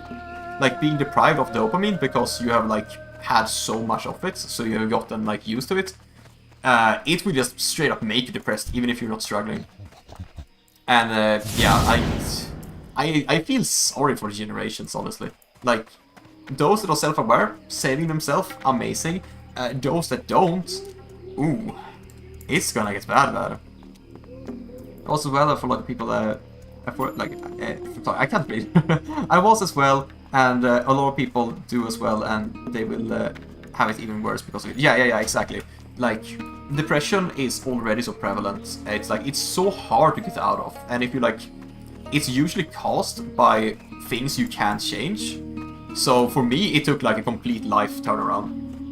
And it was like, I had to get rid of the things that made me depressed before I could stop being depressed. But like, when you are depressed, you lose so much energy and so much willpower that actually getting out of it and stopping the bad habits that make you more depressed is near impossible.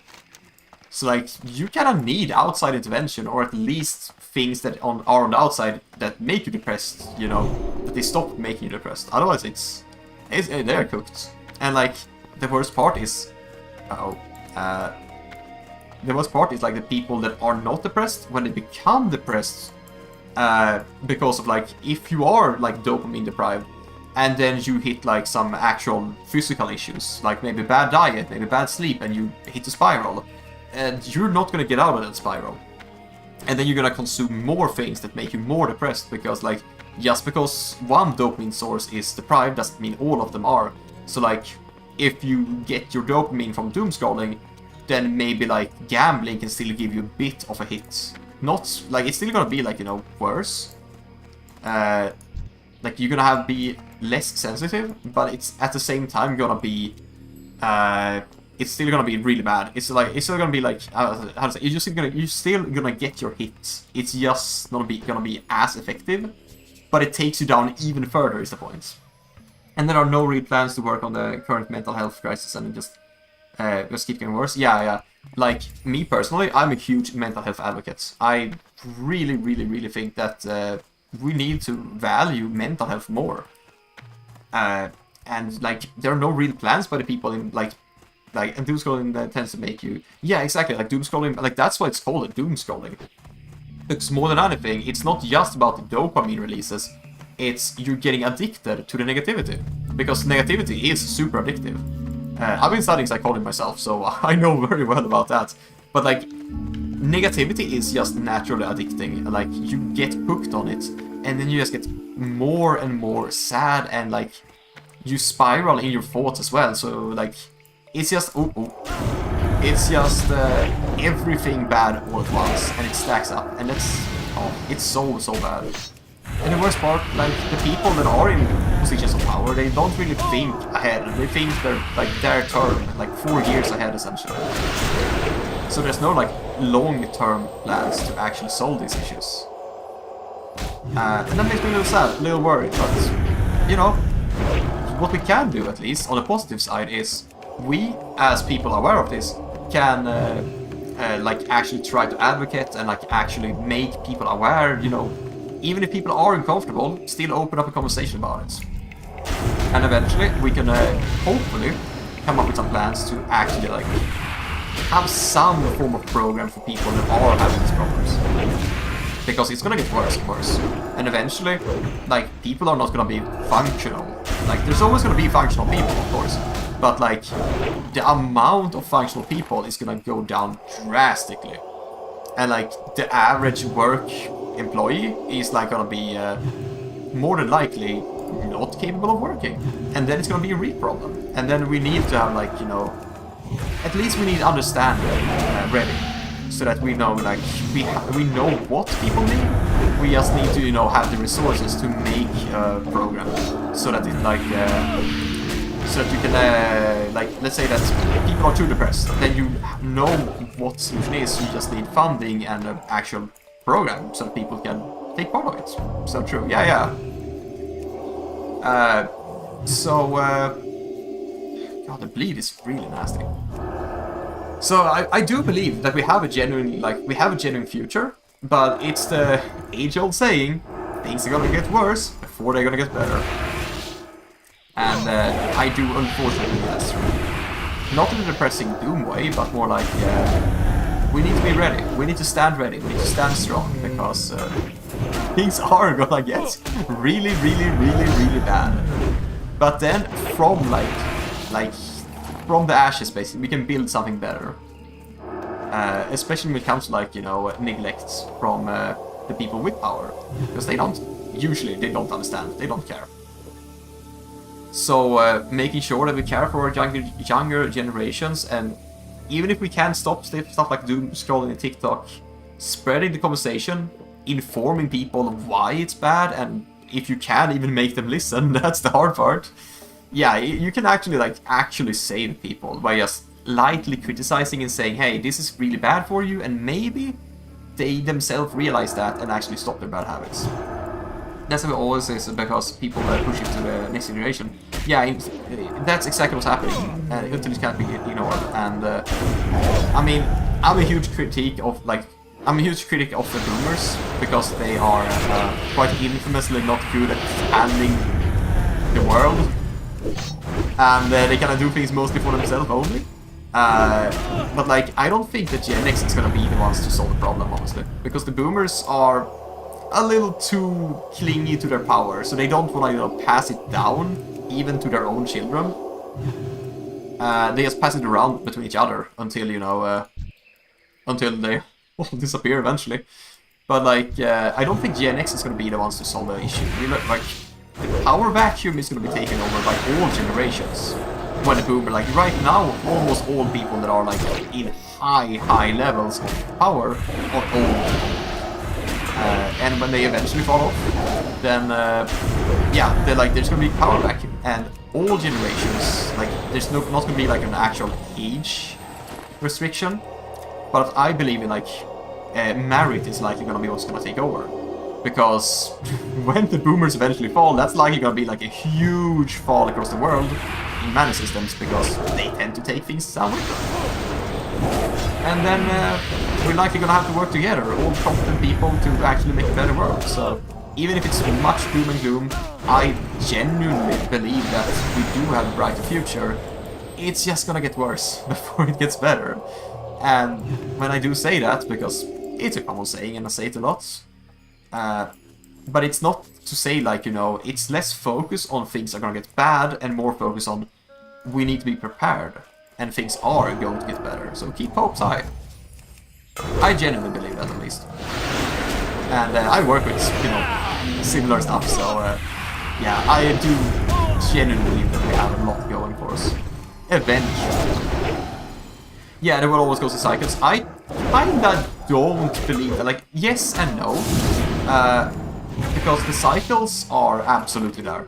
But I believe the cycles themselves take different forms, and like we don't always do the same things. And especially now, internet and global communication is like, I think, the game changer permanently. Because with global communication and easy access to education at your fingertips, it's just, you have access to things that other people in the past just could not know. I mean, look at the older people and the main issue, which is like, they don't adapt to technology, they don't learn new things, and they kinda just go with what they have learned, instead of going with, you know, reasonable arguments. And yeah, like, you know, being a little too conservative and being afraid to learn new things is kind of a problem. But when people, like, yeah, exactly, cycles, they just, yeah, exactly. They're not never the same form, but it does, you are right at the same time. So it's like, I agree, it's not I agree to disagree, it's I agree and I disagree. Because it's complex, it always goes in cycles, but there are things changing. And I personally, I believe that now that we do have global education and logging and like we log things, we, what is it called? We document things, that's what it is. We document and we spread things. I'm still waiting for you to say that. Strong men, oh yes, that's honestly my favorite. Strong men make peaceful times make weak men make hard times make strong men. That's a cycle that never changes. And it's like, I hate to be so negative, but like, I don't have anything positive to say about the boomers. I know some boomers are amazing people, but they are not the ones that seek power. They are not the ones that get into power. And the people in power that are the ones that have impact, and also the representative people, they are not good people. Straight up. Yeah, it really does cycle up to like, the people who don't know struggles, they never learn.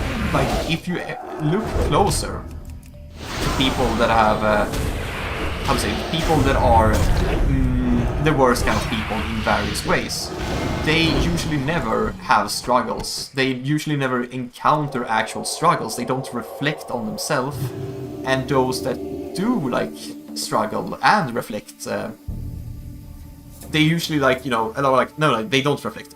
They struggle, but they become bad people because they don't reflect, and they try to deflect things, like, oh, this happened to me, but it's not my fault, and it's nothing I could do better. And, you know, humans in our nature are kind of assholes. Honestly, our nature, like, our natural jungle instincts pushes us towards being assholes. But, like, if you use the actual human aspect of thinking, you can, you know, shit is there. I hope I don't aggro the rest. But yeah, you can, how to say, you can avoid that. You can become a better person by, you know, thinking about your actions and whatnot. That's, in my opinion, what differentiates a single human from a person. Being able to, you know, reflect and understand more. Because, like, humans are animals, but also the critical thinking is what makes us special. So we don't have to follow our instincts. But people who usually follow instincts, especially fear, are the ones that usually push away self-reflection. And sometimes, most of the time, it's because of their environment, their upbringing, and whatnot. So, have I not gotten a single ear? Blood skull ear, blood skull. It is these people, they are the right ones. But yeah, like, what was I saying? They usually like, shit, no, I lost track, shit. Yeah, like people, their upbringings can really set like the tone for how they think, and if they believe, like, let's say that they are under a tyrannic, I was about to say government, but like tyrannic parents that believe, like, for example, you need to be perfect. You cannot be not perfect because that's bad and you will be punished, and they just generally teach that mindset. Then they will never learn critical thinking because they will be so afraid to criticize themselves, because if they're not perfect, they get punished. And it just sets the scene for like perfect toxic personality. And I just sometimes you gotta like consider that, but at the same time, in my not so humble opinion, I kind of think that it's your responsibility as a thinking, like, you are human, you are a person, you have the ability to critically think and reflect on yourself. It's your duty to at least try. Otherwise, you just, you know, letting fear take over, and like, if you are afraid and it holds you back, that can be understandable. But if you just straight up don't try, yeah, I'm not like, no, I'm gonna criticize that. And I will criticize it in a positive way and say that you should be trying, rather than you should just give up, because, well, I mean, no one wins when you give up. Anyway, that turned into a mega rant. Yeah, as you may notice, I've been, like, this is something I think about a lot, especially in today's society. But yeah, boomers, I do feel like they kind of fall into this whole category of... Hang on, I need another one. They do fall into this category of, like, they don't question themselves, they don't reflect, they don't do these kind of things. Some do, and they are awesome, but, as I said, again, they are not the ones in power, and they are not the problem. But, yeah, I don't believe the boomers, like, will really learn, but also, like, once the boomers are gone, so what people are thinking, yeah, like, it's so widespread now. I've been thinking about it for a very, very long time, but now problems are getting so harsh that people are waking up to reality. They are no longer afraid, because tackling the scary problem is suddenly not as scary as reality itself. People are getting tired of most boomers due to their title. Yeah, like, exactly, like an understanding of the current world. That's what exactly what I was about to say. I kind of interrupted myself. The problem with boomers is they don't want to learn new things. They want to do things the way it's always been done. The problem is that world is 40 years gone. It doesn't exist anymore. You can't do things the way you used to do. Things don't work like that anymore. There's literally no way to do those things. And that creates the problem that they aren't up to date. And that's what I was trying to say. They don't want to learn new things, so they apply faulty, outdated practices that doesn't work, and it creates a massive problem for society. And yeah, it's just not a great look on boomers there.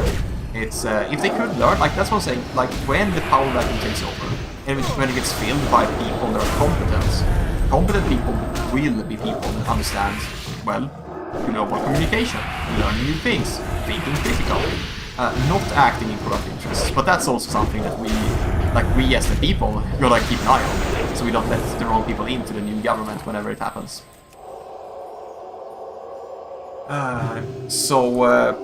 It's a bit like, it will be our responsibility too, and it's important for us to also be, aware that it's not just the people how to say, it's not the Watchers, it's we that have to, like, how to say, who watches the Watchers? And the answer is us. We gotta watch the Watchers that watch us. The watched gotta watch the Watchers? That's turning into a time twister. But the whole point is, yeah, like, I believe that the new people, the more competent, whoever rises up to take, you know, the power back, like the leading... whoever takes up the... There are so many things going on there, I can't talk at the same time. Whoever takes up the power in this new power vacuum will be competent, and I believe that that competence will naturally lead them away from the way that has, you know, corrupted the entire world. And generally, even if they aren't perfect, at least if they are trying, they are not gonna sabotage things through sharing competence. And that's gonna be a huge step forward. So, hang on, where are the Panthers? Hold up. Tiger Mastery, hostile taker, Raptor Mastery. Okay, I can do those. I do gotta kill those. But yeah, again, like, what I'm just trying to iterate on is, like, I do have hope for the future. It's looking grim, because it is grim. Everything's looking grim, and every one is, like, especially, like, the boomers and the investors of, like, the rich elite world is just, they are really doing everything they can just to squeeze a little bit of profit out of everything. And I genuinely just believe that we are going to, like, get a better world, but we kinda need to get rid of the problem first, and the problem isn't gonna, you know, just disappear. So we need to, like, I don't know, do something. It's, that's really the big thing, like, how are people gonna come together and solve this? It would be, like, amazing if everything could be done peacefully, but knowing boomers, yeah, they will likely just time out. They are gonna hit the hay permanently before they actually pass up the power. And I mean, like, how long can boomers live? 10 years? 10 years more? Maybe 20 more years at most? Unless we get life-extending technology. Oh gosh. But yeah, so... It's a little bit, you know, to and from, like, what do we, like, what's... How do you actually, like, approach this issue? It's a nuanced issue. God, I am yapping so much. I'm sorry, but this is like... I never get to talk about this, honestly, because everyone around me just never listens to any of this. Ever. But, it all boils down to basically bad things happening right now. Good things will be happening after the things basically collapse. So, keep your hopes high and be ready. And all of this conversation sprouted from, like, skipping the toilet, because, like, that's the kind of world we live in right now. Everything is so chaotic. But, I would still say, I think I am better off than most people in those terms. Like, I am used to this. I am well prepared mentally to handle this chaos. I can just, like, imagine the younger people who aren't experienced with this chaos, and then they, like, just head into the adult world now, basically, and they're just faced with the most disastrous, like, societal situation we've had in a very long time. I would say that staying in power 20 is max. They are already passing it. Yeah, they are already passing out, passing it on unwillingly, and that's what happens. Like, the literal Queen of England, who was kind of thought to be immortal, passed away, and I was like, yeah, now that she's gone, that's like the ultimate sign that the old people's age is over. And, like I said, like, there are good people in the boomer brackets. The only issue is that it's too few, and it's not the ones that represent the actual things. Oh no, I don't think I could go down there, so let's not do that. But yeah, they are not, like, it's not the, like, generation that matters. You can never, like, what is it called? You can never generalize and still be right. That's just not how it works. But when I say, like, the boomers, quote unquote, for example, or the millennials, or when I say the zoomers or Gen X, I talk about the representative masses, essentially, not literally people. But you understand it, of course you do. And what's that? Oh, hang on. Is this perhaps gonna kill me? No. And what's sad is that because it's unwilling, a lot of the knowledge they accumulate is... Yeah, that's so true. They don't really pass on the skills. They don't train the new blood. And I feel like they kind of grew up in a place where, like, you earn your status, and it kind of made sense for their age and in their society. But, like, when you could literally walk into a place, and I know how the meme goes, you walk into the place, you give them a, like, you look them in the eye and give them a firm handshake and you get hired. The thing is that I know people that have actually done that, and it worked. It actually genuinely worked, and it's just like, what the hell? But we don't live in that age anymore. So, like, earning things, quote-unquote, in their age, which is their mentality, that was like playing on easy mode, whereas we play on extreme death mode, and it's like, yeah, we don't play by the same rules. You can't just walk in and just hope that everything works nowadays. And I think that's like what creates the like entitled mentality of boomers, because they believe themselves to be better simply because it worked, even though they didn't realize that it wasn't like them that were good. It was just easy. It was easy. It was a lot more stable. It was easier, and like you could support like a family of 5 and have a house, 2 cars, and live a good life, have vacations, all on one, like, normal income. And it's just... I can't really point out one singular thing that does all of this, because it's just... It's the whole system. It's usually greed and incompetence among, like, unwillingness to change a system that benefits the people. Like, that's, you know, are the problem. So it's kind of like... It's a really tough nut to crack.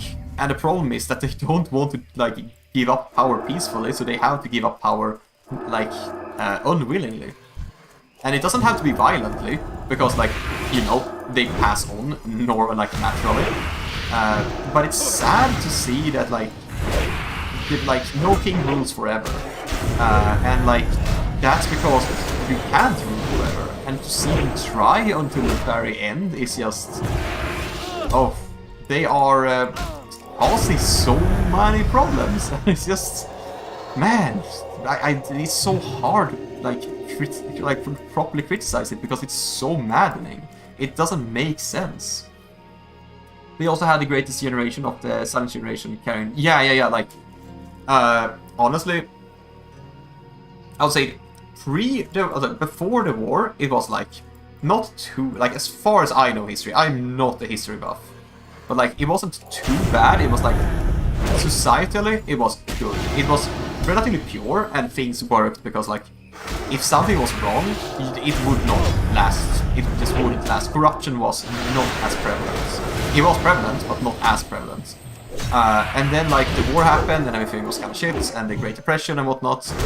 But afterwards, the post-war economy, especially in America, who leads still the world, from, like, how to say, from a media standpoint, from, like, a societal standpoint. Like, what happens in America happens in the rest of the world.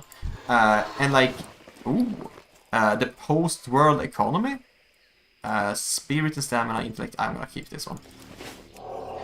Like, growing up in the post-world economy, like, the post-war economy, where everything was, like, incredibly good, and, like, you were thriving just by existing. Yeah, it created their view of the world that just they kind of ruined, and then they think we can just do the same. It wasn't the best, it was the Great Depression before the war, but they dealt with corruption and was punished for it. Yeah. And so, like, the Great Depression was bad. It was bad. And they have had economical and societal catastrophes. They've had, like, a more unstable world. There was, like, actual wars going on. So to say that they were living easy lives, that's not fair. And that's also not what I'm trying to do. But I'm not sure you understand that. I'm just saying this for, like, for whoever might be watching wars in the future and whatnot. But, they weren't living easy lives, but, like, the societal part of, like, how much effort you have to put into life in order to live a good life, at least by the current standards, that's where it was just, like, genuinely really easy. So But yeah, they did have their fair share of struggles. It's just, I just keep thinking of the meme, like, what it's called, like the Squidward meme, where he has like the badge that says like, I really wish I wasn't living through another major historical event right now. And that's how I feel, because the last 5-10 years? Yeah, 10 years I would say, like started 2015-ish. It all started with that damn gorilla. Oh man. But like, we are going through so many major events, and as someone who studies a lot and plans a lot within economy, yeah, a lot of the economical stuff is actually carryover from 2008, because the things never got resolved. A lot of things got shoved under the rug, and we are still feeling the consequences, because it's like a pressure cooker. Things are getting worse and worse and worse and worse, and eventually it's either gonna, you know, get solved or it pops. The lid just flies off. Okay, well, that's the same message. True. Yeah. So,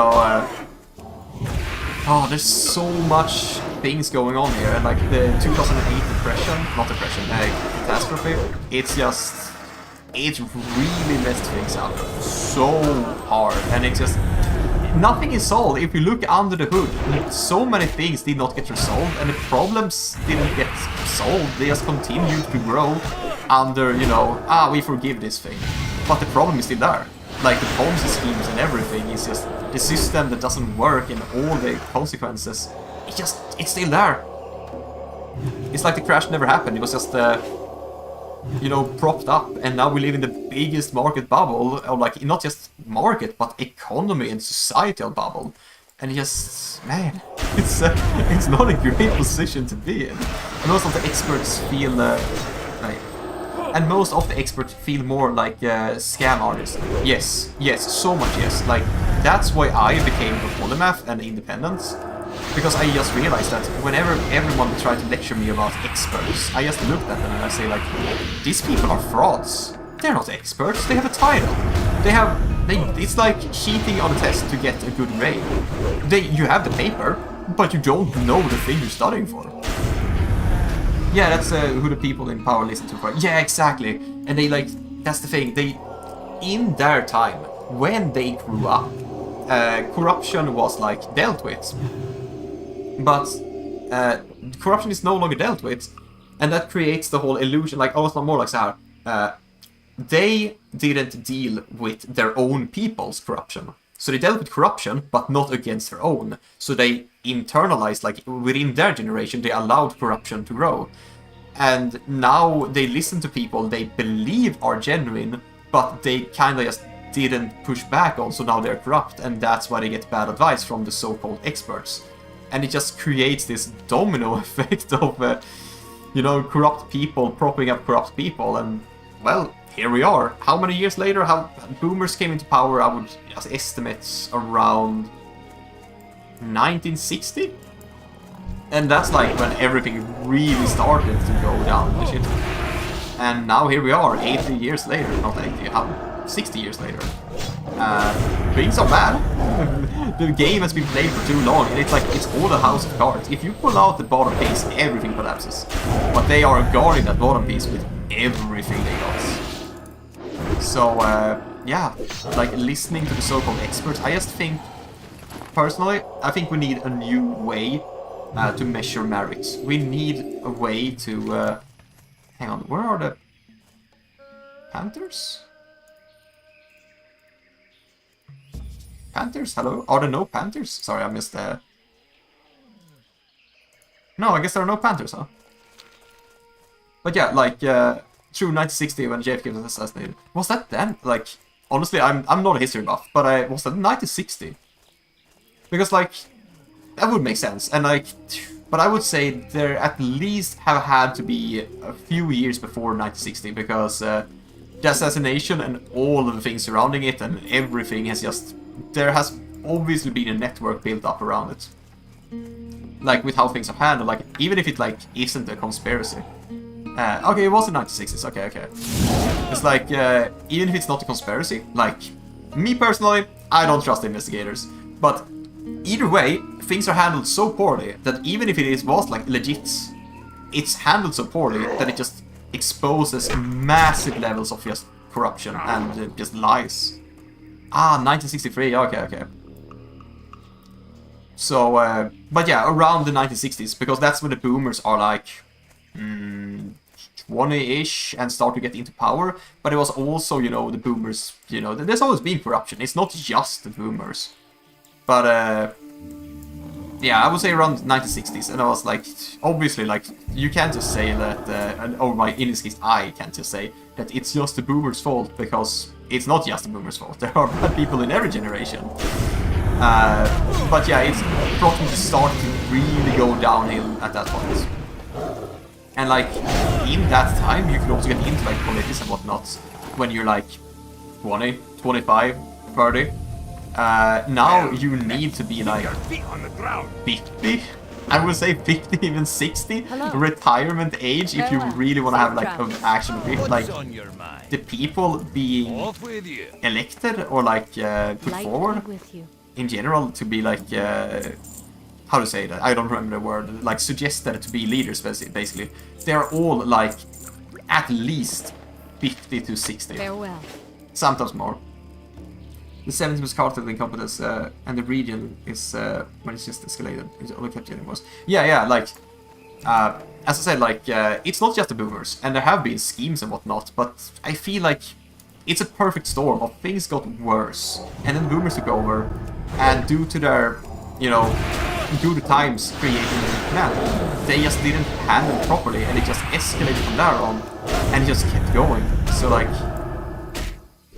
it's so much. Over the fire. No, we don't want that. Hang on. Wait a second. Oh, Panther Mastery. It's a red quest. That's why I didn't see it. Okay, we're just gonna not go for those. But like, I feel like it's the boomers that like they were raised in such an easy way, and then they also put that. Yeah. Okay, 1980s. Okay. Well, that is boomers, because that's when the boomers were like 40-ish years old. I would say that they have like a decent amount of power there. And with David, we're gonna. Do we go two-handed? I guess we're not going for two. Yeah, I don't know, man. Yeah, may as well. Let's go. But yeah, like, yeah, the boomers were, I would say, reasonably in power at that point. But more importantly, like, the boomers were, how to say, when they were setting up Gen X as their successor generation, they kind of went in with the mentality of you have to earn everything yourself, but at the same time, the boomers were the ones that had to give that earning, and they didn't really do that to Gen X, so that made Gen X like completely, intellect and spirits.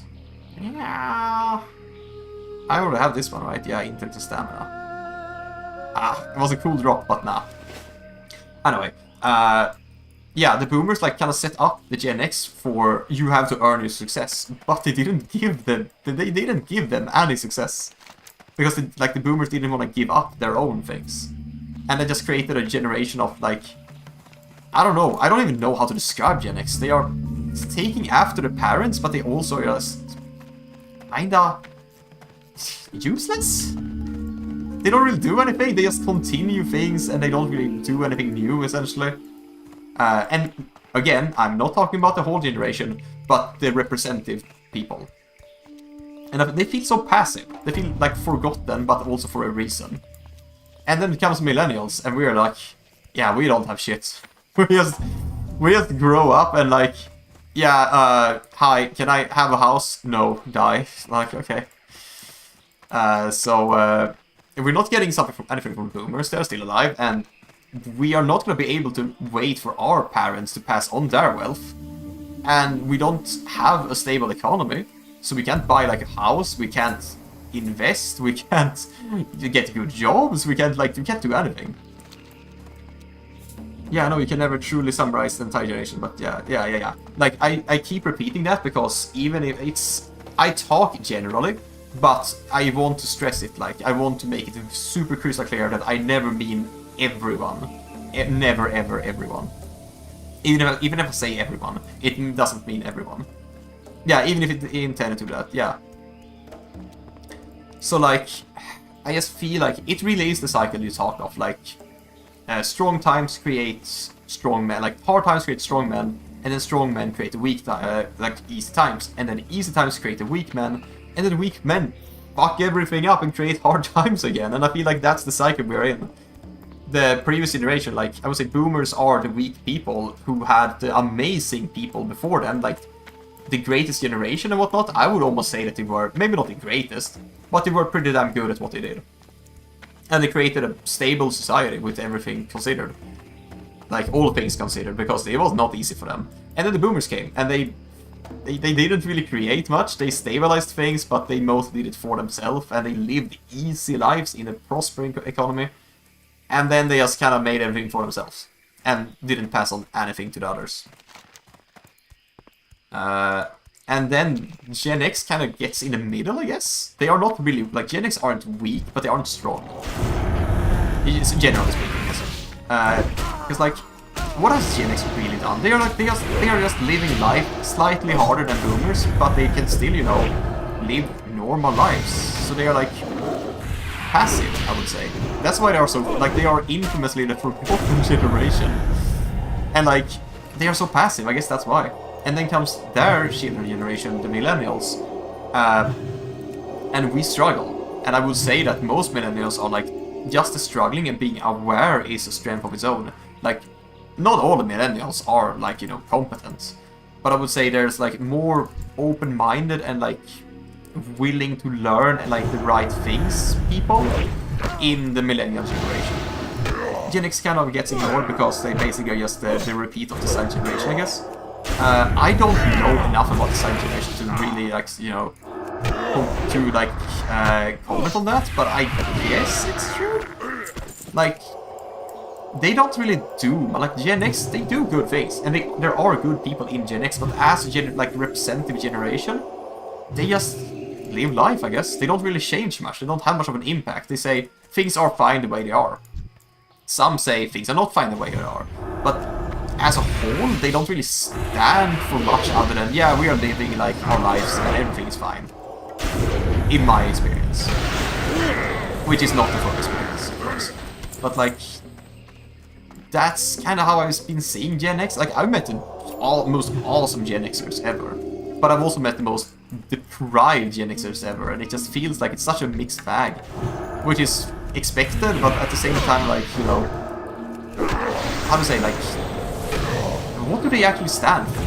I do believe that some Gen Xers were like protesters, but like, what did their protest, like, okay, that was almost rude to say what did it actually achieve, but I mean, they did achieve a lot. But I mean, like, they didn't achieve large-scale victories. They achieved like policies and good things, but like, what are their values as a generation? They live kind of good lives, and they don't have too much reason to fight.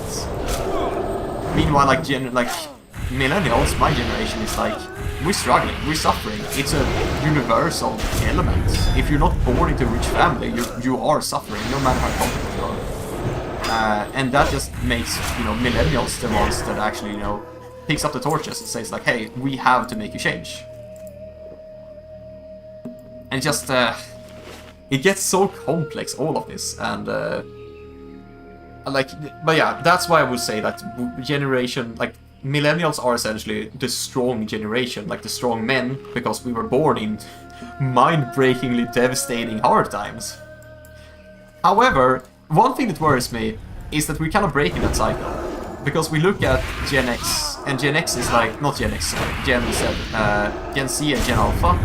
They are having it arguably worse than millennials, and they are being like mega hyper brainwashed by the media we talked about, by TikTok and other things. They are losing their attention spans. They're losing, like, they have about the same economical viability as like millennials.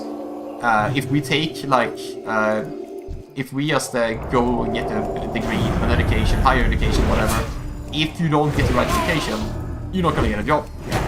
like some some fields are like, if you take this like degree, you are going to get a job. But others are like, yeah, it doesn't matter if you get the degree, you're not gonna get the job at all. And you have to like, you know the right people rather than know the right things. But like, I feel like even the brainrot generation, they are gonna struggle at least as much as millennials economically and in the modern society.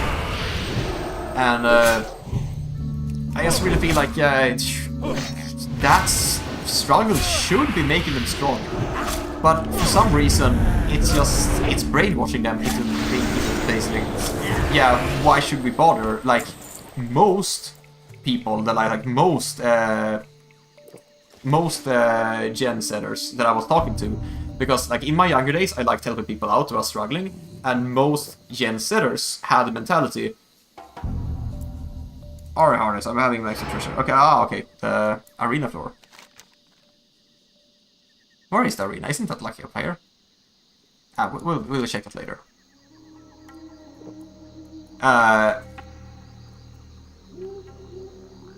Wait. Oh, it's Blood Moon. Oh shit. I didn't realize I've been streaming. Wait, no. Have I been streaming for 3 more hours? I guess I have.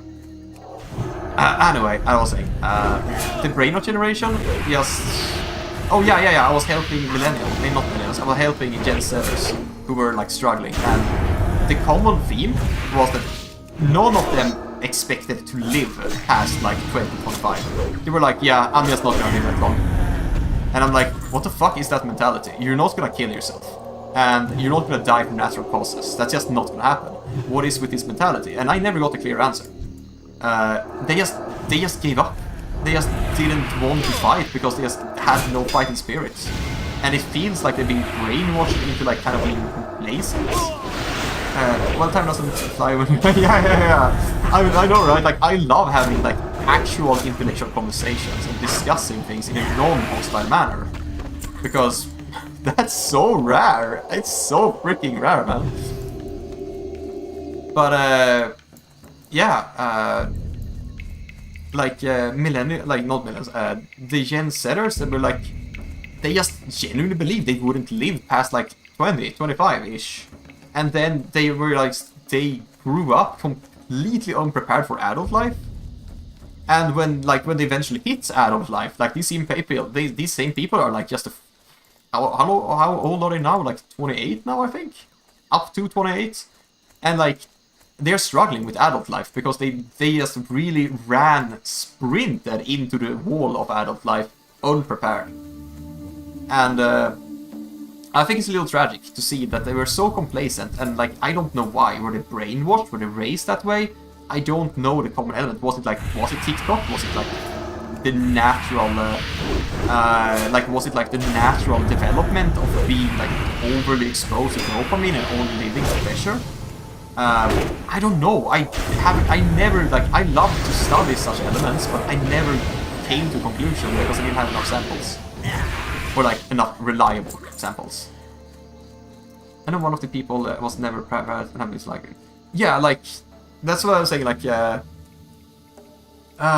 it's like some people, even millennials also. But I'm just noticing it's like it's almost every single Gen Setter that I've seen.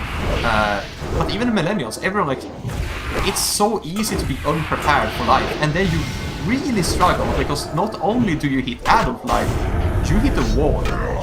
It's like you're walking a road, and like a good analogy would be like one road is uphill, and it's very annoying. It's very tiresome to walk, but it's an uphill walk. And eventually, when you reach the end of that walk, you're gonna be like at the top, but you have been struggling all the way, and it's been tiresome. But you know, at least you're at the top. Whereas the other road is a flat road. It's super easy. It's, you know, no resistance, super easy, but eventually you just hit a cliffside.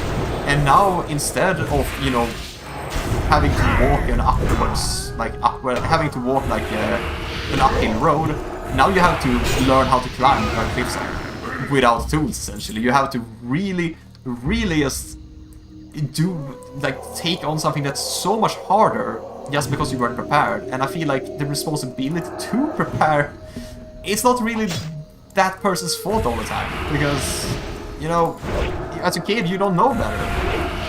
Well, looking back at my life was actually, say... Oh, I got that. The tiger at the like side of my eye was like distracting me, so I'm a little bit nervous. I don't want to die. Well, looking back at my life, I can say I can actually say it's more like I was never really taught important things and prepared for important things. Dopamine definitely played an important part as well. Yeah. Like that's what I was trying to segue into a little bit. It's not the people's fault that struggle most of the time. It's like someone has to raise you.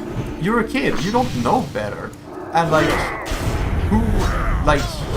you can't, like, unless you are, like, I've kind of been through the most traumatic shit, so I kind of grew up and was well prepared for life, because, like, a lot of hyper-traumatized people become adults too early and become very well prepared. But when you're not living that kind of life, how are you supposed to, like, know that you have to be prepared? You don't really understand how harsh. People can tell you, oh, you should be prepared for adult life, otherwise it's gonna be hard.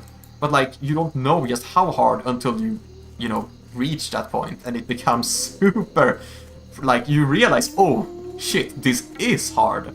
But, like, the people, like your parents, teachers, everything, they were the ones that should have taught you, not just that it's gonna be hard, but also how to prepare yourself, like, how to discipline yourself, not like 100% you have to be a boring person, you can't enjoy dopamine, but, like, how to mentally prepare yourself little by little, so that you... Ow. Whoops. I guess I was too focused on the conversation. But, like... Oh, like, it's how teaching you to walk that little upward slope for a longer time so that you don't hit the wall when you actually become an adult. High school should also definitely be preparing you, a little bit for real life as well, as they changed it in my last year with the class that taught you the bare minimum. Okay, as well, hang on, sorry, I got something in my eye. High school, you should also be definitely preparing a little more for real life. As well, sorry, as well, am I reading this correctly? I'm so tired. A little more for real life as well. They changed it in my last year with the class that taught you the bare minimum. Okay, right, now I got it. Sorry. That was so awful. On my own. Like, I never really got to like see that change, but I've been seeing that a little bit. They do prepare you for some stuff, but like when I went out, like I remember we had like what's it called, social classes, I think, like society classes. It's 5 AM for me, so I tend to be a little bit sloggy in the brain sometimes. But I'm glad you understand. It's just we gotta cut some attack sometimes. But yeah, like we had like society classes, I suppose, but they were mostly teaching about like reading can be like a real daunting task sometimes. It's like I'm not a great reader. You read books. I don't have that training, so I struggle even more. I should really pick up books, honestly. Yeah. I'm a night owl, so I start streaming at like 12, but I also like at like 3 I start to lose my compensation. But it's fine. Anyway, what I was saying was we had like society classes, but they only taught like, oh, these are how many seats are in the government, and I'm like, okay, and this is how the voting system works. And that actually, no, they didn't teach us that. Like, oh, this is how the parliament works, but not how the voting system works. And I'm like, okay, am I supposed to know why this is valuable? I'm like 14 at the time, I think. But like, they didn't teach us like how taxes work, what, like how to like handle an economy, how to properly prepare for like economic responsibility and stuff like that. That's stuff I had to learn myself, and it worked out for me, but it did not work out for everyone else. I used to be night owl as well. I fix myself so I can fix like. Sorry, I used to be a night owl. I have had to fix myself so I can fix myself. Oh, I know they've never taught it. Yeah, exactly. Like, night owl for me. I just want to touch on that first. Night owl for me is not actually a bad thing. Like, I am like after many years of experience, I know for a fact that nighttime is my time. Maybe not, like, it depends actually on the season, but I can be up to, like, I can work effectively until like 8 AM or something like that. As long as I get enough sleep, I handle it well. And I am a night owl. If I wake up too early, I actually just get depressed and I actually feel like shit.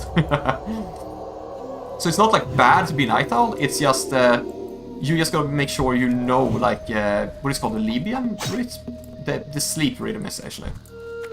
You gotta know your own day-night cycle and what times work for you.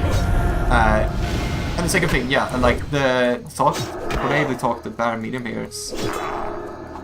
Oh, hang on, I'm trying to read about doing this and it's like, oh fuck, because I realize I'm probably gonna die now as well. Okay, I have an idea. Cool. For me, they thought the bare minimum, like here, is how you write to resume. Yeah, like, they taught, like, the bare minimum stuff, but they don't, like, teach live experiences, because I feel like the school expects you to, have bbeen taught by your parents and be raised properly. But, like, a lot of parents, including mine, have not done that job. So, and that's what I feel like. Like, school trusts the parents to do the job, and parents trust the school to do the parents' job for them. So it's like, it doesn't really work out when no one does the job. Usually I only get a few hours of sleep a night. That's... oof. During summer, I sleep, like, I've been studying somnology, so I can really talk on this topic, but like, I sleep quite badly all summer, but sleep is probably the most important resource you have. You will not function properly without sleep, so as long as you get full, I would say it's 7.5 hours is the most usual. Some people need less, some people need more, but as long as you are well rested, you can sleep at any times. You just need to make sure that you actually get enough hours, because your body needs to reset. And that's what we were saying now. Oh, I knew they taught me stuff. Oh, no, they never taught me the stuff. For me, they taught the bare minimum, like here. Okay, that was what I read before. I usually only get a few hours sleep. Parents don't like being parents. Yeah, exactly. Parents don't like being parents. A lot of parents don't even like their kids getting part-time jobs. Oh shit, you're hitting the, like, what is called, nail on the head. That is unfortunately a little too true. Parents, I feel like Gen X is the, like, our parent generation is like the awkward middle ground between boomers and not boomers. I wouldn't say like between millennials and boomers, but they are boomery, but they're not 100% boomers. So they're like, they don't even want to do the job. They just expect kids to kind of, like, you know, do things themselves. And like the new generation of parents, like even like the millennial parents, especially the worst millennials, because I'm not gonna hold millennials on a pedestal. We have some of the worst people in our generation, hands down. And like, oh, I don't want to take care of my kid because I'm so tired, or I just don't care. Here's an iPhone or an iPad. They rot your brain, little one. Like, don't do that. That should be illegal. Don't do that. Why are you allowing your like 3-year-old to have an iPhone? I was like, another streamer I was watching was talking about this as well, like a while ago. It's like, oh yeah, like they saw a parent with like a crying boy who was like 4 years old, and they were like, they just gave him an iPhone. That's it. They didn't care like to give him attention, to see what's wrong, to anything. Just here, take down the phone, play some games, watch some TikTok, whatever. And it just, oh my god, that's, you gotta be a responsible parent, straight up. Otherwise, you're gonna have children that's not gonna be real people. Fishing out food night. Sorry, I have something in my left eye, so trying to read sometimes gets really hard. But I'll get to it. Just parents don't like being parents more. Yeah, completely. Just yeah. Honestly, as I was saying as well, like, get a basic phone. Flip phone is cool also, because, let's be real, flip phones are badass. Maybe that's millennial me speaking, but I love flip phones, they're so cool. But like, get something that's basic, so that they can call, they can SMS, they can like message people and whatnot. But they shouldn't have like unrestricted internet access until they are like developed enough to actually properly, like, you know, be able to handle that. But that's also, I was thinking about this, yeah, Flipos was so awesome. But I was thinking about this as well, like, when I was a kid, this wasn't an issue. Because unrestricted internet access for me, sure, it included very bad internet stuff, TM. But it also was like, it wasn't the social media brainwashing scheme that's like the thing nowadays. It wasn't doom scrolling, it wasn't brain rot content. It was like forums, it was animations, it was discussions, it was like videos, it was things that were like genuinely developing me to become like who I am in a good way, and I feel like kids should be allowed on the internet. The problem is that the internet nowadays isn't appropriate for kids that are young age. It's like so much brain rotting content, and like the old internet doesn't exist anymore. Like on the old internet you would learn valuable lessons like social interactions, online etiquettes, don't trust anyone, and people lie on the internet, etc, etc.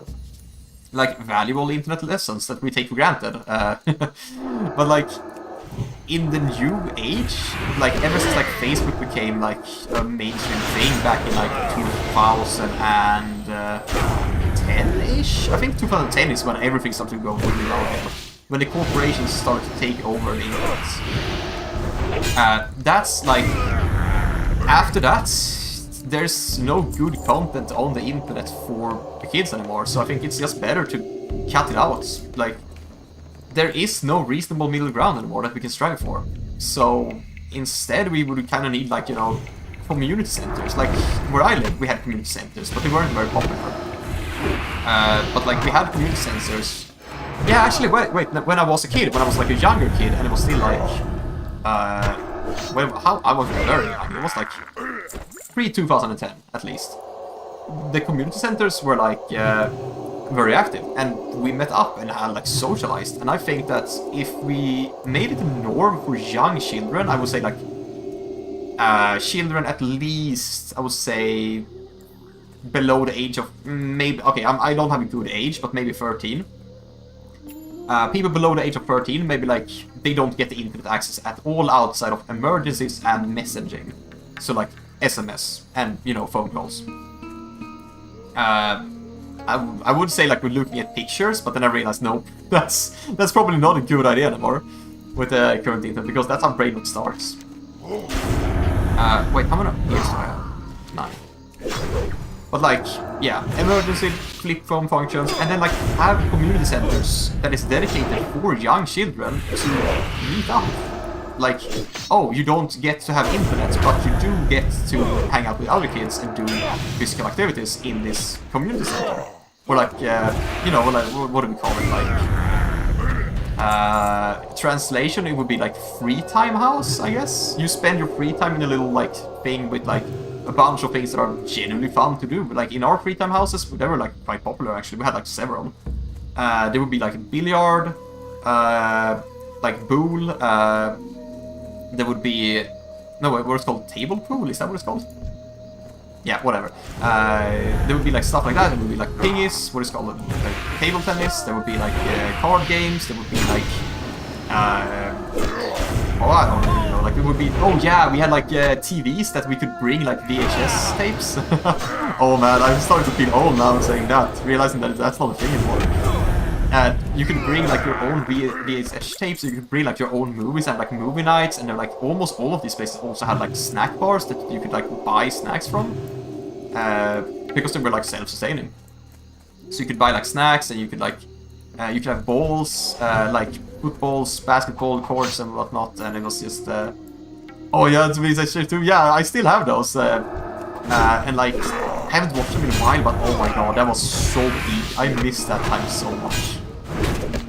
Oh, but like bringing your VSH tape and like playing it on the TV together, having like a movie night, and like just watch a movie afterwards. Like someone might have gone home, and afterwards like you maybe play some cards or something like that, and you like just smack talk and just talk shit and have like some snacks and just have a great time. It was just, if the kids could have that, well, every single kid could do it. Oh my god, that's so. I had like one. No, I had 2 Scooby-Doo. Okay, I'm done. Oops. I had 2 or 3 Scooby-Doo movies, I think, but on VHS, and it was like, oh my god. If you had all of them, like that almost makes me jealous in post. Oh, okay, I do keep the blood. Okay, thank goodness. But like, oh my god, they were so good. Like, I love those movies. I love all of those movies. Like, when I look back at the VHS tapes I have, they're like, they are movies I would watch to this day. Like, they are so good. But yeah, like, you would just bring like a movie, and you can have like a movie night, and you can have like this conversation. Yeah, that's where I love stuff. Like, if kids today could have like no internet access and have these things available to them, so that they actually did have like community centers like this, I think that could be a genuine solution if we invested in that. Like, invest for our children. I know boomers don't give a shit, and Gen Xers, they say that they care, but I have not seen them care yet. If we actually cared about the future generations and we just prevent access, like make it the norm. You don't have to make it like law. That's stupid. Because law needs to be regulated, and usually by suboptimal punishments. Instead, make it the norm. Make it so that we do have community centers where young kids get to have no internet access. I'm gonna die here, aren't I? They get to have no internet access, and they can just hang out and be kids. Like, when I look at, like, I saw like a nostalgia clip of like the 90s kids and what 90s kids do, and they did like very stereotypical 90s kid stuff, and I'm like, yeah, I did like all of this, and I look at it like now, and wow, if the kids just got to have this amazing experience. Yeah, that's a good way to put it. They are the most indifferent. They just don't care. They just go with the flow, and they don't really change anything. But like, I would say, at least I would stand for this. Like, if we could fund community centers like this, and we could let kids have the authentic 90s kid experience. Hang on, I gotta just turn off my lamp because it's the sun is rising. There we go. But if we could give like the kids of today the authentic 90s kid experience, go out, like, instead of coming home and staying inside, scrolling on TikTok, being on the internet, just go outside, do physical activities with friends, socialize. If we could somehow make this the norm, that could save a generation. Like, they get to develop like socially and skills, because, you know, let's be real, kids are kind of reckless and they learn things the hard way. Yeah, that includes me. We learn things the hard way, and it teaches like kids so many valuable life lessons that just they don't learn nowadays. And I think that if we could make this the norm, like truly invest in it, and truly like incentivize people, like parents, most importantly, to not give their kids phones and just be lazy parents, and like really just bog it into their head, drill it into the parents' head that this is bad for your kids. Your kids are going to suffer immense consequences later in life. Not just functional, but social and mental. They're gonna struggle. They're gonna be mega depressed. Like, if we could make this a norm and just make community centers a thing, yeah, I think we could save the children. On the authentic 90s kid experience, well, one thing is coming back. Sorry. One thing is coming back. The incredible strange ads. It makes you either want to try the product or just weird you out. Yes, I love that. Like, that's like, I was so tired of ads for like the past 15 years. They've been so homogenized and same, and it's just been so lame. It's just like, I don't want this. I don't want to see this. Like, it's just, oh, we are optimizing subliminal marketing so that you want to buy this thing. And I'm just sitting here like, I know your game. Shut up. Go away. I hate you. But now it's like, you see an ad that's so weird. It's like entertainment of its own. it's fun to watch. And then you say, oh, this product, actually, you know what, this product might be good. And that's like, you don't feel, how to say, intruded on. Same, I love it so much. The ads we were getting were so boring. Yeah, like, we were getting so many trash ads for so long, still am. Not as many now, but as you said, like, there are more good ads, and I really love that. But like, I don't know, it just feels like the corporate. I think that's the thing, really, that also defines Gen Xers. They are statisticians, is that it? They look at statistics and think they will work, because the statistics say one thing.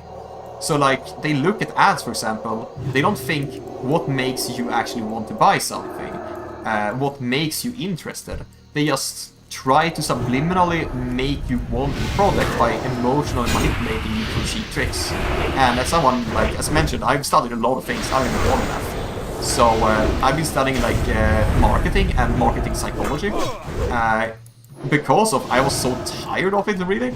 And the dirt I dug up in that industry, it's just holy hell, it's so bad. Every single thing is about manipulating you as a viewer into feeling like you want the product and then make you act impulsively to just buy, consume.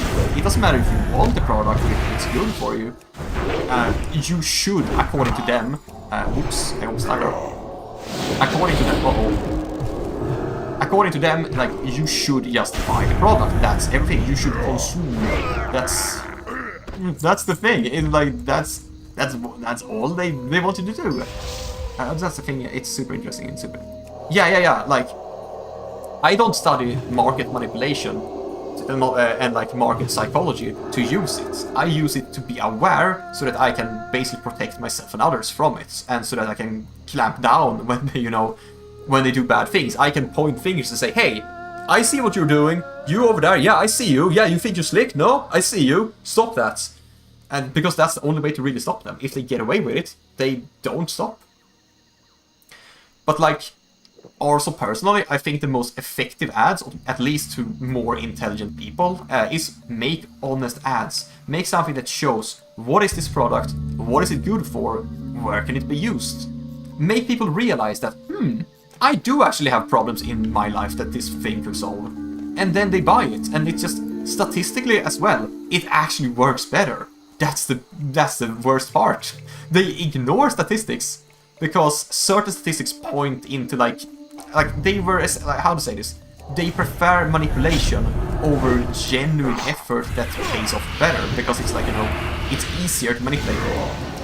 Something you should look into if you have the old fast food. Yes, I have. It's so bad. Like, fast food, like soda ads, like Coca-Cola is infamous. Like, it's, I would say, one of the most infamous examples. Yeah, they do hate Genoveva. Still, they do, even here. They, like, it's so low effort. You just, here's the food, buy it. Like, I notice it as well, especially lately. They literally say, buy this product. They don't say, like, here's the product, it's good. They say, buy this product, with different words. They try to, like, demand you that you should be buying this product. And it's just like, no. That's a simple trick to, like, how to say, to make people that are very susceptible to taking orders into just doing what they're told. Like, I genuinely know people that if they hear a command, they will follow it. And I hate seeing that my friends have such, I don't know, how can I say this in a respectful way? Struggles to act like an actual person and not like a slave. That's not respectful, but that's as genuine as it goes, frankly. But yeah, like fast food ads as well, they're like, oh yeah, I was saying like, oh yeah, like one of the most infamous examples was like Coca-Cola and soda ads. They don't sell their product, they try to sell you the experience. Look at this, if you drink this cola, and you will have friends who drink it with, and everyone, look how happy they are. They are laughing at the beach. they don't sell the product. They kind of make you think like, oh, I want this experience, and then they try to link that with their product. So your brain goes like, oh, if I buy Coca-Cola, then I will have a great experience with friends. Like, obviously not how it works, but that's how your stupid primate brain thinks about it, and that's why it works. And that's why, like, they really love psychological marketing because of this, because it works. I have seen myself, it works on me as well. It's actually funny because it backfired on Coca-Cola because of this branding. Yeah. Like, oh shit. Fuck. Oops. Yeah, like, the worst part is that most of these things, they aren't good strategies. They just are not good strategies. They think they work statistically, but they don't work. And the experts, as you talked about before, like, they take experts' advice, but they don't work. It's not good advice. The new Coke apparently tasted better than the normal Coke.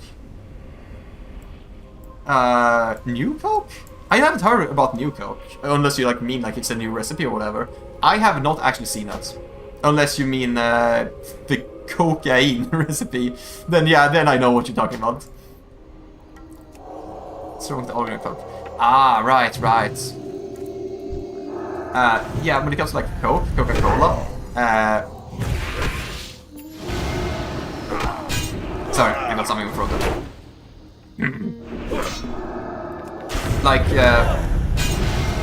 one thing that actually tastes better, sorry, that was slightly off topic, but one thing that genuinely tastes better is the glass bottles. Glass bottles taste better because they lace plastic bottles with something on the inside. And that's something on the inside is supposed to make it, not get a plastic flavor. However, that lacing tastes like plastic. So they are it's genuine when people say that glass Coke bottles taste better, that's authentic. It actually is better. When they remove the actual Coke and Coca-Cola, they remove a new Cola flavor called New... Ah, okay. I didn't actually know that. But I absolutely believe it. It's just that, Coke is a little bit addictive. Oh yeah, do you want to know super... I don't know if it's technically secret, but I don't think it's very secret anymore. Coke still has Coke in their Coke. They still have actual cocaine in their Coca-Cola. However, it's a deactivated,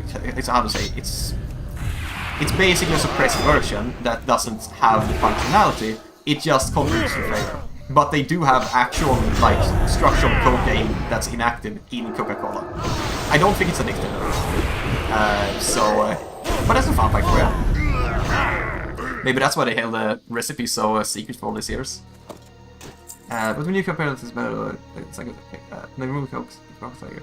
The glass was actually sugar in it. Oh yeah, are you talking about the Mexican? Or are you talking about the glass? Because I know about Mexican Coke. Wait, hang on, did I? Main hand mace... it's not as good. Yeah, no, then they sell the actual Coke to pharmaceutical companies, one of the only companies that actually... Yeah, exactly. And it's it's crazy. It's fucking crazy. It's insane, but it's the one, there's the glass. Ah, okay. Because here's, I live in Sweden, by the way, that's why it's so late. We do have glass Coke bottles, occasionally, but it's not the norm at all. And they are usually very expensive and sold at, very occasional places. But, Mexican Coke is, they use, actual cane sugar. And US Coke uses, slop sugar? Is that a good way? It's not, good quality. I don't think it can even be, considered to be sugar. So, Mexican Coke is, the genuine thing. As normal Coke is, slop Coke. Come here. He's around here. Is he coming? There he is. But yeah, so Mexican Coke is, genuinely better quality. Over here in the EU though, in Europe we have different rules, so I do believe we have a completely different Coke. High quality ingredients and pretty decent overall, I would say. But even so, plastic from glass does have a genuine different taste, because they tried to gaslight us, for years. They lobbied so hard and spread so much misinformation.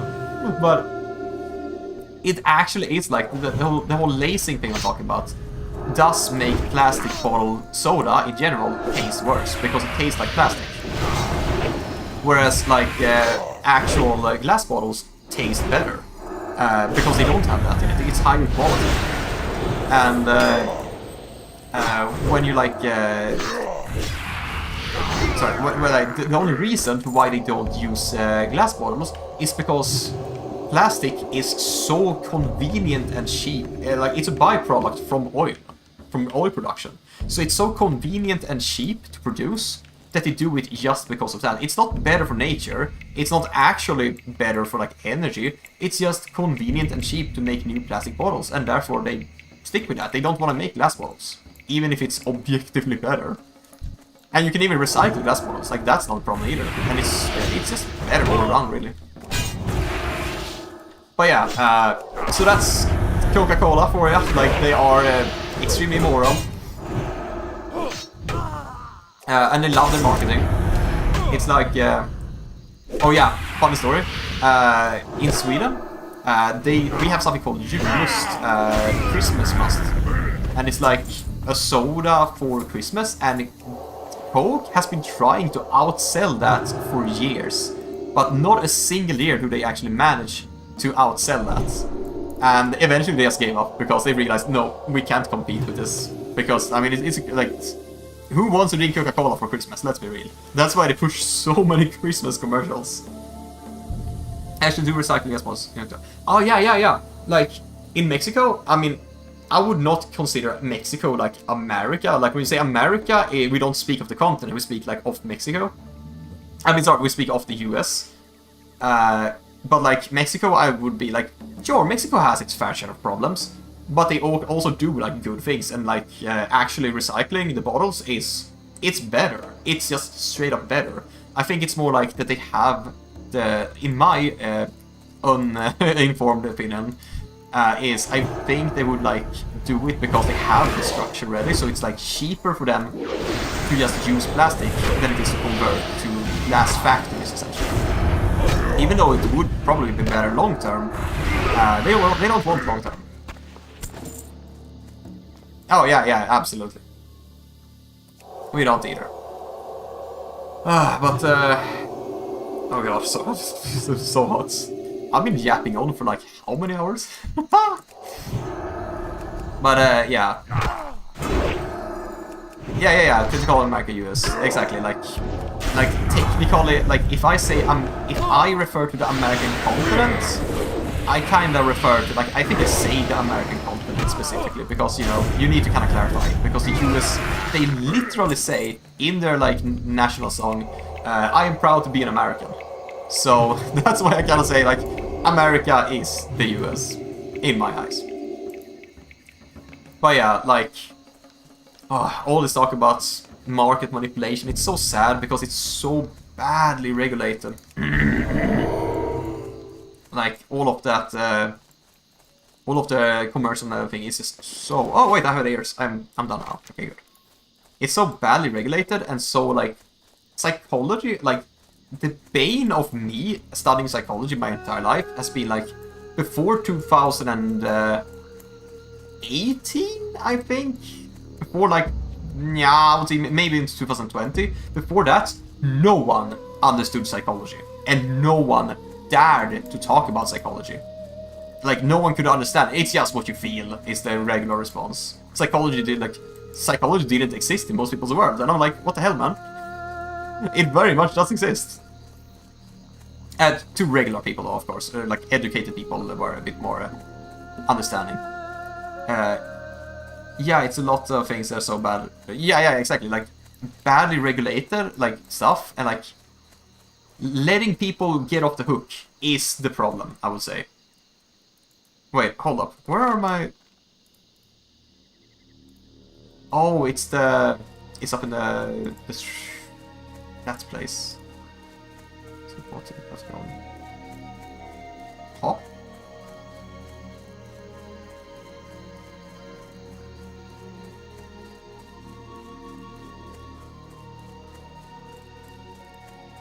Oh, okay, I'm just gonna go to Booty Bay. Okay. But yeah. But trust me, it was even worse in the US. Has an entire stigma here. Yeah, exactly. This was like, we have a generation that like back to boomers. Boomers don't understand that like mental health is a thing. Just pull up your bootstraps and just what do they say? Like bite down and fuck it out. They don't say that, but that's essentially what they're saying. Was that a player? No, it was an NPC. Yeah, they basically say just, oh, don't be a pussy. Your emotions are just whatever. Like it's just in your head. Like I mean, technically it is in our head, but it's also like it's not that simple. It's actual psychology. Like I can say that to you, and you understand what that means. They don't understand what that means. And like Gen X has been pushed, like neglecting of it so much as well. I think, in my experience, like millennials are the ones that really pushed for understanding psychology better. Like even the psychiatrists I went to and like therapists I went to, they were like Gen Xers. They didn't understand their job. They understand what stood in the book, but they didn't understand psychology. So like a lot of things they said were like horrendously wrong and bad. And I'm like, wow. So I eventually stopped going, but you know, I solved problems myself, so it's not a problem for me anymore. But goddamn, that was bad. And I'm just, if this is the help people are getting when they need help, I feel very sorry for them. Let's go sell that. Be careful. Been that way since the 80s, to my knowledge, due to asylum. Yeah. So many psychologists offer the opposite part of it. Yeah, exactly. Like, people are, how to say, book smart. They are not street smart. They don't understand how to use things. They're just book smart. They know what they have been. They're not even smart, honestly. They can repeat what they have seen in the book, and that's it. If it's not in the book, it doesn't exist in their head. And if you come with something new, they feel threatened. They feel challenged, as if, oh, you think you're smarter than me? Huh? Well, I'm the expert. And it's so frustrating to work with, because holy hell. Please, keep an open mind. Psychology is real. Emotions are not, like, it's not just in your head. It's just, oh my god, man. Oh, I seriously, like, I've been to so many bad psychologists. Like, I eventually stopped going to psychologists because they didn't do their job well. Like, I know some few that I could, like, I have met one truly good psychologist. He was a regular man in, like, I think he was, like, 60-something. But all I really did with him was have conversations like this. I knew that what I needed in my life was to have, like, actual conversations with actual people who could understand me and, like, reflect back my thoughts. And that was, like, the best psychologist I've had. A regular smart person. The rest of them were like, oh, you are an issue and I have to solve you, and the book says this is how it works, so we're gonna do this. And I'm like, no, okay, but that's not how it works, and this is the situation. No, the book says this. And I'm like, okay, but okay, I'm just not gonna go here anymore. Okay, bye. Kind of like that. It's like they think the book is God. They think everything that says in the book is just the reality. The book created the whole universe, and if it isn't in the book, it doesn't exist. Oh, you're feeling bad? Well, no, the book says you're feeling good, so you're feeling good. Oh, I guess I'm feeling good. Thanks, I'm cured. Oh man, it was so bad. I'm so glad I learned enough psychology to bring myself out of that pit. But for the people that have to go to psychologists, and for the people that actually still struggle, and for the people that actually have mental issues that are just not able to be resolved because of this stigma, I feel so sorry for them. Yeah, it is true. It's awfully true. But I'm also so happy now that with millennials and mental health awareness rising, like, I am a stout mental health advocate. Take care of yourself and be aware of mental health is what I say. But like, for the people that no wait, that's not what I'm saying. What I'm saying is, like, I'm very happy that millennials has actually brought this to the light, because it's so important. Like, sorry, Miss Lady. Fuck. Yeah, like, I'm very happy that this has been brought to light, because a whole generation has been struggling, and like, boomers and Gen Xers are struggling from mental issues. It's just that they don't understand that. They don't understand what it is. And so many psychologists put you on a pill. Oh yeah, don't mention the pills, man. Holy fuck. Especially in America. It's not as bad in EU, but it's still very bad.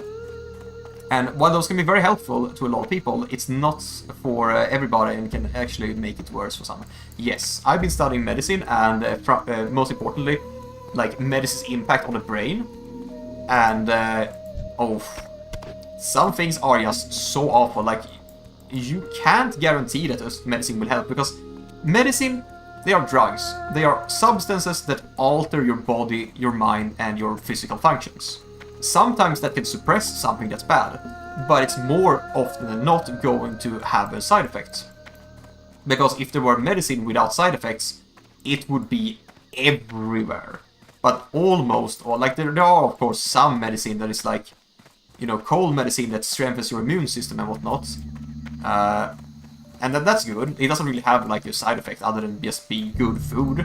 But like if we're talking drugs, like actual medicines, like for example, if you have like what is it, like if you have depression, anxiety, ADHD, if you have like general focus issues, stuff like that, you can be assigned some seriously heavy drugs that are gonna alter like your physical well-being as well as your mental well-being. And like it's like they do, like it's not that they cure you, it's that they have an effect that has the desired results, but then they have side effects as well. Like ADHD medicine, like a lot of ADHD medicines, like yeah, I don't have ADHD, even though I seem very active, believe it or not. But like I do have friends that have like ADHD medicines, and like yeah, I was actually, you know, I was very active when I was young, and I did get ADHD medicine because I was misdiagnosed. I have settled this, don't worry, like I've settled this, I don't have ADHD, I'm just very active. But I did get medicine. And that's when I started to study this, and it's meth. It's actual, literal meth. You are given meth to children. Why? Who thought this would be a good idea? I lost, like, I was unhealthy as fuck, and I lost, I think, 25 kilograms in like 2 years. No, wait, not even 2 years, 1.5 years. I lost, I don't even, like, most of the weight loss was at the beginning as well. I lost so much weight, I got sick. I got physically sick from losing weight. And, like, it's so, yeah, like, so many misdiagnoses, like, the real reasons was because I couldn't really focus, and I was, like, I was a slave kid. I was raised by tyrants, so I followed orders as best I could, and I was, like, I had trouble with certain like focus tasks as well. I didn't have trouble with focus tasks. I was looking over my shoulder to make sure that my my task giver would be pleased with my efforts, and that made them think, oh, he can't focus on one thing, and that's because of my massive anxiety. So they just gave me an ADHD diagnosis and ADHD medicine, and it ruined like the time that I took it. I was puking almost every day, and I think that's like that was part of the weight loss as well. Like I couldn't hold food down. It was so bad. Who the fuck gives this to kids? I was like, what, 12? I think it was 11 or 12 years old. Like that was bad. Yeah, it's gotten better, but it's bad. Yeah, like that's the thing. It's getting better. It's not just gotten better. It's getting better. Like I want to sprinkle in some hope here as well. It's very important to keep it like, you know, grounded, because it's not all doom and gloom, but it's getting better. And as we are like developing our understanding of psychology, and it's not just the experts to understand, but general people start to understand psychology. Misdiagnoses and like understanding ADHD, and that sometimes it's not really ADHD, it's also anxiety, sometimes depression, sometimes it's other focus disorders. That understanding is so critical, because if you misdiagnose someone and you try to treat their misdiagnosis, you're not helping them. You're trying to fix a problem that doesn't exist, while ignoring the problem that does exist. I don't know if you like South Park, but I do find that episode where they touched on that pretty good for the most part. I have not watched South Park in a very long time, But I respect South Park because they keep it so real. They are saying the quiet part out loud. I respect them for so much for that, honestly. But yeah, like, if they touch on that, I can guarantee that they are very brutal about it, and they are brutally honest about it. Because that's what they are. They are brutally honest, and it's good, like, to spread these things in media. So, yeah, it's really good that we are getting better at this, absolutely, but like, oh man, it's so bad when it gets bad. Like, getting these things wrong can be like, for some people it's even life or death. Oh, I don't watch it anymore, stop the thing, I'm fine. Ah, okay, yeah. I don't think I like, when I was a kid, I was a little bit too sensitive to gore, so I like didn't like South Park because of that, but like, I still watch some episodes, and some episodes like, oh, the WoW episode, it's so awesome. Oh yeah, it's so awful when it gets bad, that's the thing, like... Oh, you can... Wait, what is this? Is that... Blood-caked silver coin? Ah, okay, you gotta get the silver coins, okay. But yeah, I think that's the thing. South Park very much does its own thing. And when it's bad, it's bad. Especially if you're not like someone who like... If you're not the intended audience, it's almost unwatchable. But when it's good, they have like absolutely respectable commentaries. Ooh, oh, my first trinket, let's go! But I need 35 for that, so not yet. I was allowed to watch a lot of stuff I should not have been watching as a kid. Oh, I resonate with that. I wasn't allowed to watch anything, but like when you have a hyper-restricted parent and you learn to, you know, push the limits and, you know, jump the fence. Ooh, this is a really good one actually. This one is really good, holy. But yeah, like when you learn to like bypass the limits put on you by hyper-restricted parents, the problem is then you don't have anything that's like it's not, how to say, small restrictions from a parent are good because it keeps you away from the bad things. No restrictions, which is like, if it's either like black or white, it's either I'm restricting everything, so what you get beyond that has no restrictions. Yeah, it can lead you down to like seeing some very bad things, and it can fuck a kid up. So I get you on that one, holy hell. And that's why I think it's so important. Parenting and responsible parenting and critical thinking, more than anything, is important. Like, you can't just restrict everything that's bad from your kid, but instead allow your kid to be open with your parent. Like, it's important to have trust from your kid so that your kid genuinely trusts you. And therefore you can regulate and by guiding more than just strictly saying, like, for example, my kid and your kid, well, like, in the future, we can say, like, yeah, you're not allowed to have internet because of these things, but we are going to allow you to have fun in other ways and provide you so that you don't feel restricted, you just feel like you have an alternative. And you're still gonna get the internet when you're old enough, you know. I definitely did some stuff where I would not allow my kids to watch some of that stuff. Yes, and 100%. Yeah. Yeah, I don't know how much I can go into detail on stream, but yeah, the internet was fucking bad, especially back then. Holy hell. Oh man. But yeah. So that's kind of what is important. Like, you gotta earn the trust. You don't just deserve the trust of your kid. It's not like you are my kid and therefore you must respect me because I am your parent. It's more like you gotta earn the respect of your kid so that your kid trusts you and so that you can help your kid guide and understand more about the world and like actually becoming better at life and learning valuable life skills and lessons. So that's like, it's very important to be able to do that. Otherwise, you like, if you restrict everything instead, like, and they jump the fence, it's as if you didn't restrict anything at all.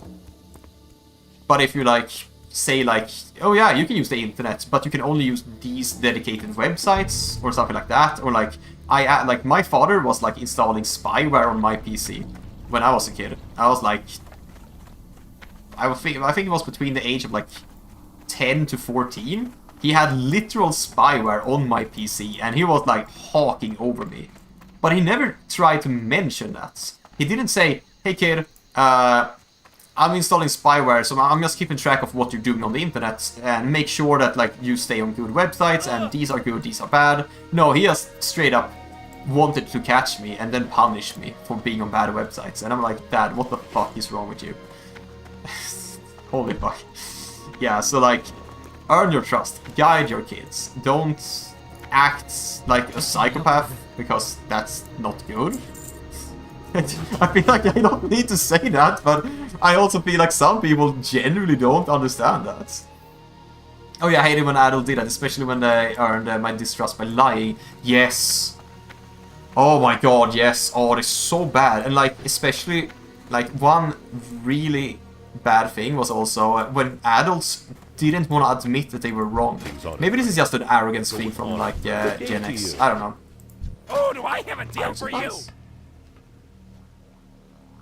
Hold up. Can I? I'm gonna buy that. Hurry back! Everyone needs parrots. Hell yeah. Anyway, what was I saying? Yeah, like, I think it's like an arrogance issue among Gen X in general. This guy be flapping. But yeah, like, they are arrogant and they just go like, how to say, they don't want to admit that they are wrong to the kid. They need to show that they are the upper position. I think it was a combination of pride and arrogance. Yeah, like, pride, arrogance, and like, they feel like, oh, I need to hold the upper position against my kid. So instead of admitting that I don't know something, I'm gonna make something up. I don't think I've ever heard one of my parents or like family members at all just actually admit that they were wrong. Even when they were like proven wrong. They make up lies, especially to children who don't question those things. Keep it real.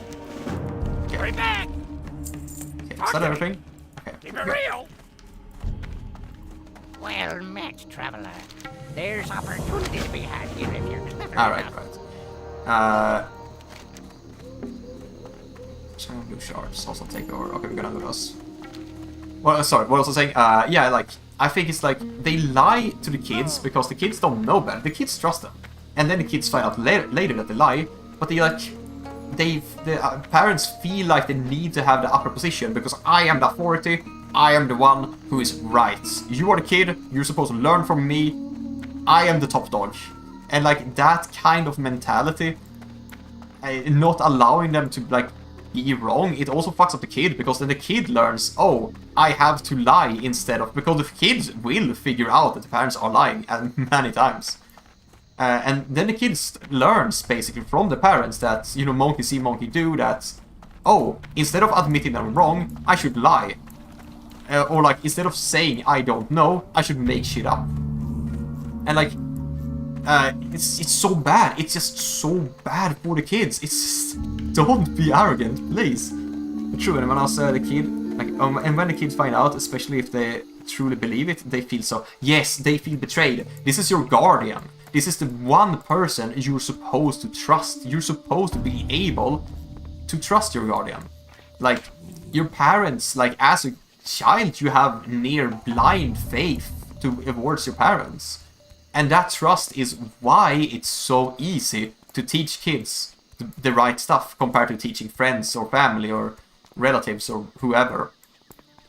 But like, a kid will blindly trust you. And if you betray that trust, like, the kid is gonna not, like, they might still love you as a kid does to a parent, but they're gonna feel so betrayed. They're gonna feel like they can't actually trust you, even if they, you know, have to believe you because whatever you say is right. And eventually goes to a point when they grow up that they become distrustful and develop trust issues. Like a certain someone right here. Oi, that's me. Oh, hello, Perry. Oh, sorry, Perry. How is it, Perry? Oh, yes.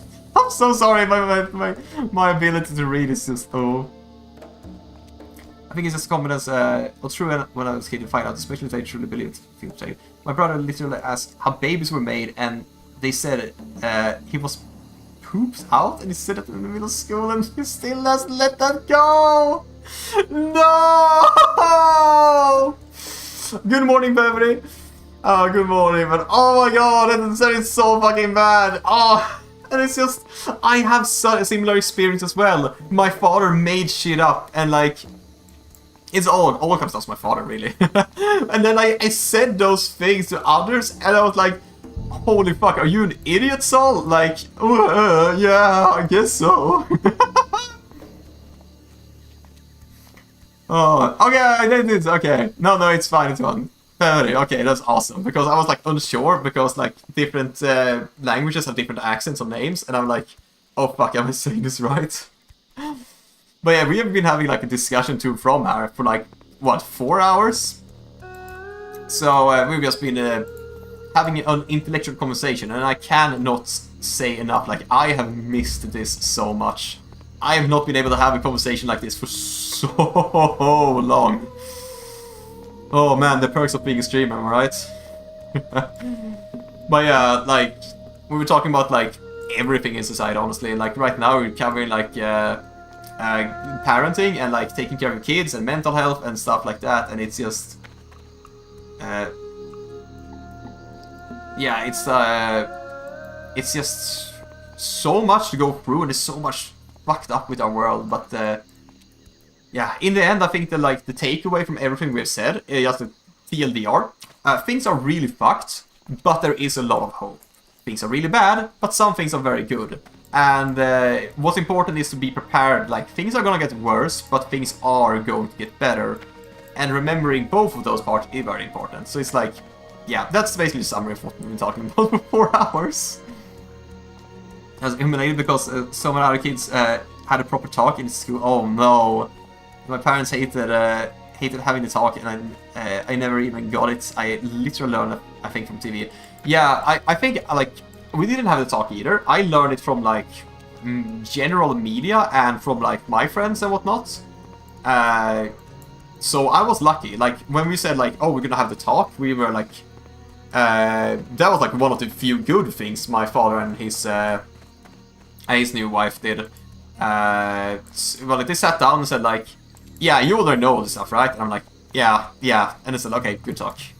That was pretty funny and memorable. But yeah, we basically knew everything already. Because it's like, we're quite open with it, I guess. So we never really, like, it wasn't kept secret from us in our, like, community. Or in our, like, culture. But yeah, if you don't have the talk and you don't know sex ed, and you don't learn it naturally, oh boy, it's... you can really embarrass yourself. You can really embarrass yourself. I know, like, a lot of, like, friends in my school, and they embarrassed themselves, like, in just that, and it was, like, the first sex ed class we had was, like, oh boy, it was catastrophically embarrassing for some people. Yeah, thank you, Beverly. It's been very nice, actually. It's, like, it's super nice to, like, to have someone that you, like, you can just ball an actual conversation with. It's just, I don't know, truth be told, it's like, it's not that people around me are stupid. It's just that I'm so isolated because I don't get along with the people in my, like, around me. But I think that's also why streaming calls me so much, because being able to meet like-minded people, because, you know, you build your own audience. Like, you build your audience over time, and, like, eventually, hopefully I get people like Jester here, and like you, Pevry. Like, you guys are chill, and, like, if I can build an audience like that, that would be amazing, honestly. I mean, this has been one of the best conversations I had with the streamer. I'm very glad to hear that. It's like, I hope I can maintain this level of sanity and not go into, like, extreme brain rot. No, of course, that's not gonna happen. But, you know, at the same time, I feel like streamer culture, if you give into it and you want to become like a streamer and make money off it and be like a full-time streamer, you kind of fall into this pit of just being streamer-minded. And that's not always the best thing. So I think, if everything goes according to my plans, I can just be like this, be like I am, share my thoughts and opinions, have conversations with chat. And, like, I should really also, you know, up the latency, so it's, like, you know, shorter delay. But yeah, I wanna, like, be able to stay the way I am and build my audience around me rather than cater to an audience that fits something I'm not. I don't wanna be like child-friendly and fake and like, you know, oh, I'm playing a character. Like, no, I want to be authentic. I want the right people to find a place where they can find comfort in and just feel like they can have a meaningful conversation. Oh yeah, all streamers go into extreme brain rot to an extent. It's all about managing it if they get big anyway. Yeah, that's. I think it's like less about if they get big and more about how they get big, because this is something I've been studying for. Like, I've been a content creator, as I said before, for a very long time, and it's like you become big by catering to the dumbest audience that will just mindlessly give you a lot of time, especially children. And then like the dumbest content, especially rage bait content, and like clickbait content, and brain rot bait content, and like just things that turn your brain into mush, is the stuff that actually gets a lot of attention. And that's how you get big. But like the best streamers I know and the best content creators, they stay relatively small, I would say. Like, some of them have gotten really big because wait, hang on, where is this? Oh, it's here, okay. Some of them have gotten big from like the algorithm picking up like 1 or 2 good things, and then they just explode into like hundreds of thousands of subscribers. But most people that are like, you know, they're stable, good, smart people, they stay relatively small so that they don't go through that whole brain rot of internet insanity. Oh, that just reminds me. I don't know if you know the game, what's it called? Needy Girl Streamer Overload? Needy Streamer Overload, is that it?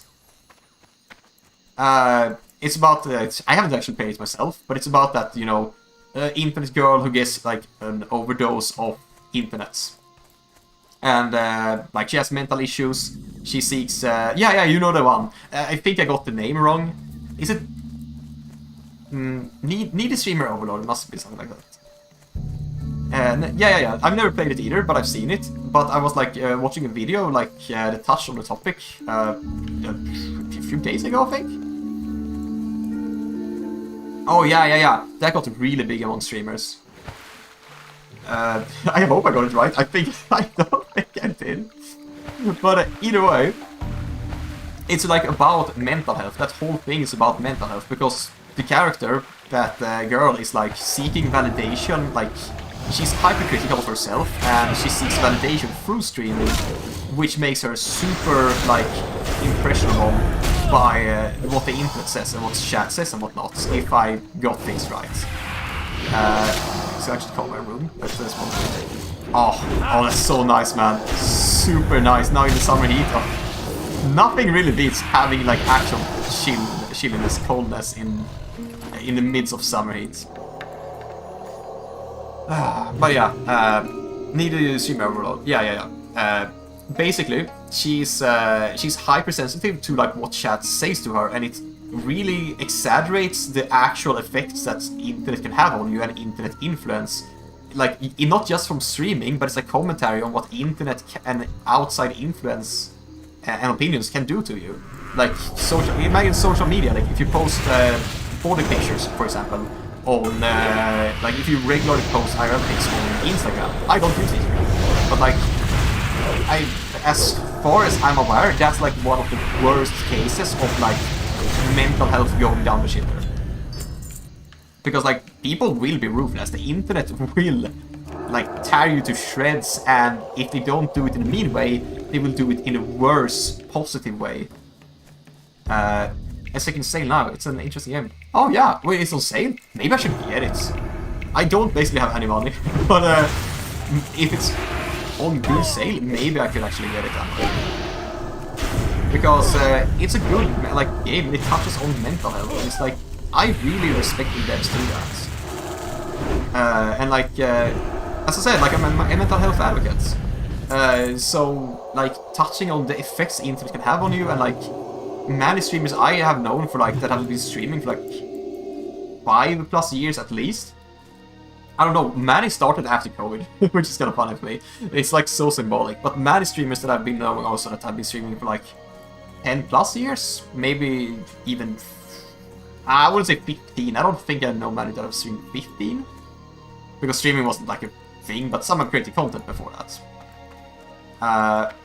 Especially seeing some of the different results you can get was very fascinating. Yeah. Like, that's the whole thing. Like, oh, there you are. The whole point is like the internet can have varied effects, and he's hurting lots. He's actually hurting lots. Yeah, we are digging up quite hard. I mean, just grinding non-stop while yapping. But yeah, like, when I talk to streamers, like, or content creators that have been in the industry for a very long time, like 10 plus years, they all say, like, how, as like, one of the biggest caveats, like, of content creation is that you have to handle the internet, and you have to handle outside influencers, not influencers, outside influence, comments and everything, and how you learn to handle this will be, like, incredibly important for your own future. Like, how you develop as a person will depend on how well you handle criticism, inputs, everything like that. Like, if you look at, like, some content creators that I don't follow. Oh yeah, thank you! Level 33, almost level 34, like, we are really balling.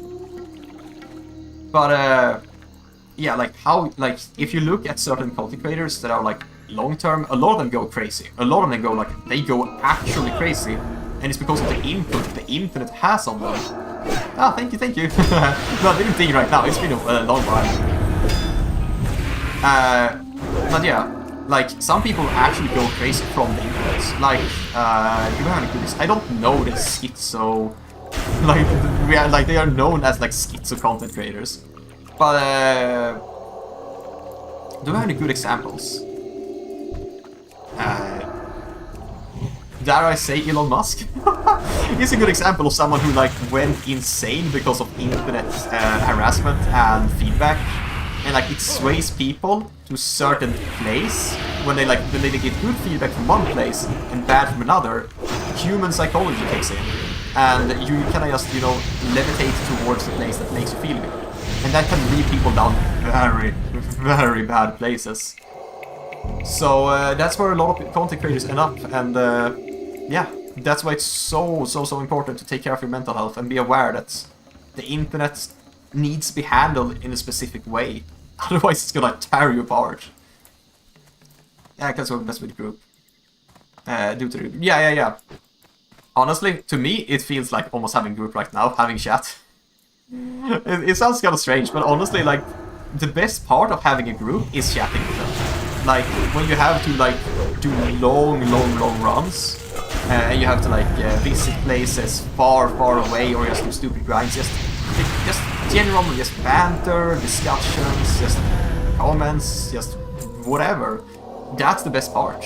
And, like, grouping up with strangers, if you manage to do that, if they're not too shy, or if you're not too shy, which I am most of the time, like, you can have genuinely interesting conversations, and it's something new every time. So, I think that's why I really love Classic WoW.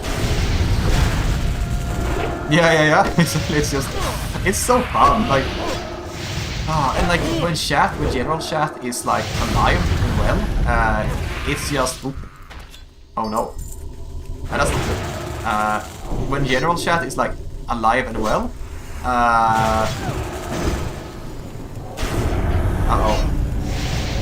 okay, I'm dead. Fuck. Like, you can always read, like, especially on American servers, you can read so many strange conversations, but it's entertaining on its own. Like, about the moment I was put up PC, yeah, do so, man. Oh man, I've been streaming for 6 hours. I don't know how long I've been streaming, but I'm not feeling too tired yet. And honestly, I might take tomorrow off because it's just so hot, and it's gonna be hotter tomorrow, or, like, you know, the coming day. So I might just stream really, like, as long as I can today, and then take tomorrow off instead. Retail is one of the best for solo, though that honestly isn't necessarily a compliment. Yeah, I actually agree with that so hard. Oh, the search conversation is the best, 6 hours. Yeah, we've been streaming for 6 hours, oh hell man.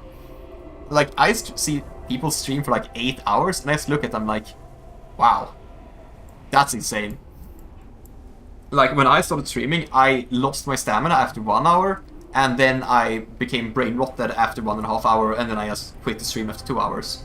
That's why all of my beginner streams are like 2 hours. But I feel like I've gotten better at it, at like, you know, enduring longer times and like not losing too much mental energy. Because I guess I'm just more comfortable with it. And that's awesome. And yeah, the strangest conversation, like if you read, like especially Baron's chats and like, yeah, Westfall chat, especially when the server is like new and fresh, oh, it's insane. But it's so entertaining and so on. It's just, you can just sit there and just read endless banter, strange discussion, and just, it's just, I love that. Like, discussion and banter is the best part of the MMOs. And yeah, retail being solo, I also kind of think like retail is too solo. There are barely any times where you like have to interact with people, and it kind of feels like you're playing the game I'm playing now, like dead server. And that's not necessarily a good thing. Like, it's fun, it's fine, but it lacks that MMO element. Like, you kind of gotta ask yourself, hey, why am I not playing like a single player game? That's probably more fun. So yeah, like, I don't hate retail, but I do think it has unique retail problems. Absolutely.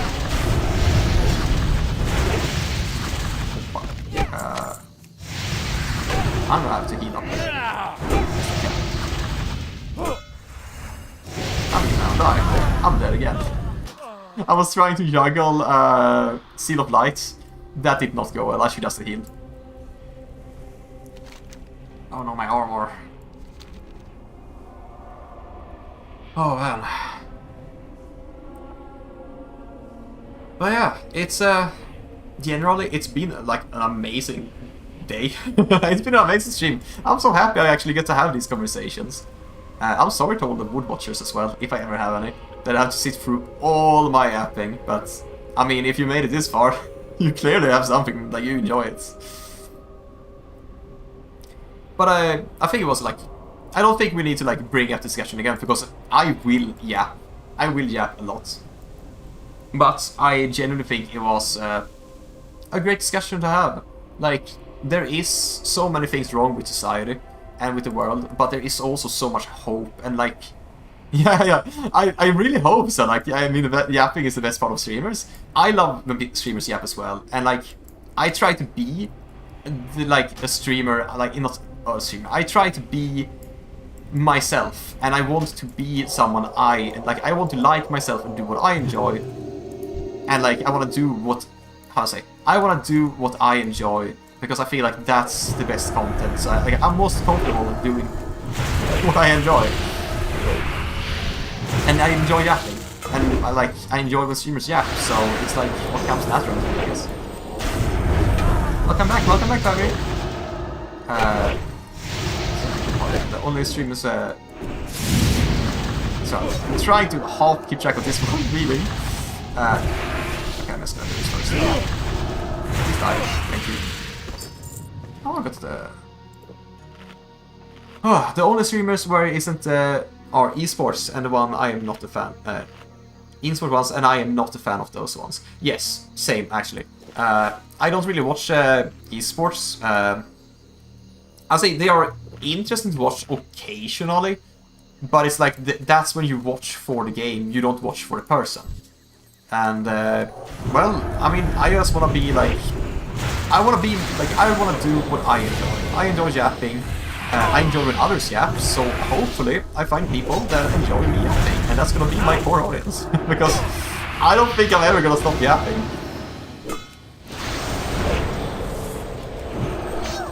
Nah. But as I was saying before, yeah, like the conversation it's really good to have conversations, and I think like we shouldn't be afraid to have conversations in general, like of, you know, topics that are not happy. Because I know like most people in my life, they act like you can't talk about things that are not happy. You have to be happy, and I say that's toxic positivity. That's not good. So I encourage having, you know, actual conversations like that. But I also encourage balancing it out and saying that even, yeah, exactly, the conversations are very important. Like, that's how we spread cultural information and like develop as people. But it's like, you also gotta balance it. It can't just be all doomsaying. That's important as well. It can't just be doomsaying. You should balance and acknowledge that, yes, things are very, very bad, but also things can be solved, and things will eventually be solved, and there is a lot of hope. So even though things are bad and will get worse, things will also get better. Because, like, here's a little secret also. That's how I pulled myself out of depression. I acquired hope. I realized that there is actual hope, and, like, there is a future. There's, like, it's not all bad. There are genuine... It's not like, oh, you have to lie to yourself and tell yourself it's hope. No, like, there is hope for the future. And I felt like the reason I was depressed... it's different for every person, of course. But, like, the reason I was depressed was I was hopeless. I had no hope, so that's why I just kind of mentally couldn't bear to... I couldn't bear the struggles. I just could not pass them, because, like, a world without hope is just hopeless. It's very depressing. Yeah, it's all about balance, like life itself, and I find it's all about balance. I'm so glad you touched on that, because I've almost fanatically been, like, talking about balance. Yeah, yin of yang type of thing. It's like, everything in life is about balance to a degree. And I've been saying that, like, people have been calling me crazy over that for, like, a very long time, but I'm not gonna back down. I genuinely believe that balance in all things is, like, one of the most important aspects of life. Like, too much of the good things is very real.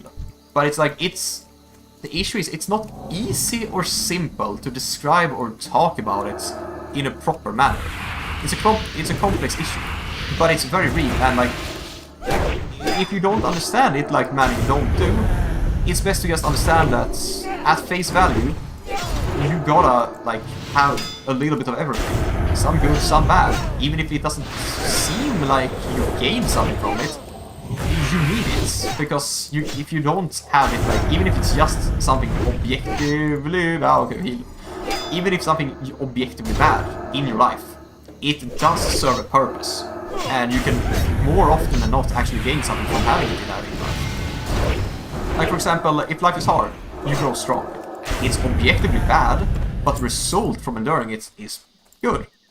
That doesn't mean, like, you should seek out bad experiences, but at the same time, it's like, you know, you gotta have a balance. You gotta have a little of it in a proper way, because balance is not just about amount, it's about how. Like, how are you gonna have these bad experiences? Like, if I have someone tear off my arm, that's not gonna be a positive impact on my life. But if I have an awkward social experience and I get embarrassed and it haunts me and I think about it, that's gonna teach me valuable experiences about social stuff. Just as an example. A little bit extreme with the arm there, but, you know, I mean, I think extremes serve a point as well. But, like, yeah, balance in all things. I think you need good and bad. If you live a life that's just the good, then you're literally lying to yourself and you're neglecting issues that will just keep growing. And, yeah, I think, like, one thing I just realized, I'm a game designer, I'm a game developer. So one thing that's very important in gaming is pacing. And I just realized pacing is kind of like what balance is in life. You need to pace the good with the bad. You need to have, like, balance the hectic lifestyle with relaxation, but you can't have too much of either. You need to balance the bad experience with the good ones, so you can actually, like, not grow numb. Like, if you never have a bad experience, like, I was in a point in life where I just didn't have, okay, I can say negative experience. I didn't really acknowledge any negativity. And I grew numb during that time. There was, like, nothing happening, but, like, it was so safe, and I grew emotionally and mentally just numb. I just couldn't comprehend, like how it actually felt. It was so strange, but what I realized was, like, I need problematic things to happen so that I can solve problems and go in the cycle of encounter problem, solve problem, feel good about it, and then live, and then encounter a new problem and go in that cycle, so you can have both the good and the bad. I'm bad at placing I'm bad at pacing, so I tried to, but yeah, I agree with you completely. Yeah, and that's what I was saying as well, like, balance is really in all things, including trying. like, you try to pace. And like, how much things that come to you naturally versus how many things you have to actively try to do, and like, that's also a term, like, type of balance. Like, it's gonna be hard, you are going to fail, you gotta balance failure and success, learning and success, like learning and succeeding, victory and defeats, because like, you can't just fail and learn, you gotta have some validation and some success as well. Yeah, it's complex, you can like, it applies to literally everything, to some degree, depending on how you put it.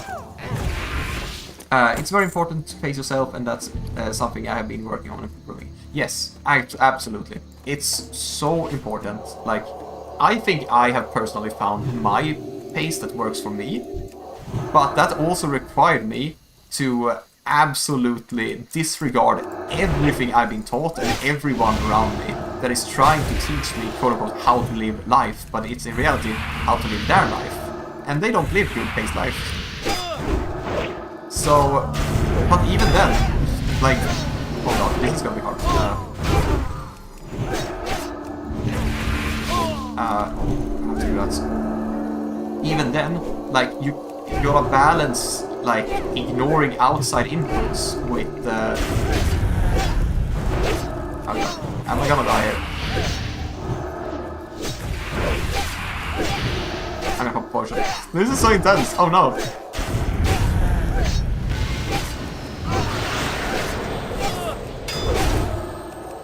No, I've tried to... I think I had 4 bands. Yeah, I had. So I couldn't pop the shield. I tried to pop Divine Protection. It's a very important place of effect. Yeah. So what I was saying was like, you gotta balance the input you take from others. Like, you can't just ignore all the bad things from others. You gotta take some bad inputs, but that doesn't mean you have to, you know, acknowledge it. It's good because you learn that, like, if people tell you bullshit, you learn that it's bullshit, and you learn why. But you can't just, you know, distance yourself completely, because if you never learn about the bullshit people tell you, you're unprepared for when people actually, like, when you're exposed to their bullshit again. So it's, there really is, like, balance in literally everything. So, yeah, like, what I say in life is just do your best, and, you know, work your best when you can. Be sure to take breaks and pace yourself in that way too. But always do your best, and things will turn out alright, because the only one that actually loses is the one that gives up.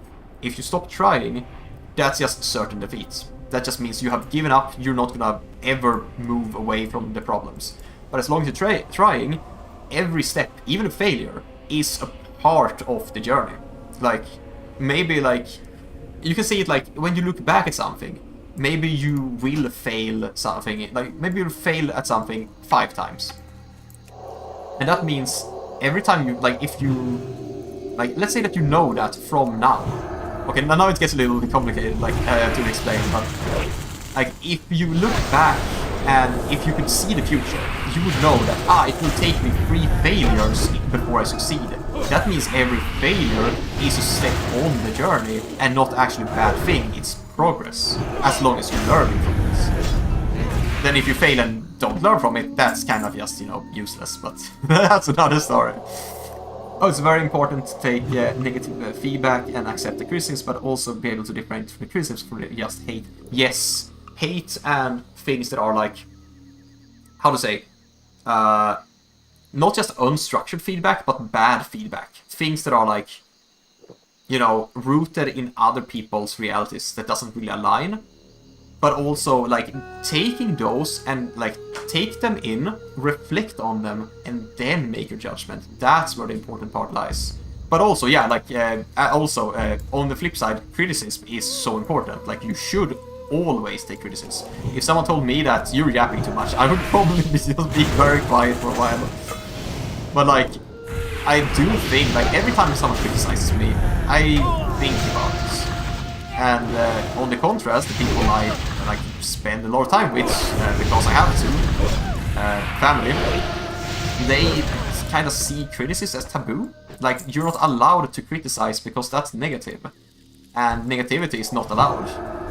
And, like, they can't differentiate criticism from insults, and that just makes it impossible to work with the monster. Okay, notice the time I... Hang on, just gonna... Please die, please die, please die. I'll read the message. Thank you. Just gonna sit over here and eat. Okay, just noticed the time and I have to go to bed. Have a great stream and thank you for the conversation. You too, Jester. It's been an absolute pleasure. Thank you for coming by. I could not have asked for a better stream, honestly. I don't know how much long I'm gonna stream, but thank you again so much and have an awesome night. And you're always welcome back if you see me live. Just, I'm always up for yapping. Take care, man. I should really fix the delay, though. I gotta fix the delay. If we're gonna have, if I'm gonna have conversations, I'm active with chat. I think I would, you know, expect to have conversations like this in the future. So I think it might be worth sacrificing a tiny bit of video quality. And that's not streaming quality, by the way. That's video quality. Yeah, sacrificing a bit of video quality in order to have like low latency. And what else is it? You sacrifice you can't wind back the stream live. Yeah, I think it's actually, I think I should just bump up the latency. Maybe I should, I could make 2 stream keys. So I can, you know, just pick whatever fits the stream, I guess. Yeah. I'll have to think about that. Today has been an eye-opener. I love having like people to chat with and like, yeah, it's awesome. It's just awesome.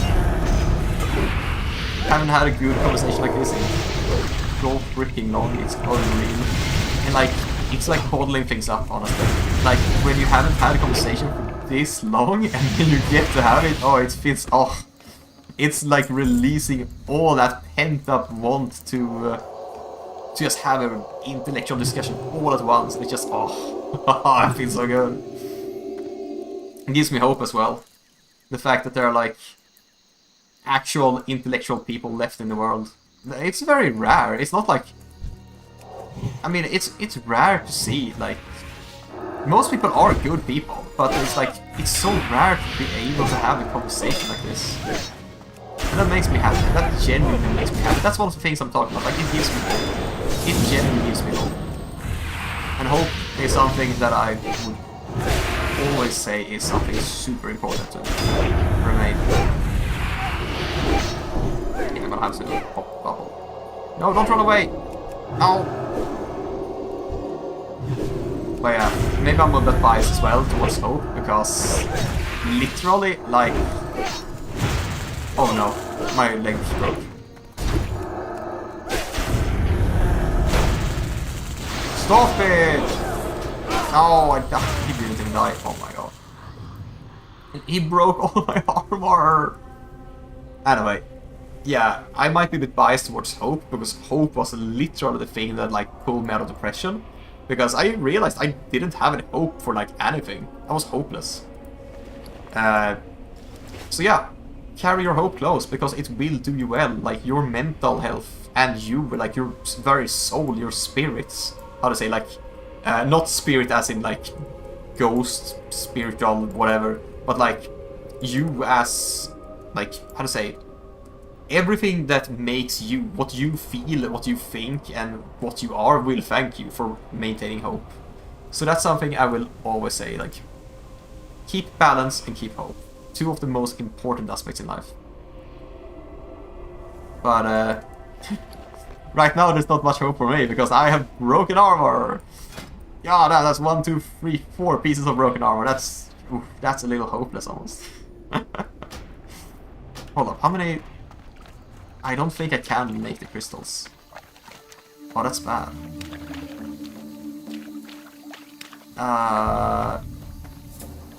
Guess I just have to swim over.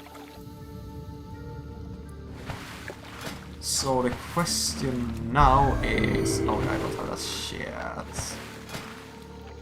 How much armor do I... Actually... No, I think I've lost guarded by the light and I can't do that. I'm just gonna go and repair.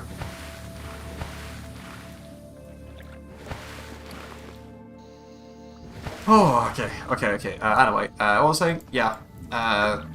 Keep hope close. Keep hope close and keep balance there. Or is it the other way around? I don't know. But right now I'm gonna go repair, probably at the camp. It's not too far.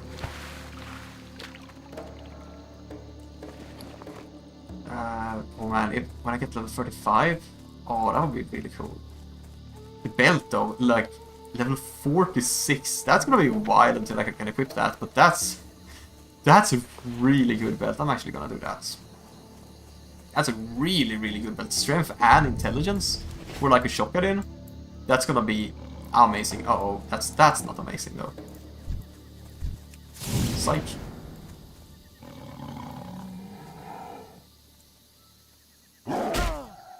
I'm not really feeling tired though, so I'm considering what am I supposed to do now. I've kind of talked a lot, and I'm glad to like hear that people like yapping because I am the yappinator, and yapping is what I do.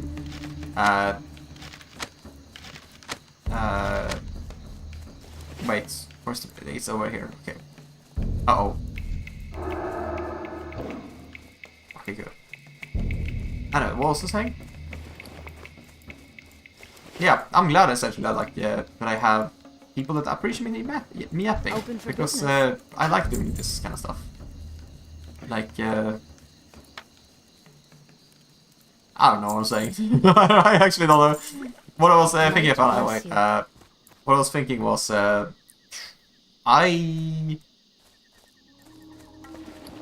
I think I will do... Wait, where do I turn in the... Oh, yeah, right, I didn't finish the quest. I think I will... God, what am I saying? Maybe I should cut the stream short. I was thinking like, yeah, like, I don't know how long I will be streaming, was what I was trying to say.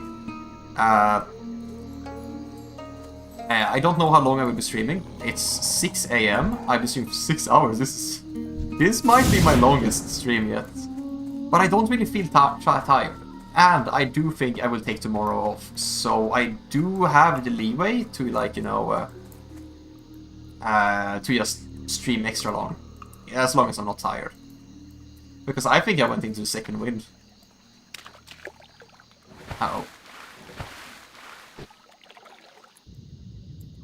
So yeah, I don't really know how long I will be streaming, but I will be streaming for a while. But I will probably take tomorrow off because it's gonna be a super hot day, and I'm gonna be so freaking hot. So I was hot today, and it's gonna be even hotter tomorrow. So I'm like, oh no, I don't think I can stream if it's actually hotter. I will keep an eye out on the temperature. If it's not too hot, I will stream. But yeah, I don't know. I'll just see what I plan on. But anyway, I'm gonna pop that. I'm gonna pop that. Pop this guy.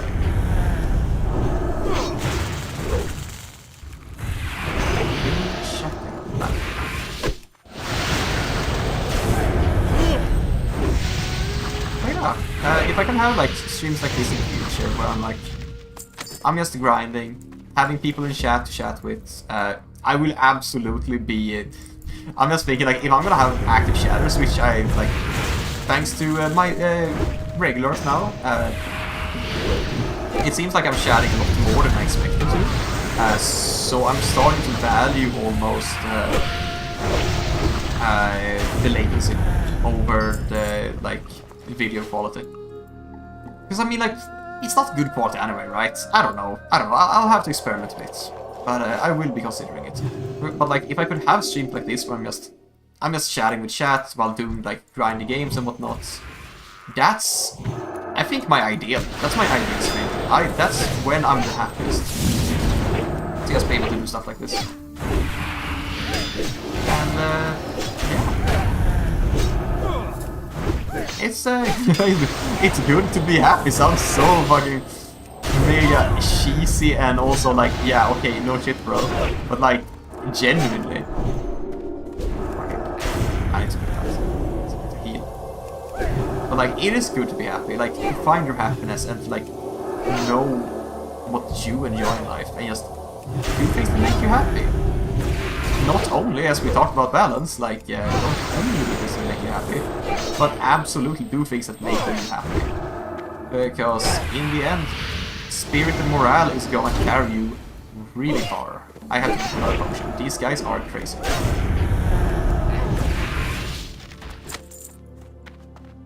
Where is he? I know you ran out here. I know. There you are. What do you mean? I just need one crystal. But yeah, always keep like morale high, because morale is like,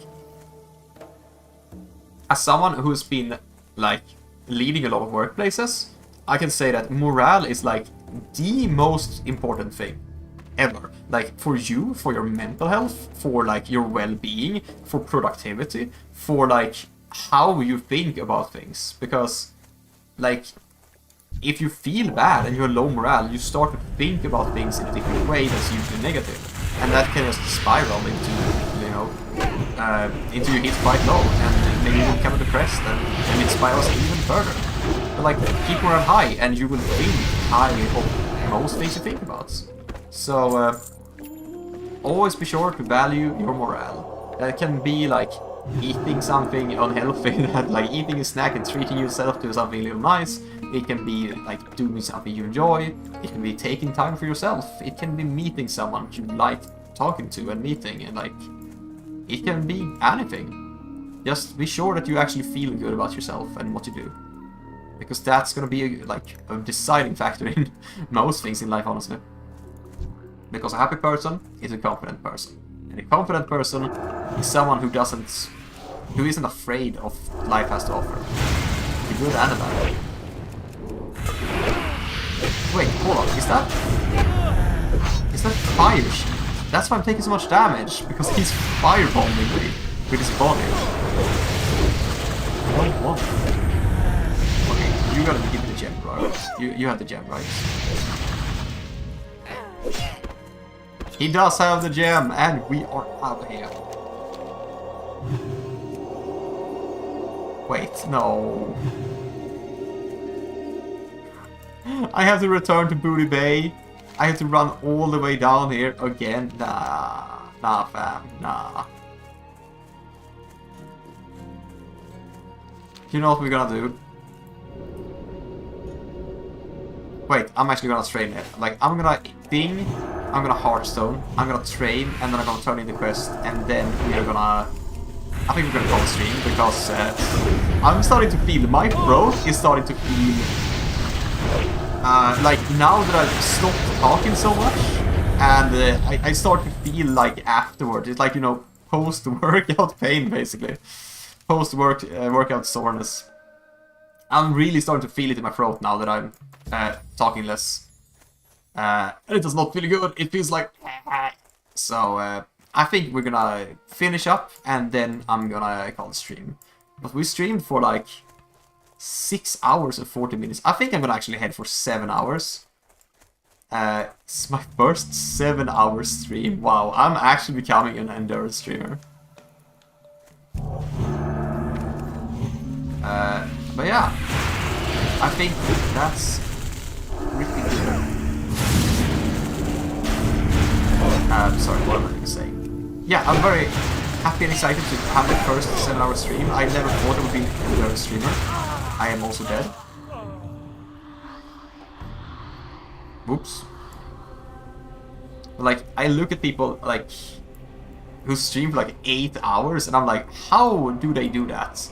Maybe they have better balance in like their talking, so that they don't yap on and on and on and on and on. So maybe they don't tire out their voice, but even like mentally, like streamer stamina is a thing. And like I know I lose my streamer stamina relatively fast. But I think I've gotten better. I think that like at the beginning I was so anxious to stream. I wasn't really like, it's not my comfort zone to stream, or was not my comfort zone to stream. Now I think it kinda is. So I think that has a big part to do. Like about streamer stamina. I think it's like what am I saying? Yeah. Like, if you're uncomfortable, you run out of stamina a lot faster. But if you feel like it's just a natural environment, you can just go on forever.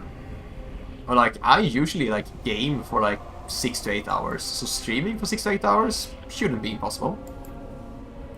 But then again, I don't think I would be able to stream much more than that because, yeah, I'm not gonna be able to like stream longer than a game. Uh-oh. I didn't realize you were there too. You little bastard.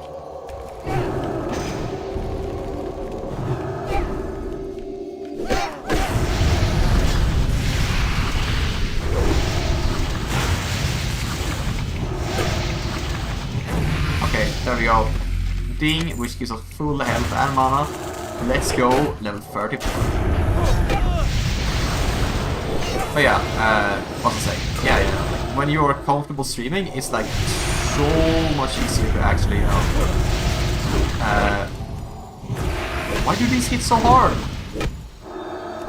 No. You die. And you are leaving me alone right now.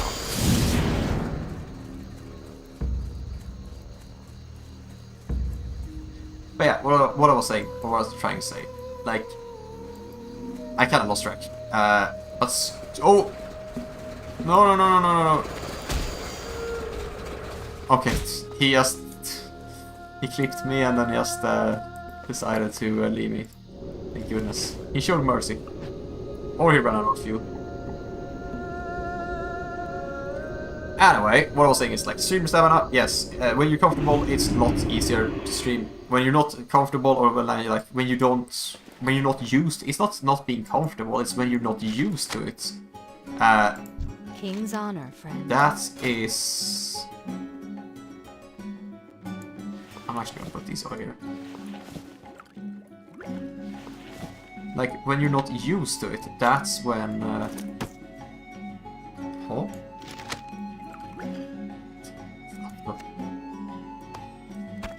I'm sorry. When you're not used to streaming, that's when like you drain energy like a lot faster. Because you're just not used to it. Wait.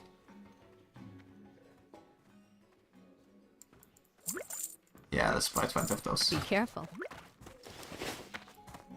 Okay, yeah, well, I was like, yeah. When you're comfortable, you stream long. When you're not comfortable, you stream short. And I've gotten more comfortable, so it's no longer draining for me, and I'm very happy with that.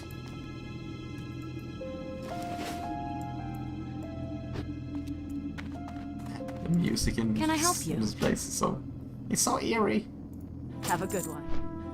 But yeah, I'm happy with the progress I made. I think I've like almost perfected all like technical stuff. Like I don't improve technicality like every stream. I think that was like finished during the Terraria series.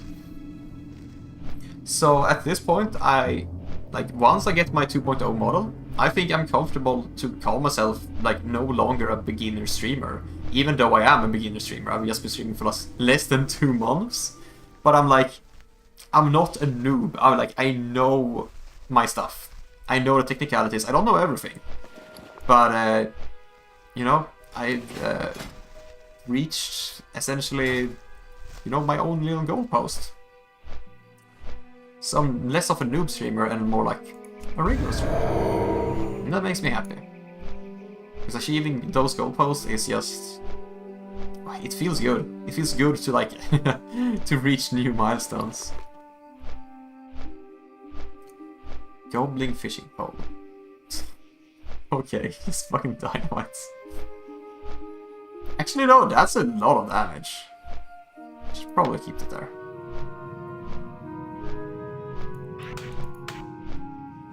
Oh. Man, I'm hungry. I'm so lucky though, I was thinking ahead, so I did actually... I made some sandwiches and just put them in the fridge, because I realized, like, if I'm gonna be hungry, or if I just want to have like some fast food, I may as well just, you know, have refrigerated sandwiches, and that's like my own bread. I bake. I love baking, so I bake my own buns, and then I you know, put butter on, put some what do we call them?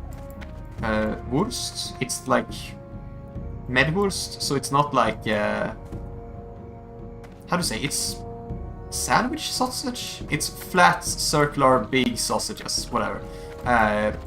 It's like the ham you have on sandwiches, except it's sausage. And it's good. It's really good. So I can just go there and just grab a snack. I'm so happy I was thinking ahead, because right now I would not be making food, but I am genuinely hungry.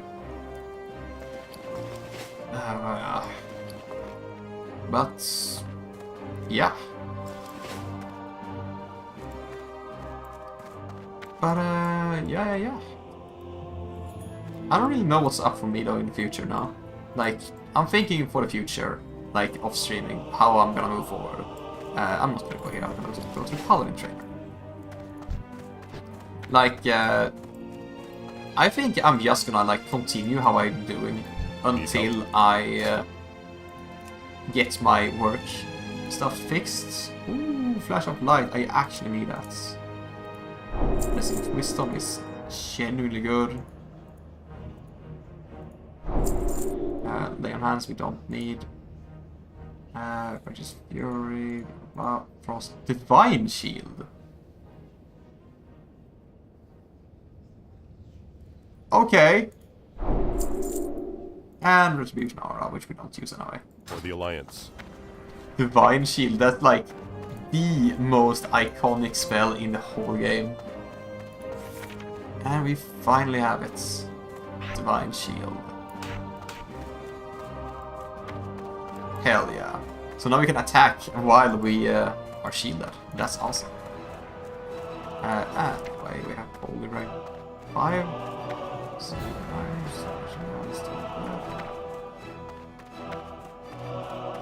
Ooh. Oh yeah, Flash of Light, that's it. From approximately 110 to approximately 150. Alright. But yeah, I'm just gonna continue honestly what I'm doing, like streaming how I do. Not much is gonna change, I'm just gonna continue streaming. When I get the money from my work, when everything gets fixed up, I'm gonna commission a 2.0 model, I'm gonna like set up my profiles better, and then I think I will actually be starting to reach out, and I might even collab a bit. But I am not entirely sure of all of that. Because it's kind of far in the future. But who knows? Who knows how things will play out. Stop, don't scroll, man. I can't.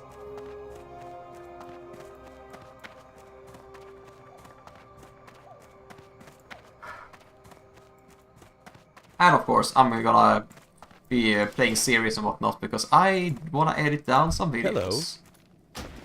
Hello. I'm still very keen. Like, I really wanna play Dishonored. I'm actually very hyped for that. I've been hyping myself up for that. So like, in a week when my WoW subscription runs out, I'm probably gonna be playing Dishonored. I do wanna play Half-Life. I've mentioned that. I do wanna play Hollow Knight. Hollow Knight would be amazing. Actually, I have so many games. I have like a whole row of games that are like specifically put aside for streaming. So I'll probably just pick something from there. Oh, and I want to play Darkest Dungeon as well. Darkest Dungeon would be so fun. And like when you have like when you have like if I have like consistently let's say With you. at least 4 viewers maybe. If I have like 4 viewers, I could have like each viewer be like if I have even more, I could have like I could name my party after viewers if they want to, of course, and like involve chat a bit more in the gameplay because that creates stories, memorable moments. I love that. But yeah, I think I will be focusing on the stories first though. So like the story games, so like Dishonored, Bioshock, Dishonored, Bioshock, Half-Life, all the other things that I can't bring it from the top of my head, but they are there. They are on the list. The list exists.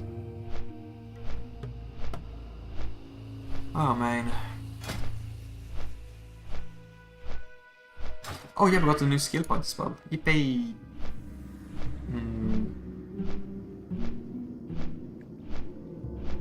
I'm considering what to actually pick here. Like, I never use Seagull to Crusader. Oh, even though it's very good.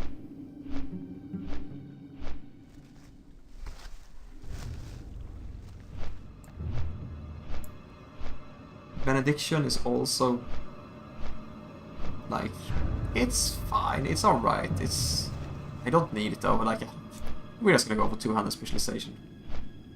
But an eye for an eye would be good though. Like, at rank 2 it's 15%.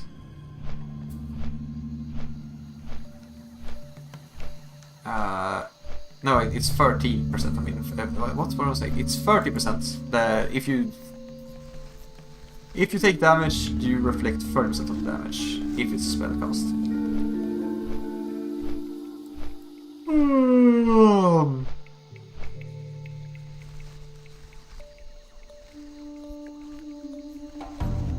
Oh, interesting.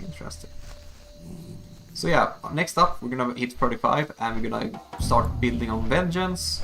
And eventually when we hit 40, we're not gonna take Repentance, we're gonna respec into Holy and we're gonna go Shockadin. Man, progress is looking really nice actually. Man, my throat is feeling absolute awful. I hope some drinking food will actually help it, even though I shouldn't be drinking and eating before I go to bed. But I will make an exception because I'm very hungry and I would rather eat something small rather than, you know, try to sleep on an empty stomach.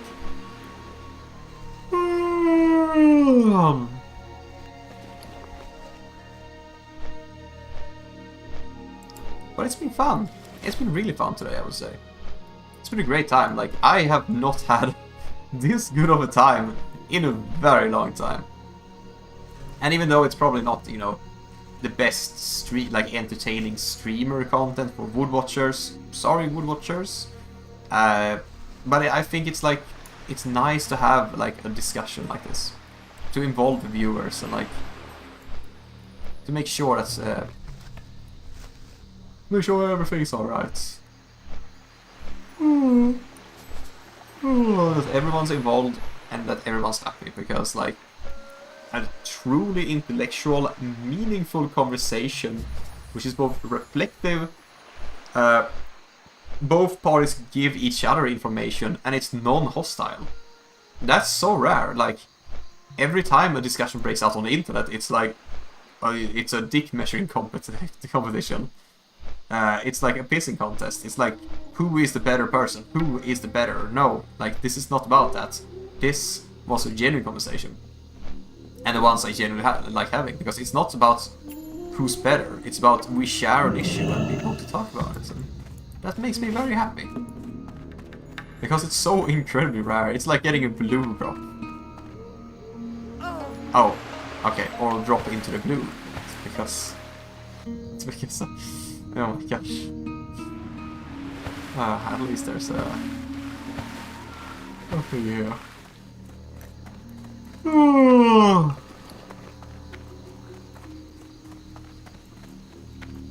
Yeah, what do you want? Time is money, friend. So yeah, we are going to turn in this quest and then we are gonna call it. If I can just find where the quest is.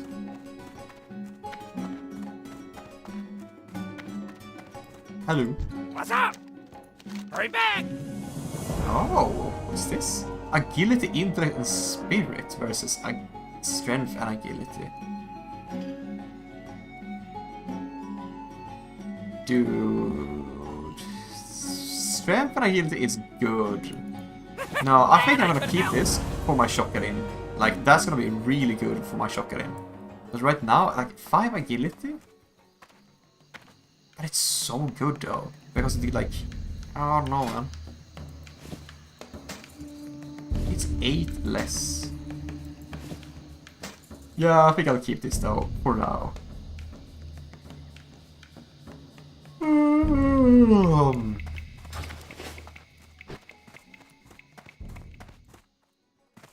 So, we're just gonna head down here. Hey, yeah.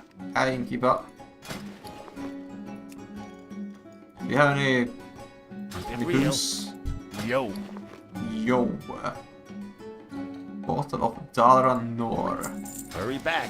Just gonna sit a bit, relax, have a drink, and oh, that was stronger than I thought it would be. Just munch some mushrooms as we call it a day. Thank you, everybody, for a little slash wave to y'all. Can I? Oh, okay, slash. What are you doing, mate?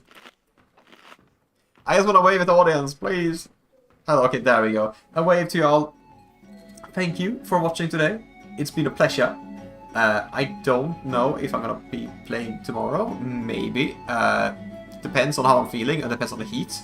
If it's genuinely super mega hot, I'm likely just not gonna stream. I'm sweating right now, so I'm gonna have to take a shower again. I just took one before stream and now I have to take one afterwards. But it's been fun.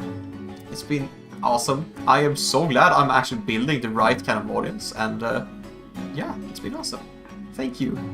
How many stopped by today? I think 4 stopped by today, so thank you all 4 of you. And thank you Pevery and Jester as well, especially. And wait, who was Jay something, right? Yeah, Jesper as well. Thank you Jesper as well, earlier in the stream. And thank you Ulrika. Oomph. All of you for stopping by and just making today an awesome day. And yeah, stay hydrated, take care of yourself, and remember to be kind to yourself. Keep morale high, and I will see you next time. Where is that? Okay. Bye bye! And also, I'm gonna fix latency in the next stream. It's gonna be so much better. Alright, take care. Bye bye! Bye!